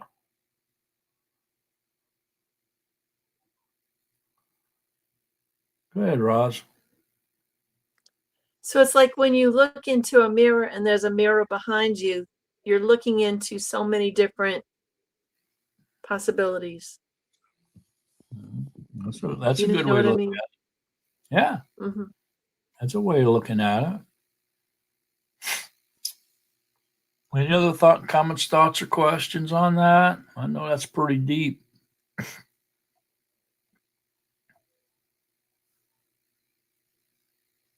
Because actually, if he's in everybody else, we're actually in everybody else too. That's why we become the body.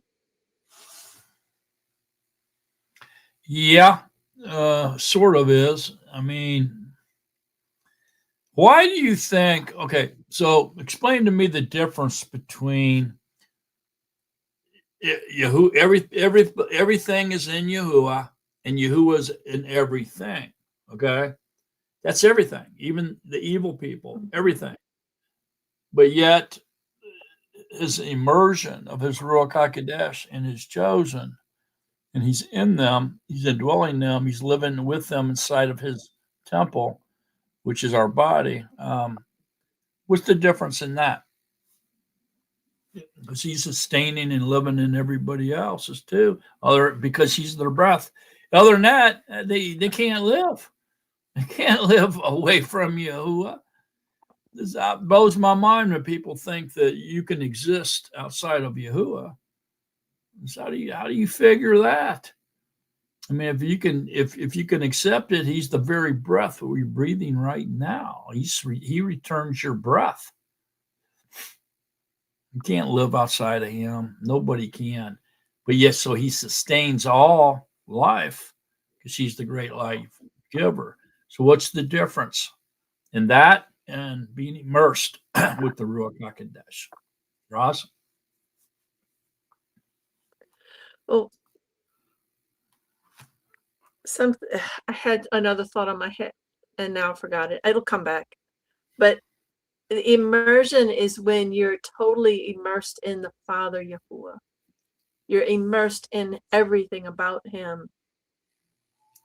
It's he's not just placed in there. You're choosing to be immersed with him. You're choosing to be with him in every kind of a way. Whereas the people that are not with him are just there for the ride. Yeah. Anybody else?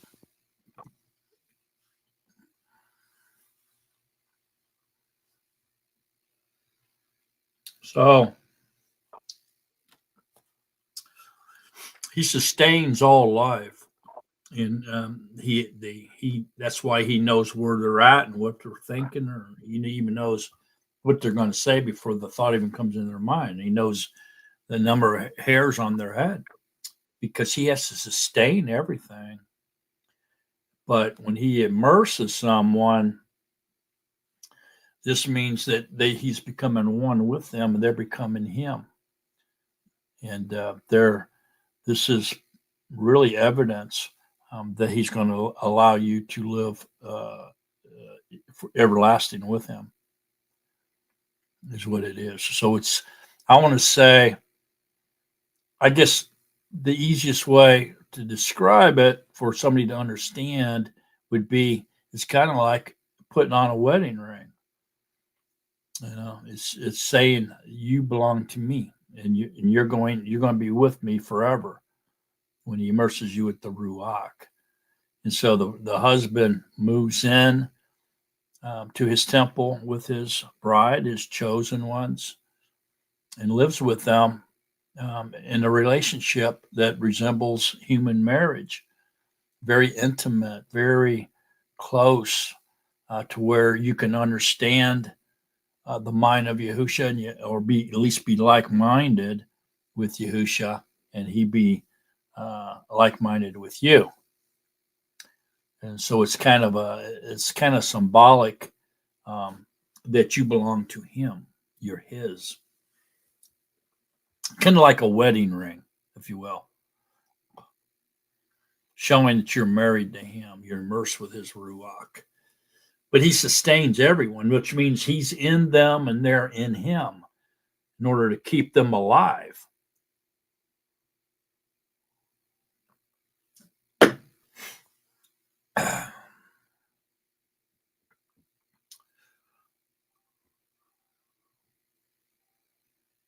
Any other thoughts, comments, or questions on that? Very powerful stuff.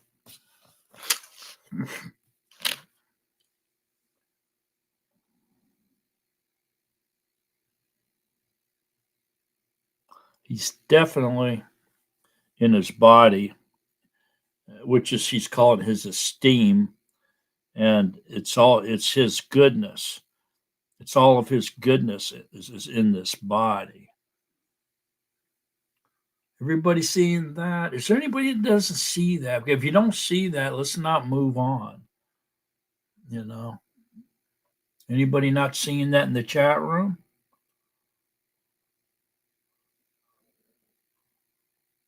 Everybody's welcome to come on. We still have 3 openings.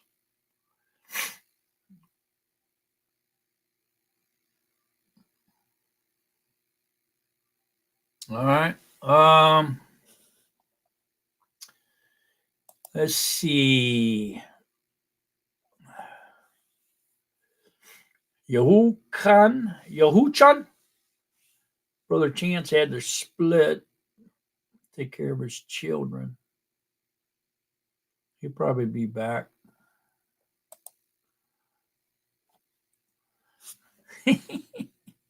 Go ahead, Sandra.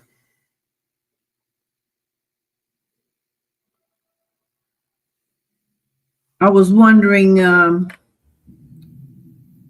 so this is like the difference you were talking about, the difference in the Ruach and Dunamis. It's like the consummation of all things, where we become one with him. We in him. We now become him because we're his Mishkan.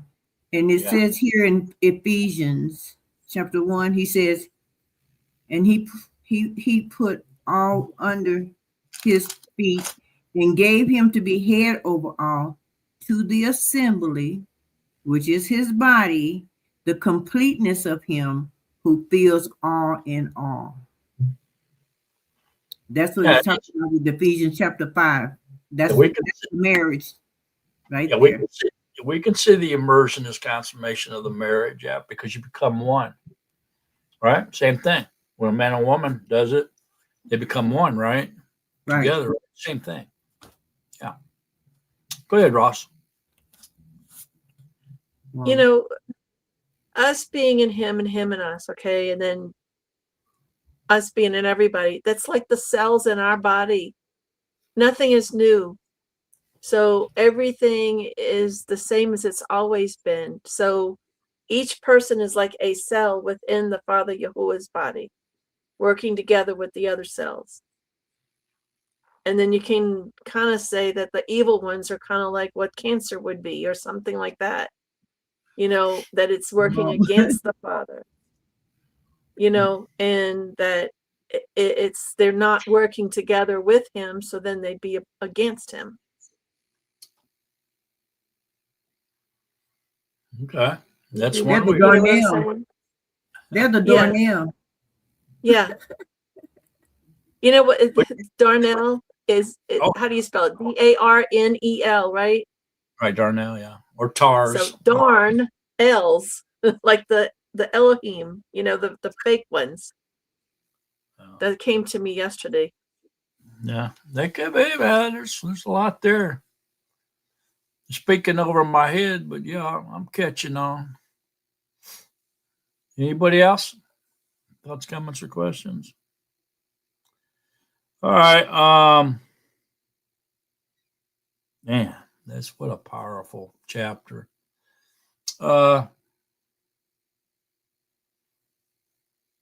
Yahuwah has a body. And look, people say, oh, you know, the body wasn't created. Yes, it was. He absolutely was created. Look, the term firstborn of all creation implies that he was created. There was nothing existed except for Yahuwah. He was all there was. So everything else is created except for him. And it's created within him. It's all in him because he's the perimeter of life, the great life giver. We'll always, forever be with him because we will indwell him within his perimeter, even in the eternal reign.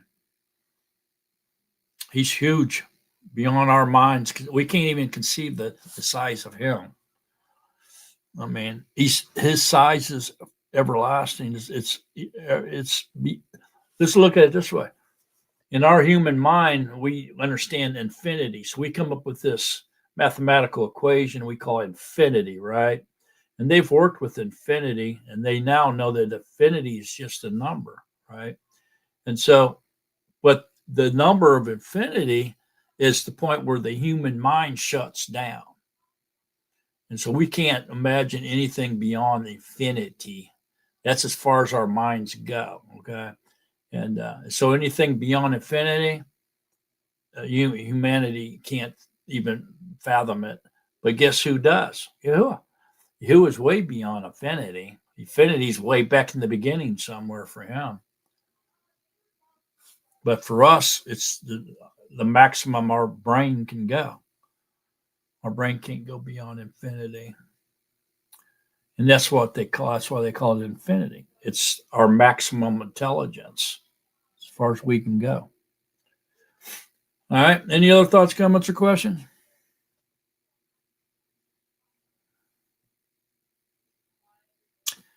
All right. We need a reader for 34. We just got a couple more chapters. We'll be done. Who wants to read 34? Jim? I'll start it and I'll let Joe finish it. What's that? I said, I'll start it and let Joe finish it. We can let Joe do 35. Joe, you gonna do 35 then? Okay, he's good. All right. And Yahuwah said to Moshe, cut 2 tablets of stone like the first ones, and I shall write on these tablets the words that were on the first tablets which you broke. And be ready in the morning. Then you shall come up in the morning to Mount Sinai and present yourself to me there on the top of the mountain. And let no man come up with you, and let no man be seen in all the mountain, and let not even the flock or the herd feed in front of that mountain. And he cut 2 tablets of stone like the first ones.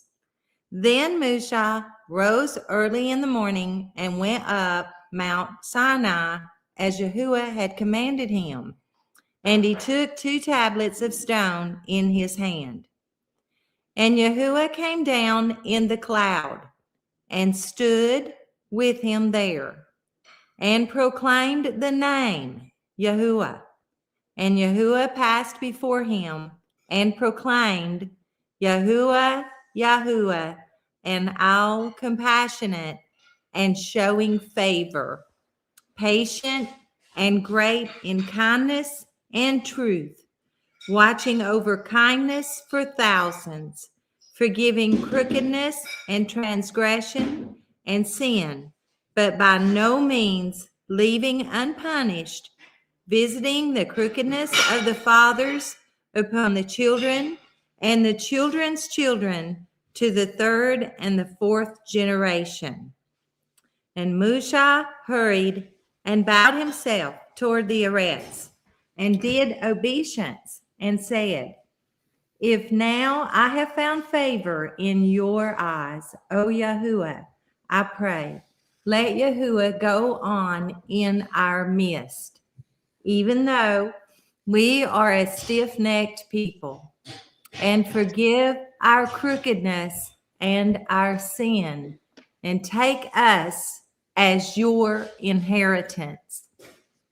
And he said, see, I am making a covenant.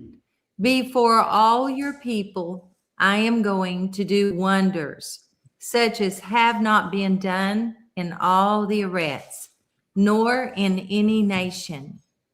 And all the people among whom you are shall see the work of Yahuwah, for what I am doing with you is awesome. Guard what I command you today. See, I am driving out from before you the Amorite and the Canaanite and the Kittite and the Perizzite and the Kui and the Yebusi. Guard yourself, lest you make a covenant with the inhabitants of the land where you are going, lest it be a snare in your midst. But break down their altars and smash their pillars and cut down their Asherim. For you do not bow yourselves to another mighty one. For Yahuwah, whose name is jealous, is a jealous all, lest you make a covenant with the inhabitants of the land, and they whore after their mighty ones, and slaughter to their mighty ones. And one of them invites you, and you eat of his slaughterings. And you take of his daughters for your sons, and his daughters whore after their mighty ones, and make your sons whore after their mighty ones. Okay, hang on a minute. Okay, so what does this here mean? The name Yahuwah, for Yahuwah, whose name is jealous, is a jealous all. What does that mean, do you think?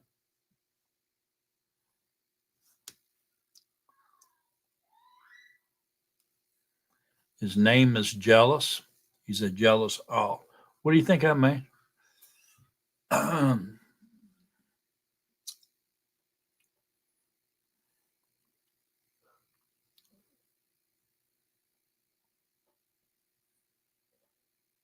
I felt good.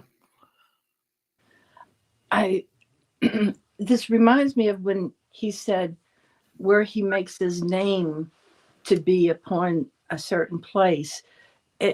He's personifying his name, and his name is jealous, and he's a jealous Elohim. Elohim. Mm-hmm. Roz? That he is the only one that he wants you to focus on, nothing else. Mm-hmm. Right.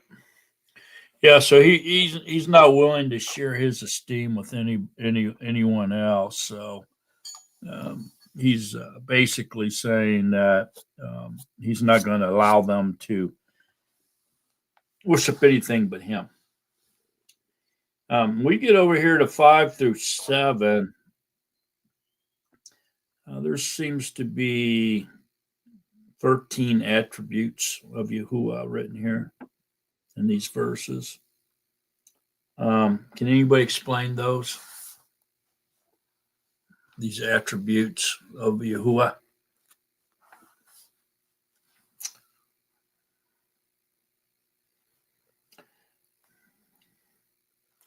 So Yahuwah came down in a cloud and stood with him there and proclaimed the name Yahuwah. And Yahuwah passed before him and proclaimed, Yahuwah, Yahuwah, in all, compassionate and showing favor, patient and great in kindness and truth, watching over kindness for thousands, forgiving crookedness and transgression and sin, but by no means leaving unpunished. Look at that. So he's going to forgive all this crookedness and transgressions, but he's not going to leave unpunished. So that kind of confirms what we've been talking about. And visiting the crookedness of the fathers upon the children of the children to the third, fourth generation is a Hebrew idiom. And so here we find these attributes of Yahuwah, basically him explaining his character, right? Or exposing his character to Moses. And also he ends with this Hebrew idiom. What do y'all think all that is? What can you say about his character here? Just sum up these attributes. And what does this idiom mean? Visiting the crookedness of the fathers upon the children and the children's children to the third and the fourth generation. What does that mean?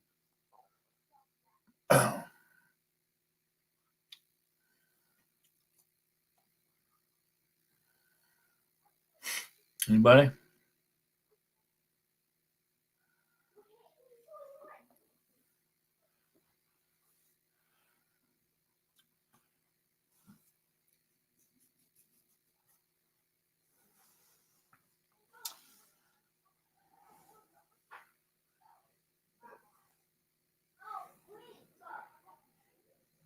So he's great in kindness and truth, and he's compassionate, he's merciful, he's kind, he doesn't lie, speaks truth, and he's forgiving. He's going to forgive everything that all the sins, transgressions, everything that everybody did against him, but he's not going to leave them unpunished. He said, even to the point of visiting their crookedness on their children, third and fourth generation, meaning that they are teaching their traditions to their children, and they pass it on to their children, and they pass those traditions on to their children, and he's not going to accept it or allow it, no matter how they change it or sugarcoat it. Does that remind you of anything?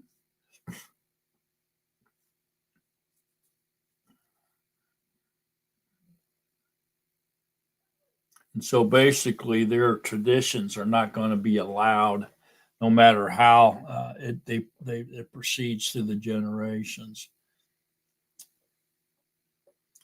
So if traditions are passed on through third and fourth generation, what does it eventually become?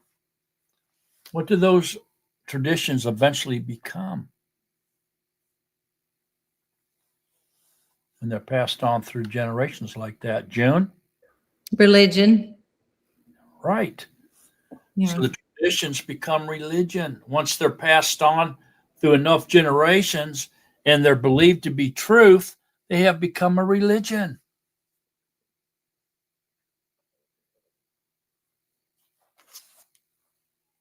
And this is what Yahuwah is talking about. Go ahead, June. Yeah, I think it was real strange. Once upon a time, when I was going through the denominations searching for Yahuwah, I was in a Christian church, and I was teaching this. Every place I'd ever been, I was teaching the Son's Day classes to kids, adults, just whatever. And so I just happened to be teaching these fifth graders about Exodus 34. And the elders came and got me the next day and told me I was teaching falsehood because I was teaching them that Moses cut out the 2 tablets of stone like the first ones. And they said that wasn't in there.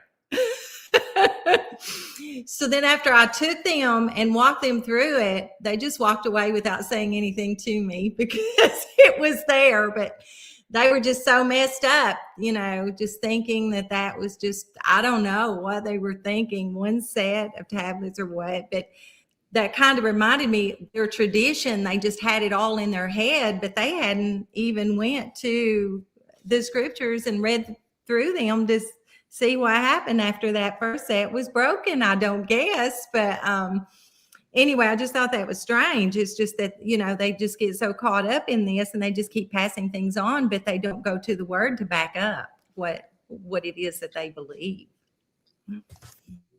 Yeah, we see this quite a bit, really. People do that. They say stuff and they teach stuff. And it's like, man, where are you getting that from? Or, you tell them truth and they don't believe it because mostly because they've been taught to cherry pick, grab a verse and get out of that chapter. Just don't read anymore. And the reason they teach them to do that is because it reinforces their doctrine. So their doctrine's based on all these different extracted verses, okay? And so if they keep with the verses, then that establishes or reinforces the doctrine. If they read in context, it blows their doctrine up. So they don't. They make sure that they teach people not to do that. Yeah, it's really weird. Even in 32 or 33, there, they don't teach anything about what his esteem is. Here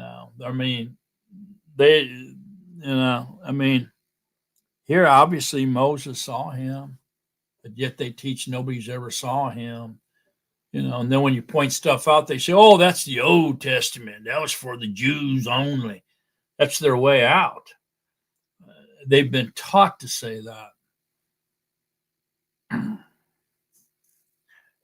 And so that's how they've taught the people, and they're brainwashed with it. So I see that in a lot of stuff, man. But that's a good point, though. Up in the beginning there, the Yahushua told Moses to go cut 2 tablets of stone like the first ones, and I shall write on the tablets. And so he made him go carve out the tablets for punishment for breaking them. And then he had to haul those 2 heavy tablets back up that mountain, and where Yahuwah wrote on them again. And then he had to bring them back down. Why did he do that? Because for punishment. Go ahead, Phyllis. What do you think the spiritual significance of the first 2 tablets might be? I mean, he had written the commandments with his finger on those tablets, and Moshe broke them. Could that represent, the people that don't keep the commandments, that would break the commandments? I think so. Yeah, violence to the Torah. Yeah, I think that's exactly what it is. Violence to the Torah. Go ahead, Ross. Was it maybe because the word was you broke? He told Moshe, you broke those tablets. Yeah. So is it possible that it made it worse because he broke those tablets? Like when in Genesis, Kua took the first bite, but the fall didn't happen till after Adam took did it as well. So is it possible that that's because the way that it's said in there, you broke? Mm-hmm. I don't know. It's you, that verbiage stood out to me.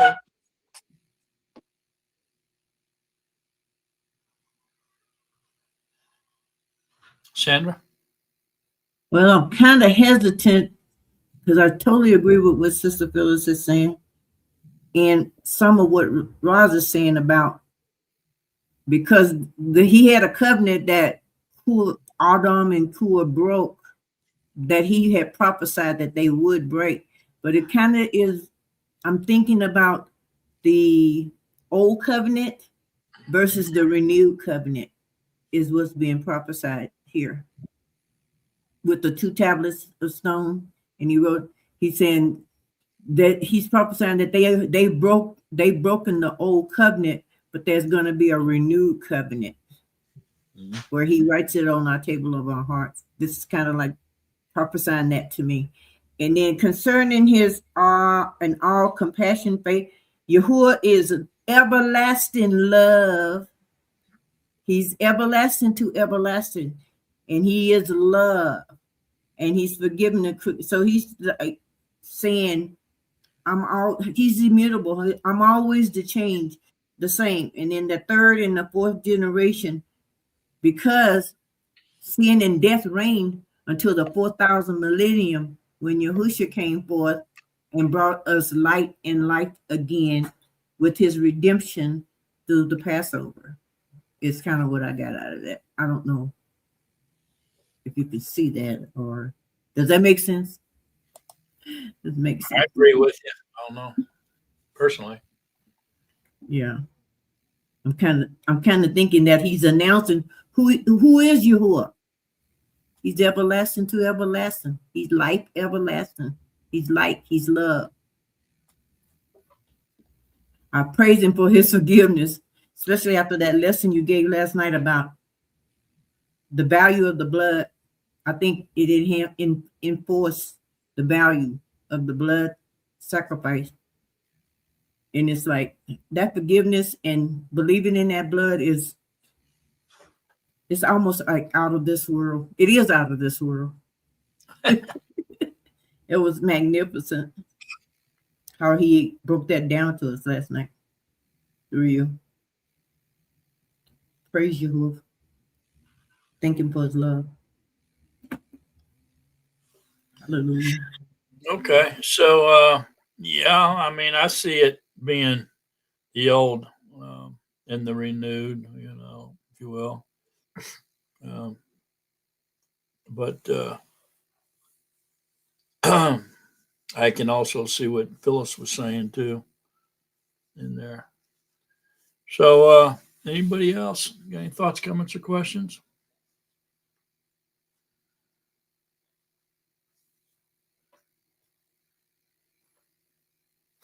Okay. Let's continue on then. Chapter 34:17. Do not make a molded mighty one for yourselves. Guard the festival of unleavened bread. For 7 yomim you eat unleavened bread, as I commanded you, in the appointed time of the month of Abib. Because in the month of Abib you came out from Mitzrayim. Everyone opening the womb is mine, and every male firstborn among your livestock, whether bull or sheep. But the firstborn of a donkey you ransom with a lamb. And if you do not ransom, then you shall break his neck. Every firstborn of your sons you shall ransom. And they shall not appear before me empty-handed. 6 yeomen you work, but on the 7th yom you rest. In plowing time and in harvest you rest. And perform the festival of weeks for yourself, of the first fruits of wheat harvest, and the festival of ingathering at the turn of the year. 3 times in the year all your men are to appear before the Master Yahuwah, the Elohim of Israel. For I dispossess nations before you, and shall enlarge your borders, and let no one covet your land when you go up to appear before Yahuwah, your Elohim, 3 times in the year. Do not offer the blood of my slaughtering with leaven, and do not let the slaughtering of the festival of the Passover remain until morning. Bring the first of the first fruits of your land to the house of Yahuwah, your Elohim. Do not cook a young goat in its mother's milk. And Yahuwah said to Moshe, write these words, for according to the mouth of these words I have made a covenant with you and with Israel. And he was there with Yahuwah 40 yomim and 40 laylas. He did not eat bread, and he did not drink water. And he wrote on the tablets the words of the covenant, the 10 words. And it came to be when Moshe came down from Mount Sinai, while the 2 tablets of the witness were in Moshe's hand, when he came down from the mountain, that Moshe did not know that the skin on his face shone, since he had spoken with him. And Aharon and all the children of Israel looked at Moshe and saw the skin of his face shone, and they were afraid to come near him. Okay, stop for a minute. Anybody got any questions, thoughts, or comments to this point? Anything jumping out here you want to talk about? All pretty straightforward, isn't it? So he's letting him know about the festivals. 3 times a year, there's a feasts, and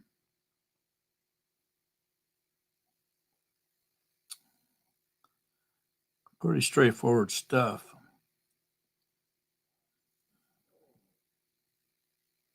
What's the festival of ingathering? That's a name for one of the other appointed times up there in 22. What is that festival? The festival of ingathering. What is that?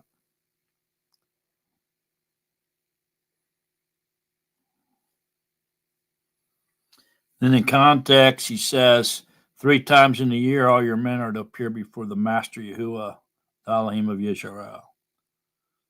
And he tells them why.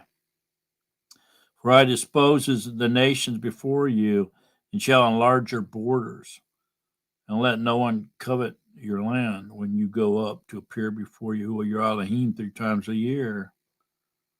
Do not offer the blood of my slaughtering with leaven. And do not let the slaughtering of the festival of the Passover remain until morning. If it does, you got to burn it. So what is that? What y'all thinking, man? What does that mean? The festival and gathering. What is it? It's another name for one of the appointed times. Go ahead, fellas. Would that be tabernacles? Yeah, that's Sukkot. No. No. Yeah, that's the end. What do you think it's tabernacle? It's Sukkot. I'm sorry. It was tabernacles. It's not. What I mean, why do you think it is? That's what I'm asking. The ingathering. I just Mhm. thought 3 times. I'm sorry. I guess I just misunderstood. In the festival of ingathering at the turn of the year. Oh, there's our clue. Passover. There you go. But Passover. I had a question. If this is a good time, Yeah. how were they able to have a crop because they were moving constantly? Did they settle in a land long enough to raise a crop? Yeah, this is like when they get there. When they get there, they're to do this. But we know they don't get there, right? They end up having to wander in the wilderness for 40 years, right? And so he's telling them basically what to do when they get there. And notice here in 18, guard the festival of unleavened bread. 7 yamim you eat unleavened bread, as I commanded you, in the appointed time of the month of Abib. Because of the month of Abib, you came out of Israel. So what does that mean? Abib. What month is that?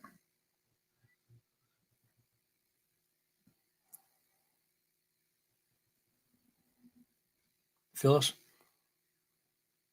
The first month of Yahuwah's year. Yeah. So that's the first month of the year.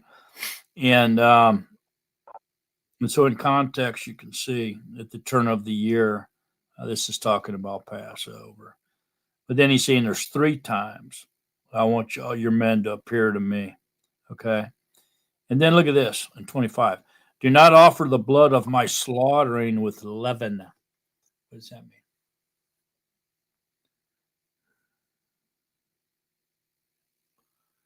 Anybody know?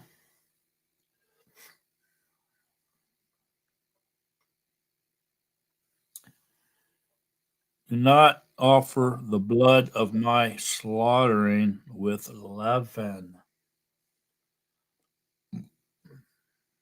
That means no sin, right? Leaven represents sin. So he's looking for a perfect lamb. Like Yahushua was our perfect lamb. Yeah, he's explaining why they're to eat unleavened bread here, isn't he? Go ahead, Roz. Well, if the person that would be sacrificing the lamb would have sin in their heart and not having cleansed before they had gone in there, then offering an unblemished lamb would be contradictory, wouldn't it? Yeah, and that's why the Hebrew would they would do a purification ritual for these 3 times of the year because of that, making sure they had removed all the sin out of their minds and hearts and whatever, and were purified. And so, yeah, they did a purification ritual every year before these 3 feasts, these 3 times a year. So, yeah, absolutely. Anybody else?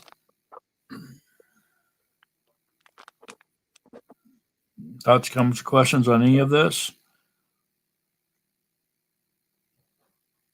We've talked about some of this already, haven't we?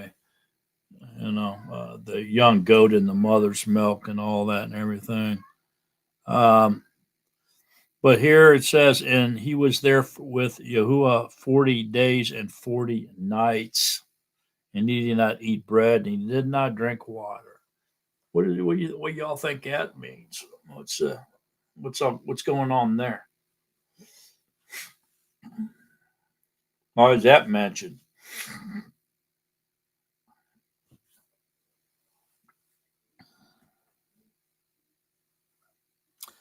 So obviously, the new year is in Abib, or the springtime, after the spring equinox, because that's the beginning of the new year. And so that's usually March 20th, March 21st every year. And then we know the Passover is always on the 14th of Abib, right? So first day of unleavened bread would always be on the 15th. So that's a no-brainer. It's something you don't really have to try to calculate. It's always the same. And then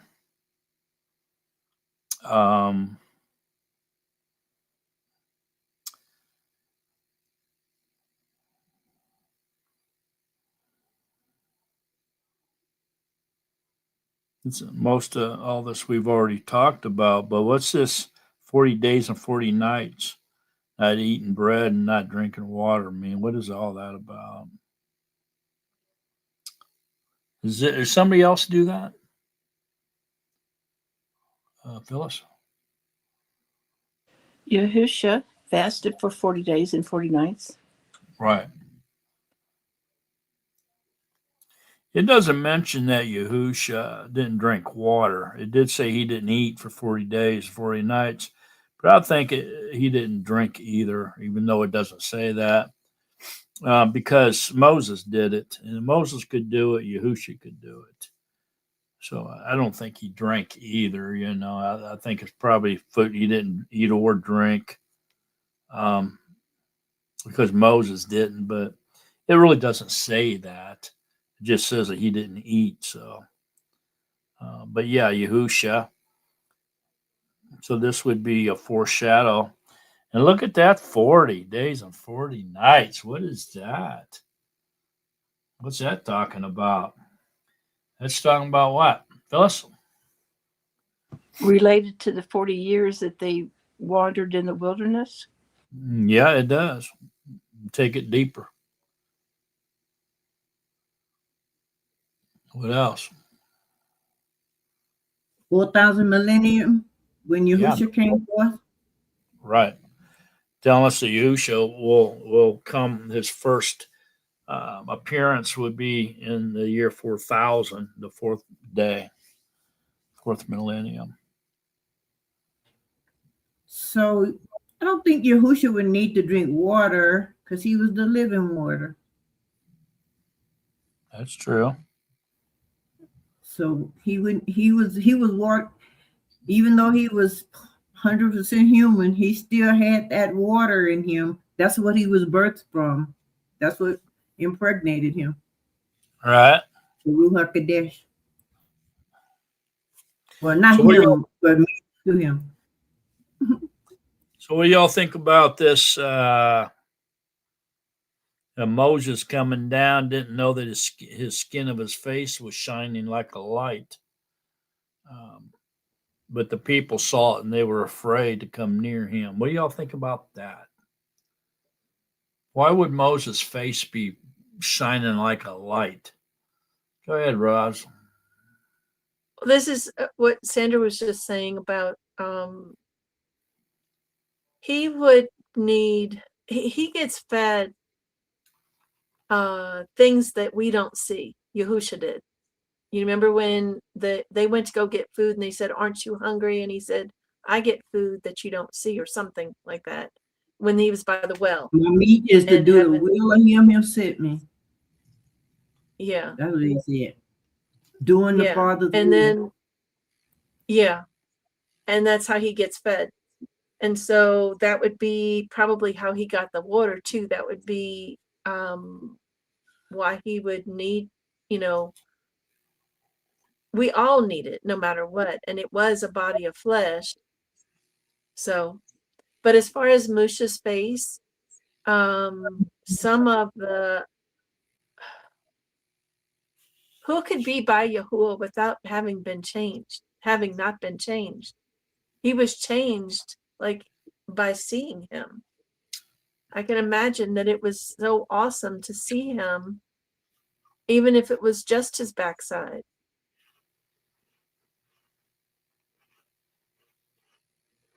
But for him not to see it, he didn't have a mirror or anything to see. So I don't know.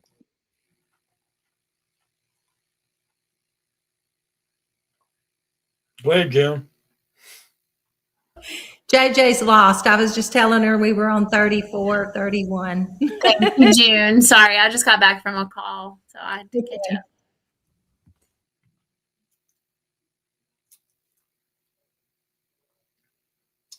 Brilliance upon brilliance.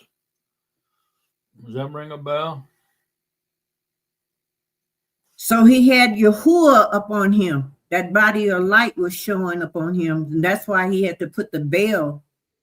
And I think in one of the New Testament writings, it says that that veil was put there because of their unbelief, because they couldn't see that he was reflecting Yahuwah because he had been in his presence all that time. So by that time, he was being almost transformed into a body of light himself. Like when he appeared to Yahusha in the transfiguration, who came forth, Musha and Eliyahu. Yeah, so let's go to Isaiah 60. Okay. Isaiah 60, 1-3. Arise, shine, for your light has come, and the esteem of Yahuwah has risen upon you. For look, darkness covers the earth, and thick darkness the people. But Yahuwah arises over you, and his esteem is seen upon you. And the Gentiles shall come to your light, and sovereigns to the brightness of your rising.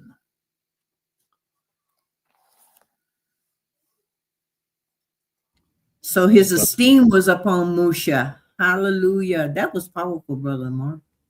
Hallelujah. Well, there a lot of different translations use brilliance upon brilliance rather than esteem upon esteem. But either way, it's the same thing. So, so what do you all think about that then? The light shining on his face shining like light, shone. Brilliance upon brilliance. So, in the Hebrew mindset, this would primarily is referring to Yahuwah shining on his people. Okay. Does that ring any bells? Yahuwah shining on his people. Does that remind you of anything?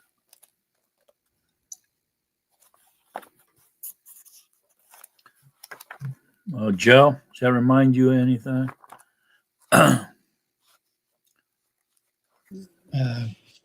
No, I did have a comment on Isaiah 60. If you looked on down on verse 5, it says, "Then you shall see and be bright." Yeah. I thought that added to what we were talking about. Yeah, that adds to it. Yeah. But that nothing rings a bell when I say that this primarily refers to Yahuwah shining on his people. Joe, go ahead, JJ. Is it his light within us when we take on the Ruach HaKodesh that shines within us? Oh, yeah. Sure does. I'm just picking on Joe because I'm pointing out the priestly blessing where it says in 25, Yahuwah make his face shine upon you and show favor to you. Joe, how did you not catch that? I'm just kidding. Joe slow today. He stayed up last night. I did too, and I'm with it. What's going on, Joe? Okay, and so pretty wild, Yahuwah's Moses' face was shining because he was with Yahuwah for 40 days and 40 nights. Yeah, wow. And so I think this could also be a foreshadow of our immortal body, that we're going to have a body of light. Could this be foreshadowing that? Could be.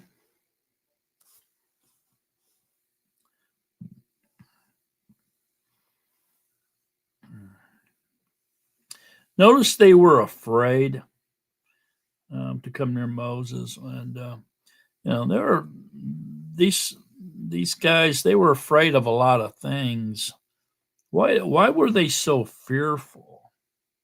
Do you think, Roz, or I don't know who had their hand up first? Yeah, they're fearful because then he became as we're striving to be Yahuwah. So once we become delivered all the way, then we'll have the same shine as Yahuwah because he'll be in us 100%.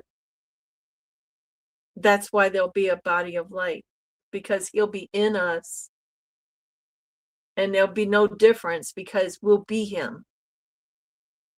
We won't have the same, we're still a creation, but we'll be him because we're striving now to be like him.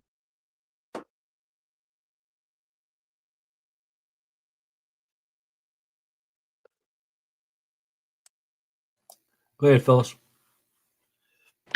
It's written that the light does not run away from darkness, but darkness runs away from light. So we shine our light. Yeah, they were still in the dark, weren't they? That's why they were fearful of the light. That's right. Okay. Any other thoughts, comments, questions on this? Okay, let's continue on then.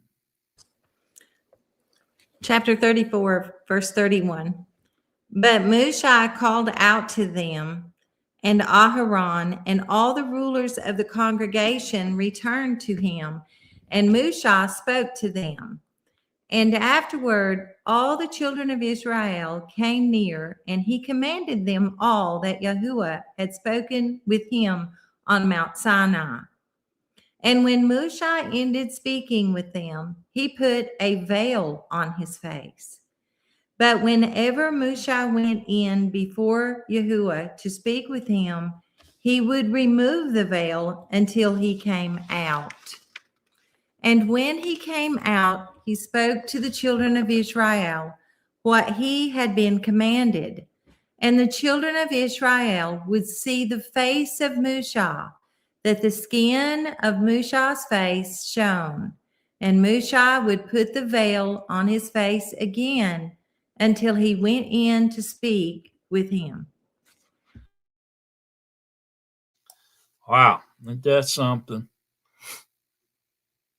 That's wild. Okay, so is this a foreshadow of anything? Does this remind you of anything at all? And Moshe would go in, take the veil off, speak to Yahuwah, and then he'd come out and his face would be shining like crazy. So they were scared to death. So he'd put the veil back on after he told them what Yahuwah said. He'd put the veil back on until he went back in and met with Yahuwah face to face again. Does this remind you guys of anything? Ross? Yahusha's face shone. was shining after he was on that mountain. Mhm. Right before he was going to be on the cross, didn't he? Yeah. Yeah, he did.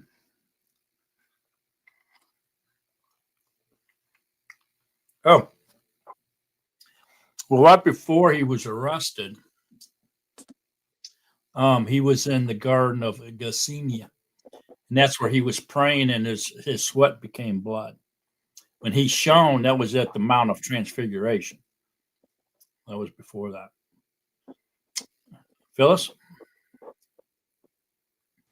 It reminds me of the veil that was put in the temple to Yeah. separate the people from the Holy of Holies.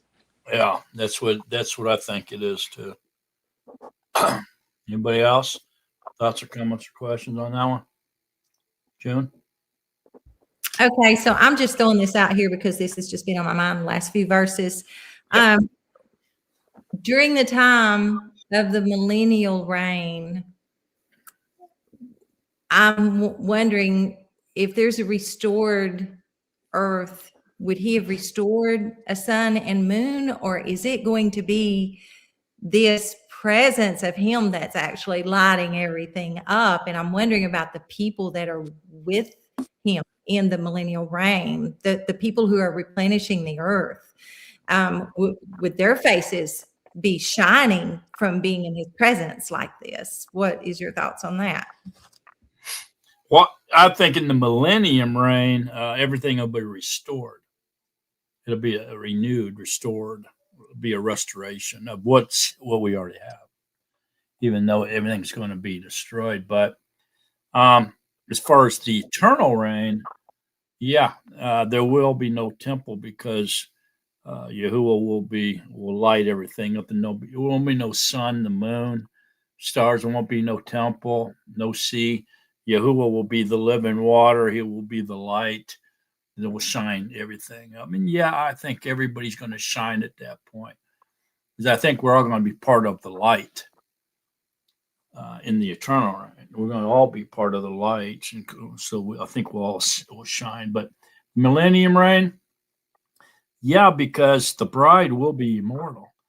And so the bride will be, I think, will be light, or at least will be light in his presence. We will glow in his presence, but everybody else will just be like regular humans, because flesh and blood and sin will still exist in the millennium reign.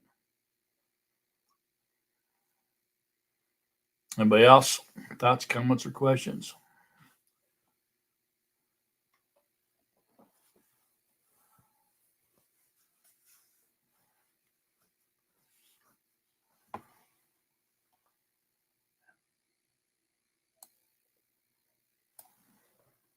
Thoughts, comments, questions?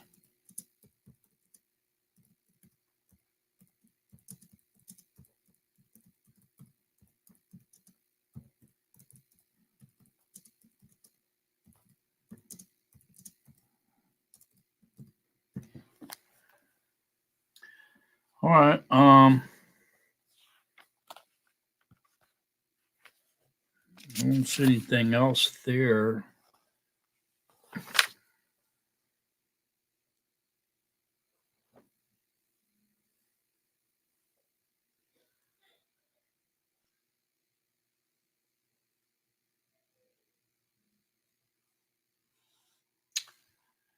Let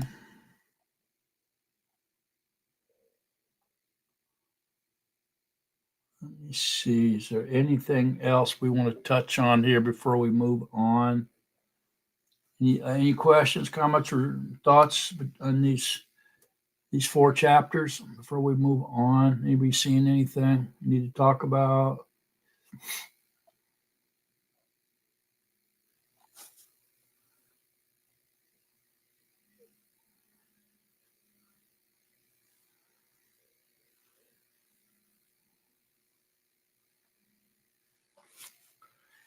Yeah, I think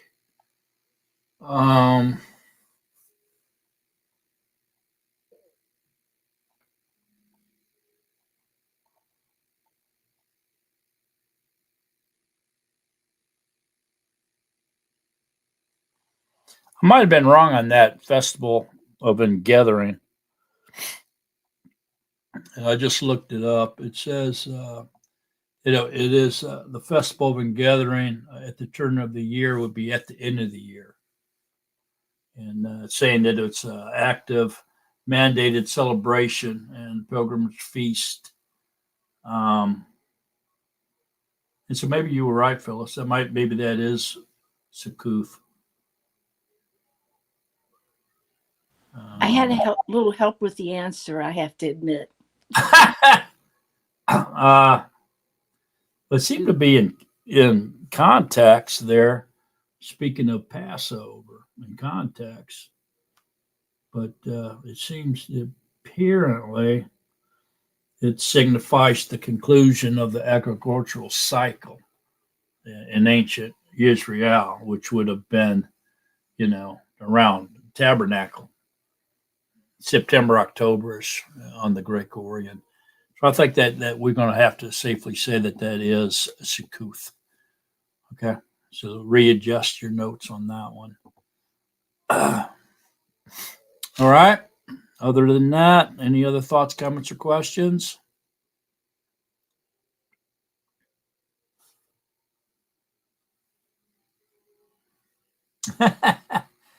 Okay.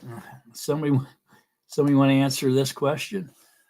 He's wondering, is it truly dark outside now? Do you think we have a fake sun? Anybody want to tackle that? I'm not going to touch it with a 10-foot pole. Nobody? There are Raj? times, there are times I have seen two. When I was in the Two? Netherlands, I saw two. Yeah, I saw two, it was like when a cloud would go over it, you'd have the light here and then you'd still have a light over here. And I've seen it here in Louisiana too. I've had other people mention seeing two suns. I don't know what that means. I mean, I'm not sure if that's a parallel universe or what the application is, but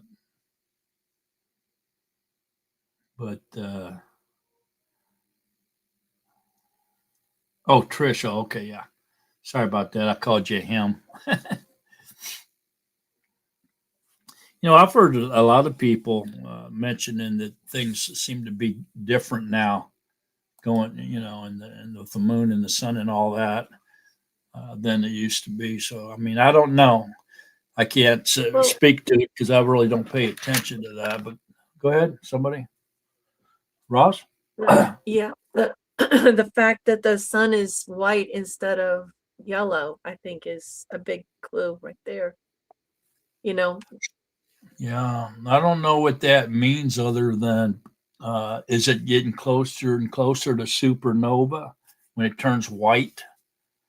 Is that what that means? Or I thought it would be the opposite. I mean, I don't know. Like I say, I'm not a scientist, so I don't know about that kind of stuff. So I'm just asking. Yeah. All right. Nobody? No other thoughts, comments, or questions? Who wants to read the last chapter for today, 35? Joe. That's right. It was Joe. 35. And Musha assembled all the congregation of the children of Israel and said to them, these are the words which Yahuwah has commanded you to do. Work is done for 6 yamen, but on the 7th yom it shall be set apart to you, a Sabbath of rest to Yahuwah. Anyone doing work on it is put to death. Do not kindle a fire in any of your dwellings on the Yom Sabbath. And Musha spoke to all the congregation of the children of Israel, saying, this is the word which Yahuwah commanded, saying, take from among you a contribution to Yahuwah. Everyone whose heart... Hold up. Okay, so now we have to see in context what's happening here. And so they've got their 10 Commandments back and all that. And now remember what's going on. is Yahuwah has commissioned them or commanded them to do work for him. And remember back here where he warned them that even though they're doing this special work for Yahuwah, that they still have to obey the commandment of the Shabbat. Remember that when we were talking about that? Okay. And so now, after we went through all this other stuff, now we come into this 35. So Moses is now getting ready to put this all in motion. Okay. He's getting ready to implement all this instruction that's been given. And so he calls an assembly, saying, assembled all the congregation of the children of Israel. So he called this gathering, this huge assembly, and now he's going to give the command. We're going to start doing this work of Yahuwah's. Okay. And so as he does this, and he's going to ask for contributions in order to begin or to implement these instructions and get it moving.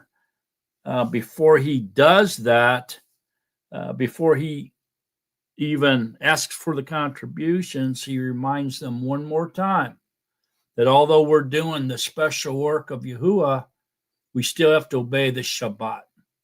Is everybody seeing that? Okay. Now, there's a spin here, and it says, do not kindle a fire in any of your dwellings on Yom Shabbat. Okay. All right. Now, this particular instruction here is only found here. You never see, this is not found anywhere else in Scripture. It's the only place. It doesn't say that anywhere else. So going back again to 31,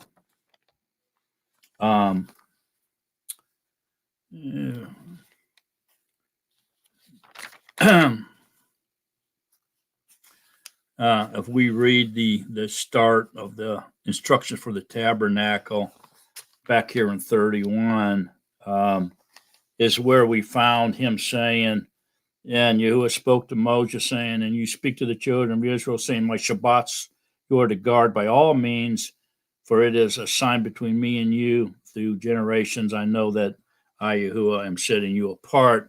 Remember that? And it goes down through that.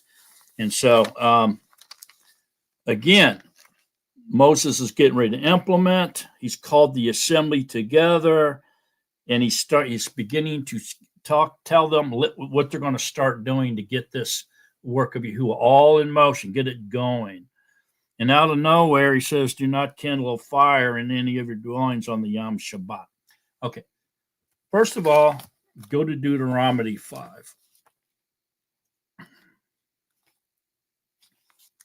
And remember, this is Moses talking now. This isn't Yahuwah. This is Moses. And over in Deuteronomy 5, 22, it says, these words Yahuwah spoke to all your assembly in the mountain from the midst of the fire, of the cloud, and of the thick darkness with a loud voice. And he added no more. So Yahuwah added no more. And you can read all about the Shabbat in verse 12 through 15. And you'll see there's nothing about starting a fire in there in the commandments. Nothing at all. And it says Yahuwah added no more. So why is Moses adding, do not kindle a fire in any of your dwellings on the Yom Shabbat? Right before he starts putting everything into motion, as he called this meeting. Sandra? Is it because when he was training them on Shabbat, they were supposed to prepare everything on the sixth day and for the seventh day? Yeah. Does it have anything to do with that? Yeah. So would that include the sacrifices and things that they were going to make in the future? They were supposed to have been done on the 6th day, preparation day, rather than on the rest day. Right. So what was going on here, and as we read through this chapter, it's going to become a lot more clear for you. But here is Moses, after all this stuff happened, the commandments and all this other stuff, he's saying, okay, it's time to get to work. Okay. And we're going to start doing Yahuwah's work for, okay, that he wants us to do. And then before he starts asking for the contributions, he again reminds them that they have to obey the commandment of the Shabbat. So there is, just because it's for Yahuwah, we can't work through the Shabbat. We have to stop and rest, okay, no matter what, and no excuses. And so what was happening here was that during the process of them making all this stuff with these metals, they had to have a blast furnace. And this huge blast furnaces that they had would get extremely hot, enough to melt metal, bronze and silver and gold, okay, and turn it into a liquid that could be formed. Well, once they got these huge furnaces up and running and real hot, they didn't want to let them cool back down, because it was hard to get them things fired up to that temperature in order to be able to mold metal. And so they didn't want to let them cool down. They kept them hot all the time. Okay. And so what Moses was telling them here is, even if the fire starts to go down, or it goes out on Shabbat, you're not allowed to kindle that fire. Even though you're doing this to keep that hot because we're working for Yahuwah, you're not allowed to do it. So don't even kindle those fires under those ovens. Even if they go out, just leave them go out. And the next day you'll have to fire them back up and start all over, which was a pain in the neck to do. And they didn't want to do that. But this is why he told them not to kindle a fire in their dwelling. He wasn't telling them if it gets cold outside, you have to freeze to death.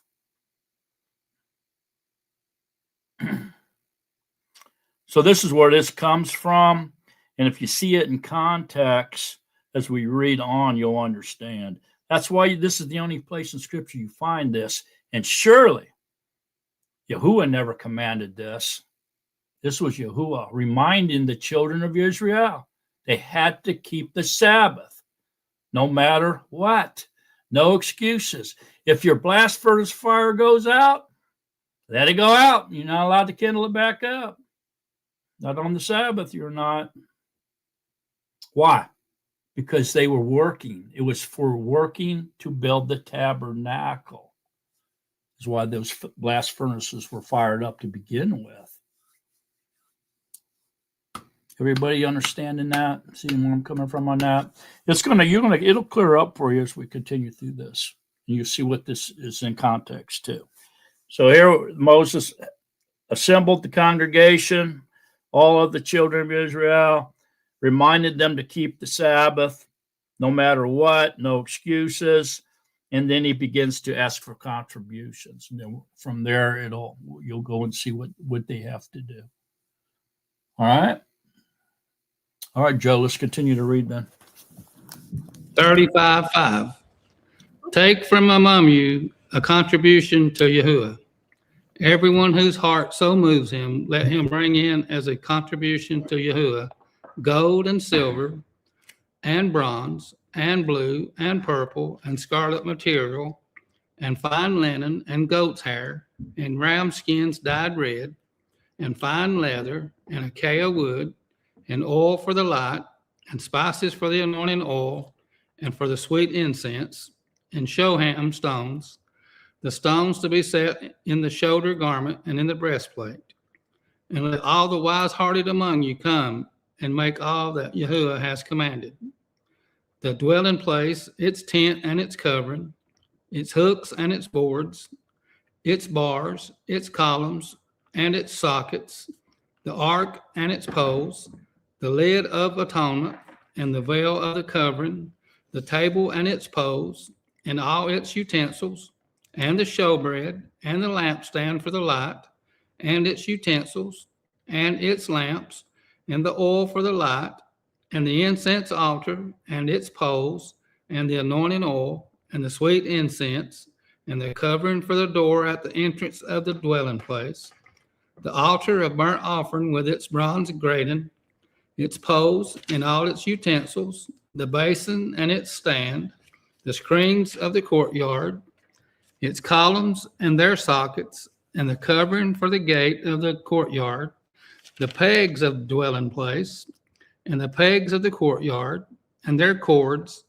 the woven garments to do service in the set-apart place, the set-apart garments for Aaron the priest, and the garments of his sons to serve as priest. And all the congregation of the children of Israel withdrew from the presence of Moshe, and everyone whose heart lifted him up, and everyone whose spirit moved him came, and they brought the contribution to Yahuwah for the work of the tent of meeting, and for all its service, and for the set-apart garments. And they came, both men and women, all whose hearts moved them, and brought earrings, and nose rings, and rings, and necklaces, all golden goods, even every one who made a wave offering of gold to Yahuwah.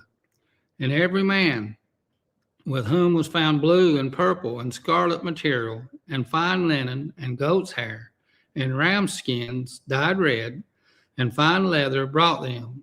Everyone would make a contribution to Yahuwah of silver or bronze, brought it.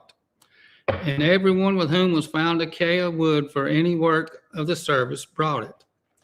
And all the wise-hearted women spun yarn with their hands, and brought what they had spun, the blue and the purple, the scarlet and the fine linen. And all the women whose hearts lifted them up in wisdom spun the goat's hair. And the rulers brought shoham stones, and the stones to be set in the shoulder garment and in the breastplate, and the spices and the oil for the light, and the anointing oil, and for the sweet incense. The children of Israel brought a voluntary offering to Yahuwah, all the men and women whose hearts moved them to bring all kinds of work which Yahuwah, by the hand of Moshe, had commanded to be done. And Moshe said to the children of Israel, See, Yahuwah has called by name Bethuel, son of Uri, son of Ker, of the tribe of Yehudah, and he has filled him with the Ruach of Elohim, in wisdom, in understanding, and in knowledge, and in all work, to make designs, to work in gold and in silver and bronze, and in cutting of stones for setting, and in carving wood, and to work in all workmanship of design. And he has put in his heart the ability to teach. In him and Oholiab, son of Ashimach, of the tribe of Dan, he has filled them with skill to do all work of the engraver, and the designer and embroiderer, in blue and in purple, in scarlet material, and in fine linen, and a weaver doing any work, and makers of designs.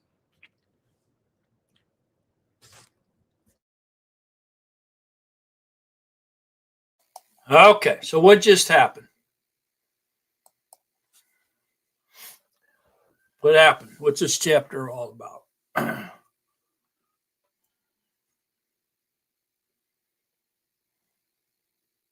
Anybody? Okay, so obviously Moses called the assembly because it was time to begin the project. He reminded everybody to keep the Sabbath, even to the point that they cannot keep their smelting furnaces going. It was tough. They would still, we're not allowed to kindle a fire, even though we're doing this work for Yahuwah on the Sabbath. And then he began with the contributions of the people to bring any of this stuff that they have, to bring it to him, so that they could collect all the supplies and everything that they would need to begin this project of building the tabernacle and all its furniture and utilities and garments and everything else. It was a large project, but he was gathering the stuff they needed to start doing it. Have they begun to do it yet? No, they're just gathering the supplies they need to do this stuff.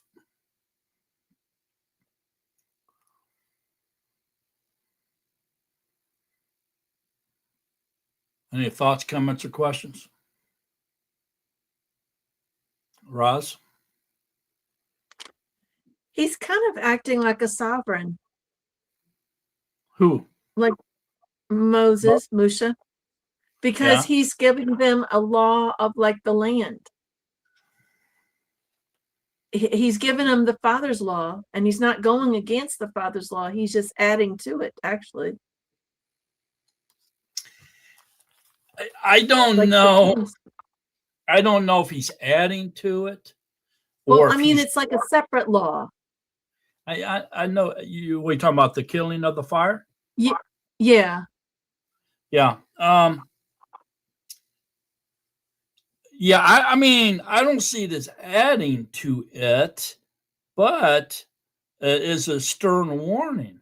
As look, even though this is an important job, even though Yahuwah has commanded us to do this, and we're working for Yahuwah, we still have to keep the Sabbath. And you notice True. bringing the gold, the silver, and the bronze to make all kinds of metal products, right? And Mhm. like I said, they have these smelting furnaces, these blast furnaces, extremely hot to do this. I mean, it's almost like this. I mean, just hot. Okay. And to cool it down, it takes a long time to get it up to that temperature, especially back in this day.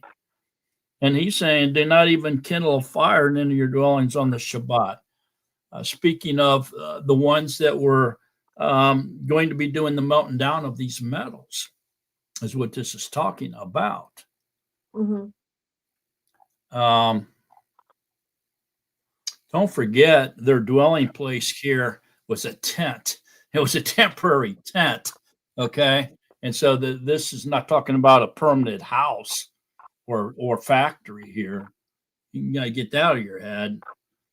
This was just an area that they were working in around their tent where they were living, because they would sleep in their tent. They would come out and they'd start doing their work. They probably had maybe a temporary roof over it or something like that over the smelting pots. Who knows how they set that up? But I mean, I don't know if I say he was adding, but he was definitely warning. And like I said, who wants to read it? Somebody read the 10 Commandments in Exodus and Deuteronomy. This is what Yahuwah said. Go back to Exodus 20, somebody. Read the Shabbat. So it would be on 8. So Exodus 28, verse 8 through 11. Who wants to read that? Go ahead, JJ.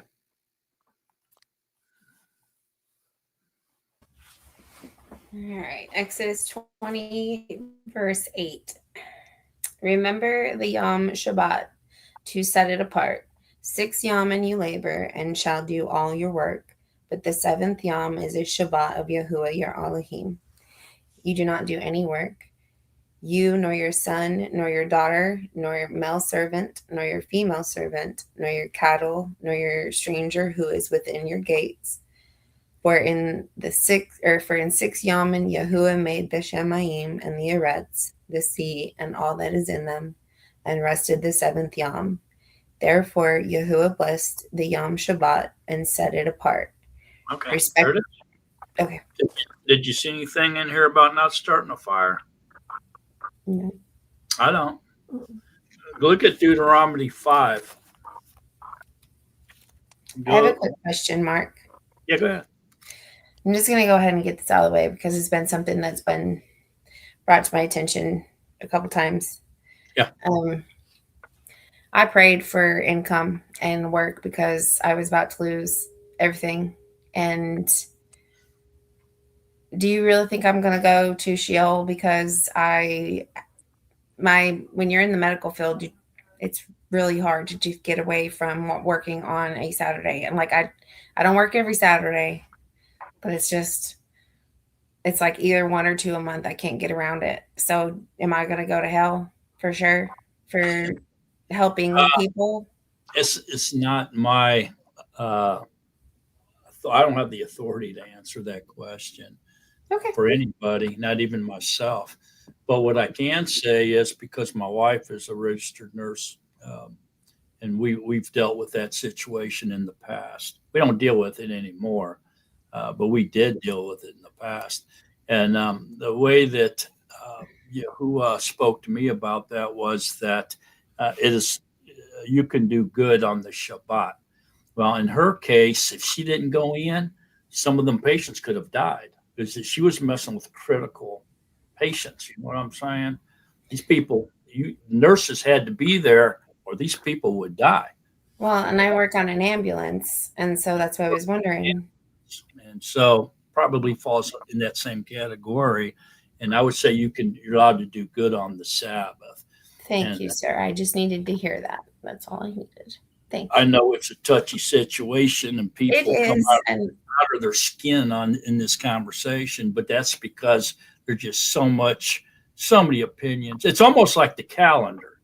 You know what I mean? Just so many opinions, and it's a very divisive subject. You know, it is. I mean, I still try to be part of our group study, and I fast. I do everything that I'm supposed to do, but I do take care of people, and I don't feel convicted. I mean, he's made me feel okay about it, but I just wanted to kind of discuss it because it's been brought to my attention by a couple other believers and have made me feel like I'm never going to the Shemayim.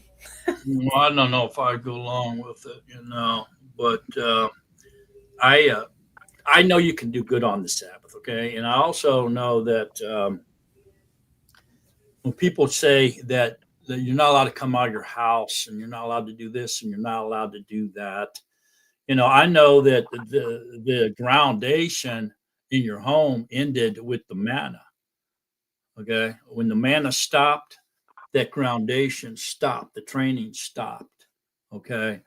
And I also know that Yahuwah was out walking around on the Sabbath, going from town to town, village to village, teaching and healing people. And so I don't go along with this. You have to stay in your house business. Okay. And I mean, I can go on and on and on, but I'm not trying to cause any type of division with people or arguing with people.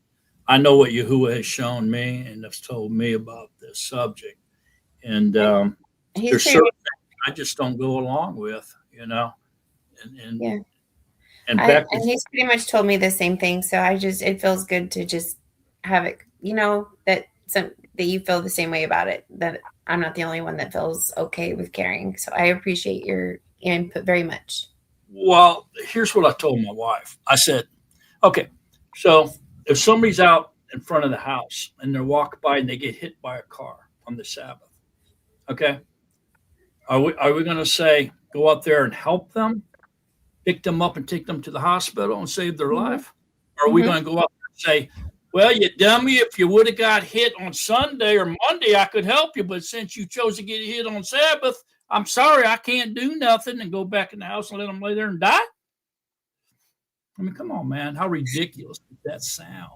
I know. That's kind of what I was thinking. Like, how he went to go, did he go find the sheep on the Sabbath? That lost sheep? Was it on the, he did something on the Sabbath, like a sheep was stuck or something. Am I wrong? Well, he was telling them that if anyone's ox fell in the ditch on the Sabbath, you would pull them out, right? But yet you're acting like you can't, look sideways on the Sabbath, but yet, you would pull your ox out. He was just pointing out their hypocrisy is what he was doing. A lot of hypocrisy and stuff. But look at Deuteronomy 5. Can you read that one for us too, JJ? Deuteronomy 5, it goes from 12 to 15.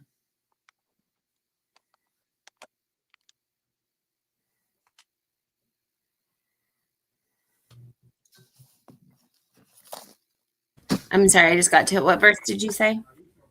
12 to 15. All right. Deuteronomy 12. 14. And you shall rejoice before Yahuwah your Elohim, you and your sons and your daughters and your male servants and your female servants and the Levite Oh, wait a who minute. is with We're on Deuteronomy 5:12. Oh, I'm so sorry. I had people coming in screaming and I had to mute for a second. I cannot hear you. Page 203. Okay. I'm here. Okay. 5:12. Guard Yom Shabbat to set it apart as Yahuwah your Elohim commanded you. 6 Yamin you labor, and you shall do all your work. But the seventh Yom is a Shabbat of Yahuwah your Elohim. You do not do any work, you nor your son, nor your daughter, nor your male servant, nor your female servant, nor your ox, nor your donkey, nor any of your cattle, nor your stranger who is within your gates, so that your male servant and your female servants rest as you do. And you shall remember that you were a slave in the land of Natsarim, and that Yahuwah your Elohim brought you out from there by a strong hand and by an outstretched arm. Therefore, Yahuwah your Elohim commanded you to observe Yom Shabbat. Respect your father. Do you want me to keep going? Good enough. Okay. Go to the end there and read 22. 5:22. Okay. 22. These words Yahuwah spoke to all your assembly in the mountain from the midst of the fire, of the cloud, and of the thick darkness with a loud voice. And he added no more. And he wrote them on 2 tablets of stone and gave them to me. There you go. So what I gather out of that is that you can't do your work, the work that you normally do to make a living on the Shabbat. It doesn't mean you can't comb your wife's hair or dress your child or go outside and cut the grass if you want to on your own property, which I would say is wasting the Shabbat. But it doesn't say anything like that. It just says you're not allowed to work doing the job that you normally do to make a living, is what I gather. And so on top of that, we probably shouldn't be buying and selling on that day either, because it has to do with work. So in other words, even if you're not working, but you go out and buy something from somebody who is working, then you're supporting their disobedience, right? But if you go out and work and sell, of course you're violating the Shabbat. So either way, I think buying and selling fits into not working on the Shabbat. So staying home, not working your regular job, you make a living doing, and buying or selling, I think is forbidden by this commandment. He said he added no more. And so I know there's probably a list of things we could sit here and make maybe 50 things that everybody else would say that we're not allowed to do on the Shabbat. And my thing is, show me. If you tell me I can't do something, show me where Yahuwah says I can't, and then I'll stop. That's my thing. Go ahead, Phyllis. Confused with he added no more, because I know that there's many other suggestions like not eating pork, and there are even things unto death that you can't do, like blaspheme. Well, that's in the commandments, but I'm just confused because we can't, you're not supposed to lay with your relative. That's in there. That's in the scriptures. So I'm confused. If he added no more, how did those get there? That's a really good point. I'm glad you brought that up, actually. And so what we're talking about now, okay, is the mitzvah, right? The 613 laws, the moral laws, okay? And so when we're talking about this, all of a sudden, Yahuwah is expanding on how he wants the nation of Israel to live and in the laws of the land. And it includes laws for women, laws for children, laws for men, okay, laws for the nation, and this kind of stuff.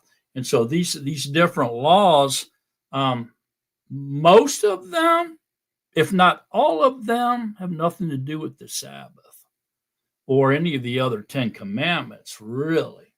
But like I said, there are 3, okay, that are in the moral laws. And I can't remember what they are, 2 or 3. I know one of them is thou shalt not murder or kill. That's in both ways, okay?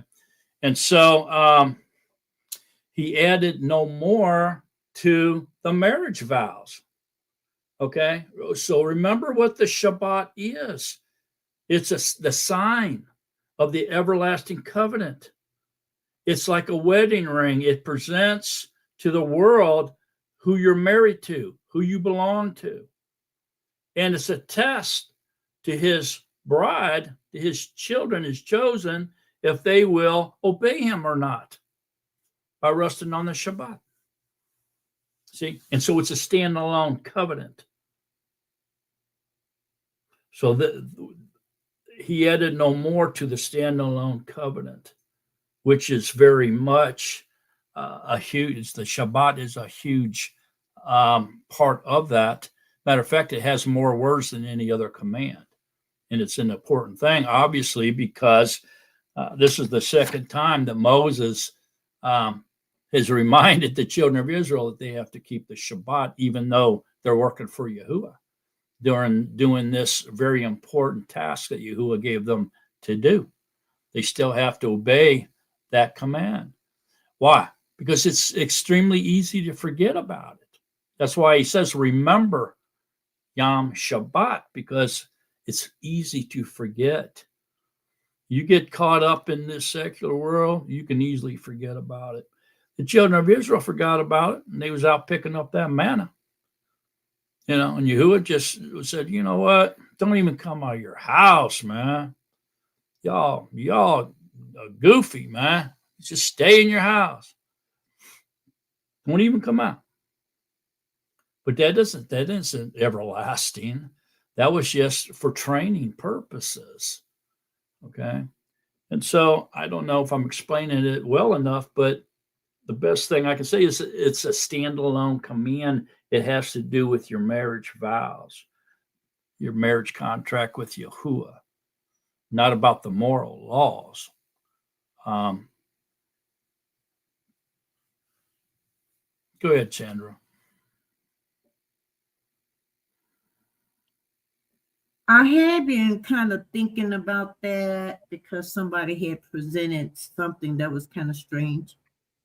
But what I was thinking, the everlasting covenant, the Eseret Hadabarim, the 10 words, they are the vows.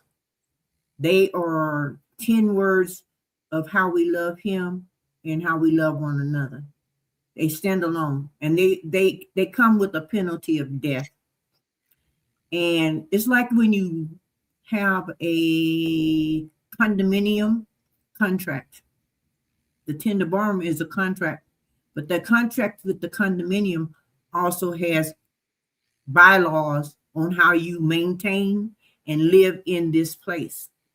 So the right rulings in the commands, they're just telling them how to behave themselves in applying those 10 commandments where they're going to dwell. It has nothing, they are outside of the covenant too. Whereas the 10 Devarim are inside the covenant. They're everlasting. Some of those right rulings and laws, they changed. Like the animal blood sacrifice and stuff like that. Mm-hmm.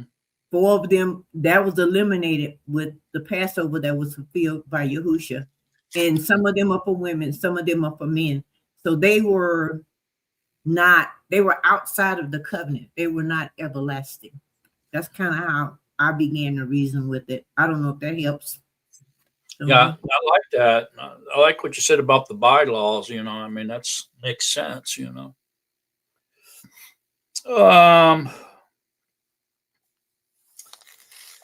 There is several sources of confusion that have what people say. And I don't know if I really want to get into this, but I guess we're here now. So there's a passage in Numbers that a lot of people point to for proof that Yahuwah commanded us not to start a fire on the Sabbath. But nowhere in this passage is it mentioned that this man who was caught picking up sticks is what he was doing. There's no mention at all that this man was picking up these sticks to start a fire. And so the elders didn't know what to do with this guy.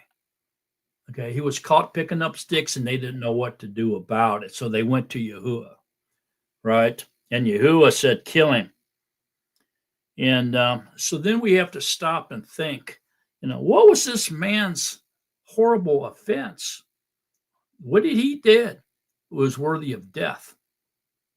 Okay, because it wasn't the men, the elders that killed him. Well, Yahuwah said to kill him. And so the only thing that makes sense to me, and we can read it if y'all want to, is that this man's job, his lifeline, was that he was a wood cutter. And he was cutting wood and collecting wood to sell to people. And so since this was this man's weekly job, he was out caught doing his weekly job on the Shabbat. And that's why he was told, they were told by Yahuwah to kill him. So this man was a woodcutter and he sold wood for a living. That was this man's offense. It surely wasn't he was bending down and picking up a stick. I mean, in that case, I'm going to go hide under my bed until the Shabbat's over. And I'm going to be like this, scared to death to do anything. I don't even want to use the bathroom. If this man got caught, was executed for picking up a stick, that's ridiculous. Come on, man. Go ahead, Phyllis. Weren't they told to stay inside their dwelling and not to come out of their dwelling?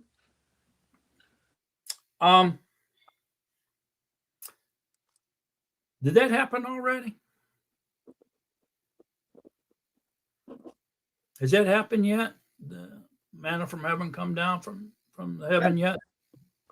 At the time the man was picking up sticks, I don't remember. Mm-hmm. Well, it was in Numbers. So let's look at it. Numbers 15. Let's take a look at it.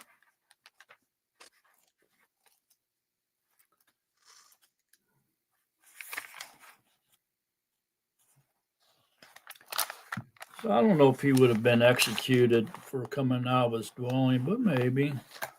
So it's like in Numbers 15:32. Trying to remember when that manna came down. But anyway, it says, and while the children of Israel were in the wilderness, they found a man gathering sticks on the Yom Shabbat. Well, if they were all supposed to be in their house, how did they find a man gathering sticks? Somebody was outside their house. If they caught him, y'all leaving? You leaving us? Yeah, we gotta go. All right. It's getting pretty late over here. Okay. Shabbat shalom. Shabbat shalom. Love you guys. Shabbat shalom.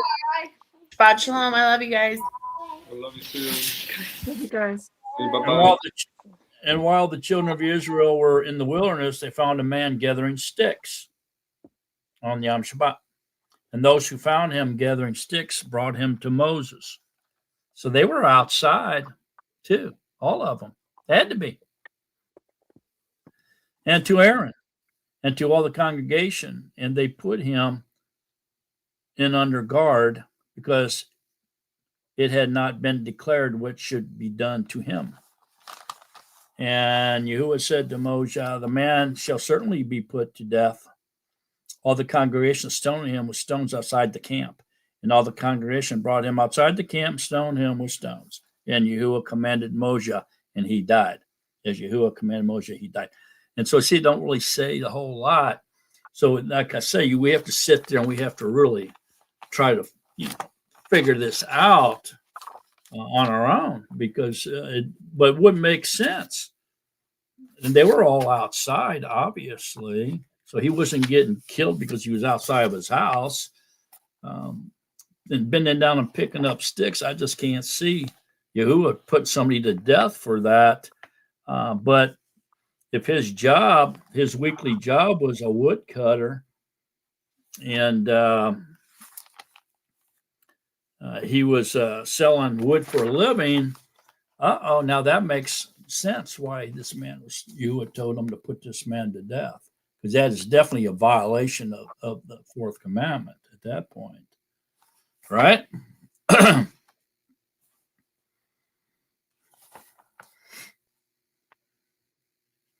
So that's just one place, I mean, they go to for that, but that doesn't make any sense to me because there's no mention at all that this man was starting a fire.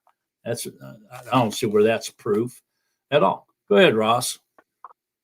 When I was in the shelter in Florida, they would, the overnighters, the ones that didn't actually pay, that didn't belong to the program, would, during the week they could stay overnight, but during the weekend they could stay overnight but not stay in during the day because those services weren't open. Well, the program people would have to clean up the place on our Shabbat.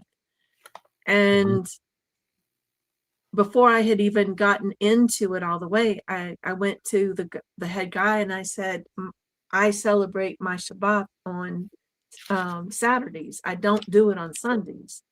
And he approved it from, because that was my belief. And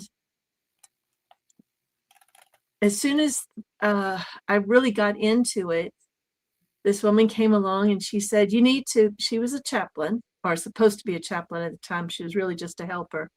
And she said, you need to do work in here because you're in here. And I said, no. I said, this is my Sabbath and I don't work on Sabbath. And she said, no, you really need to work. I said, listen, I said, if I have to do it today, I said, it's on your hands. I said, it's not on my hands. The Father knows I'm not wanting to work on this day. So I'm not, I am choosing not to work on here. But if you're making me do it, then that's on your hands. And so I went to him during the week after that.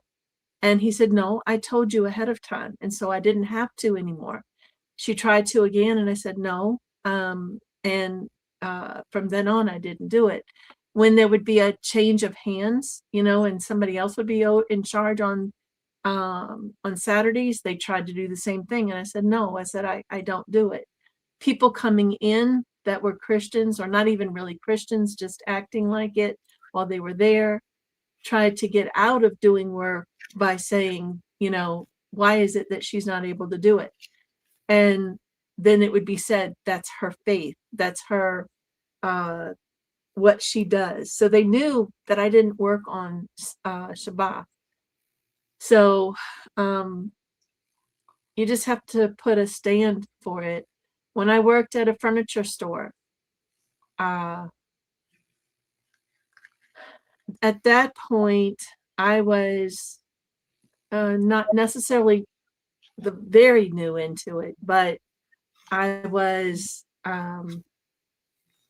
helping support a batch of people. And on the Sabbath, that was when you got your most business.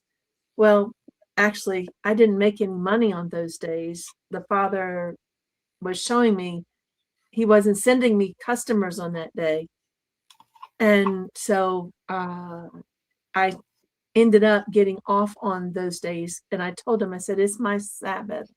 And they tried putting up something saying, that, why are you doing that now? And I said, well, I didn't know that I could actually do it, but I have this paper, and I gave them a paper for it. But I don't know that they would have done it if I didn't have the paper with it. But at any rate, it was something that I told the shelter, and they understood, because I went to the head guy and I told him, I said, that's my faith. And he was okay with it. So I did it on Sundays after we had to go to a Circe. I did it on Sundays, the cleanup. Yeah. I just want to urge everybody to freedom of Torah, and you decide for yourself what you should do and what you shouldn't do. Don't listen to me. I'm just giving you my opinion, like everybody else here is doing. Mm-hmm. So use freedom of Torah and decide for yourself, because what may not be a sin for me may be a sin for you. If you think it's a sin, then it is a sin. Okay? If you don't think it's a sin, then it's not a sin. You have freedom of Torah once you're delivered. JJ, you hearing what I'm saying? So to some people, it may be a sin. And so if they do it, then it is a sin. They are sinning. To some people, it's not a sin, and they do it, then it's not a sin. It's called freedom of Torah. Okay. But as far as, I agree with that. Yeah. Well, it's scriptural. And as far as the Ten Commandments goes here, they're etched in stone. I mean, they're you cannot violate them. So if it's written, you have to do it. If it's not, then as far as I'm concerned, you don't. And so that's just the way I feel about it. But freedom of Torah is scriptural teaching. It's not something I'm making up. Okay? So be careful. Don't listen to no man. If it's sin to you and you do it, then you have sinned. It's just that simple. Kind of like what Paul was talking about with meat sacrificed to idols, right? And so if someone comes up and says that you're eating meat sacrificed to an idol, and it's not sin to you because you know that Yahuwah is the one that gave you the meat to eat, and everything Yahuwah made was good, and you know that that idol is nothing but a mirage, a myth, and it can't hurt you. And so it's not a sin, and you eat it, it's not a sin, man. But if you think it's a sin because somebody says they sacrifice that to an idol, if you eat it, it's a sin, then it's a sin. You better not eat it. And then on the other side of the coin, if some new person, new in the way, is with you, and somebody tells him that was a sacrifice to an idol, and he says, "Hey, we better go, man. We can't eat the sacrifice of idol. It's a sin." And then you say, man, hey, you're nuts. And you sit down to eat it in front of him, you sinned. Because you could make that man stumble. And so because that man thinks it's a sin, then you should not eat it. Even though you know that it's not a sin, you still shouldn't eat it because you don't want to cause your brother to stumble. And so you don't eat it in front of him. You go along with what he thinks. Same as like drinking a beer or something, you know. If somebody knew in the way, you'd be with them, and he said, "Oh, it's a sin to drink beer," and you think, "No, it's not. You know, I can drink a beer. You know, that's not a sin. It's not a sin to you, but it's a sin to him. So in front of him, you shouldn't do it, because if you do, you can cause him to stumble, and you're causing someone who Yahuwah has called to stumble. You're sinning. So you got to be careful about that too. It's called freedom of Torah. All right. Thoughts, comments, questions? on chapter 35 or any of the 5 chapters we studied today? Anything come into mind? Anything y'all want to talk about? Thoughts, comments, questions?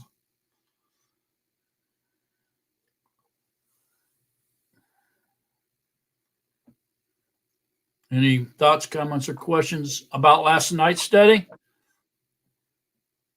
The blood of the Lamb. No? All right. We're gone then. All right, Joe. Just take us out here, man. All righty. Yahuwah bless you and guard you. Yahuwah make his face shine upon you and show favor to you. Yahuwah lift up his face upon you and give you peace. Thus they shall put my name on the children of Israel, and I myself shall bless them. Baruch haba b'shem Yahuwah. Baruch haba b'shem Baruch Yahuwah. haba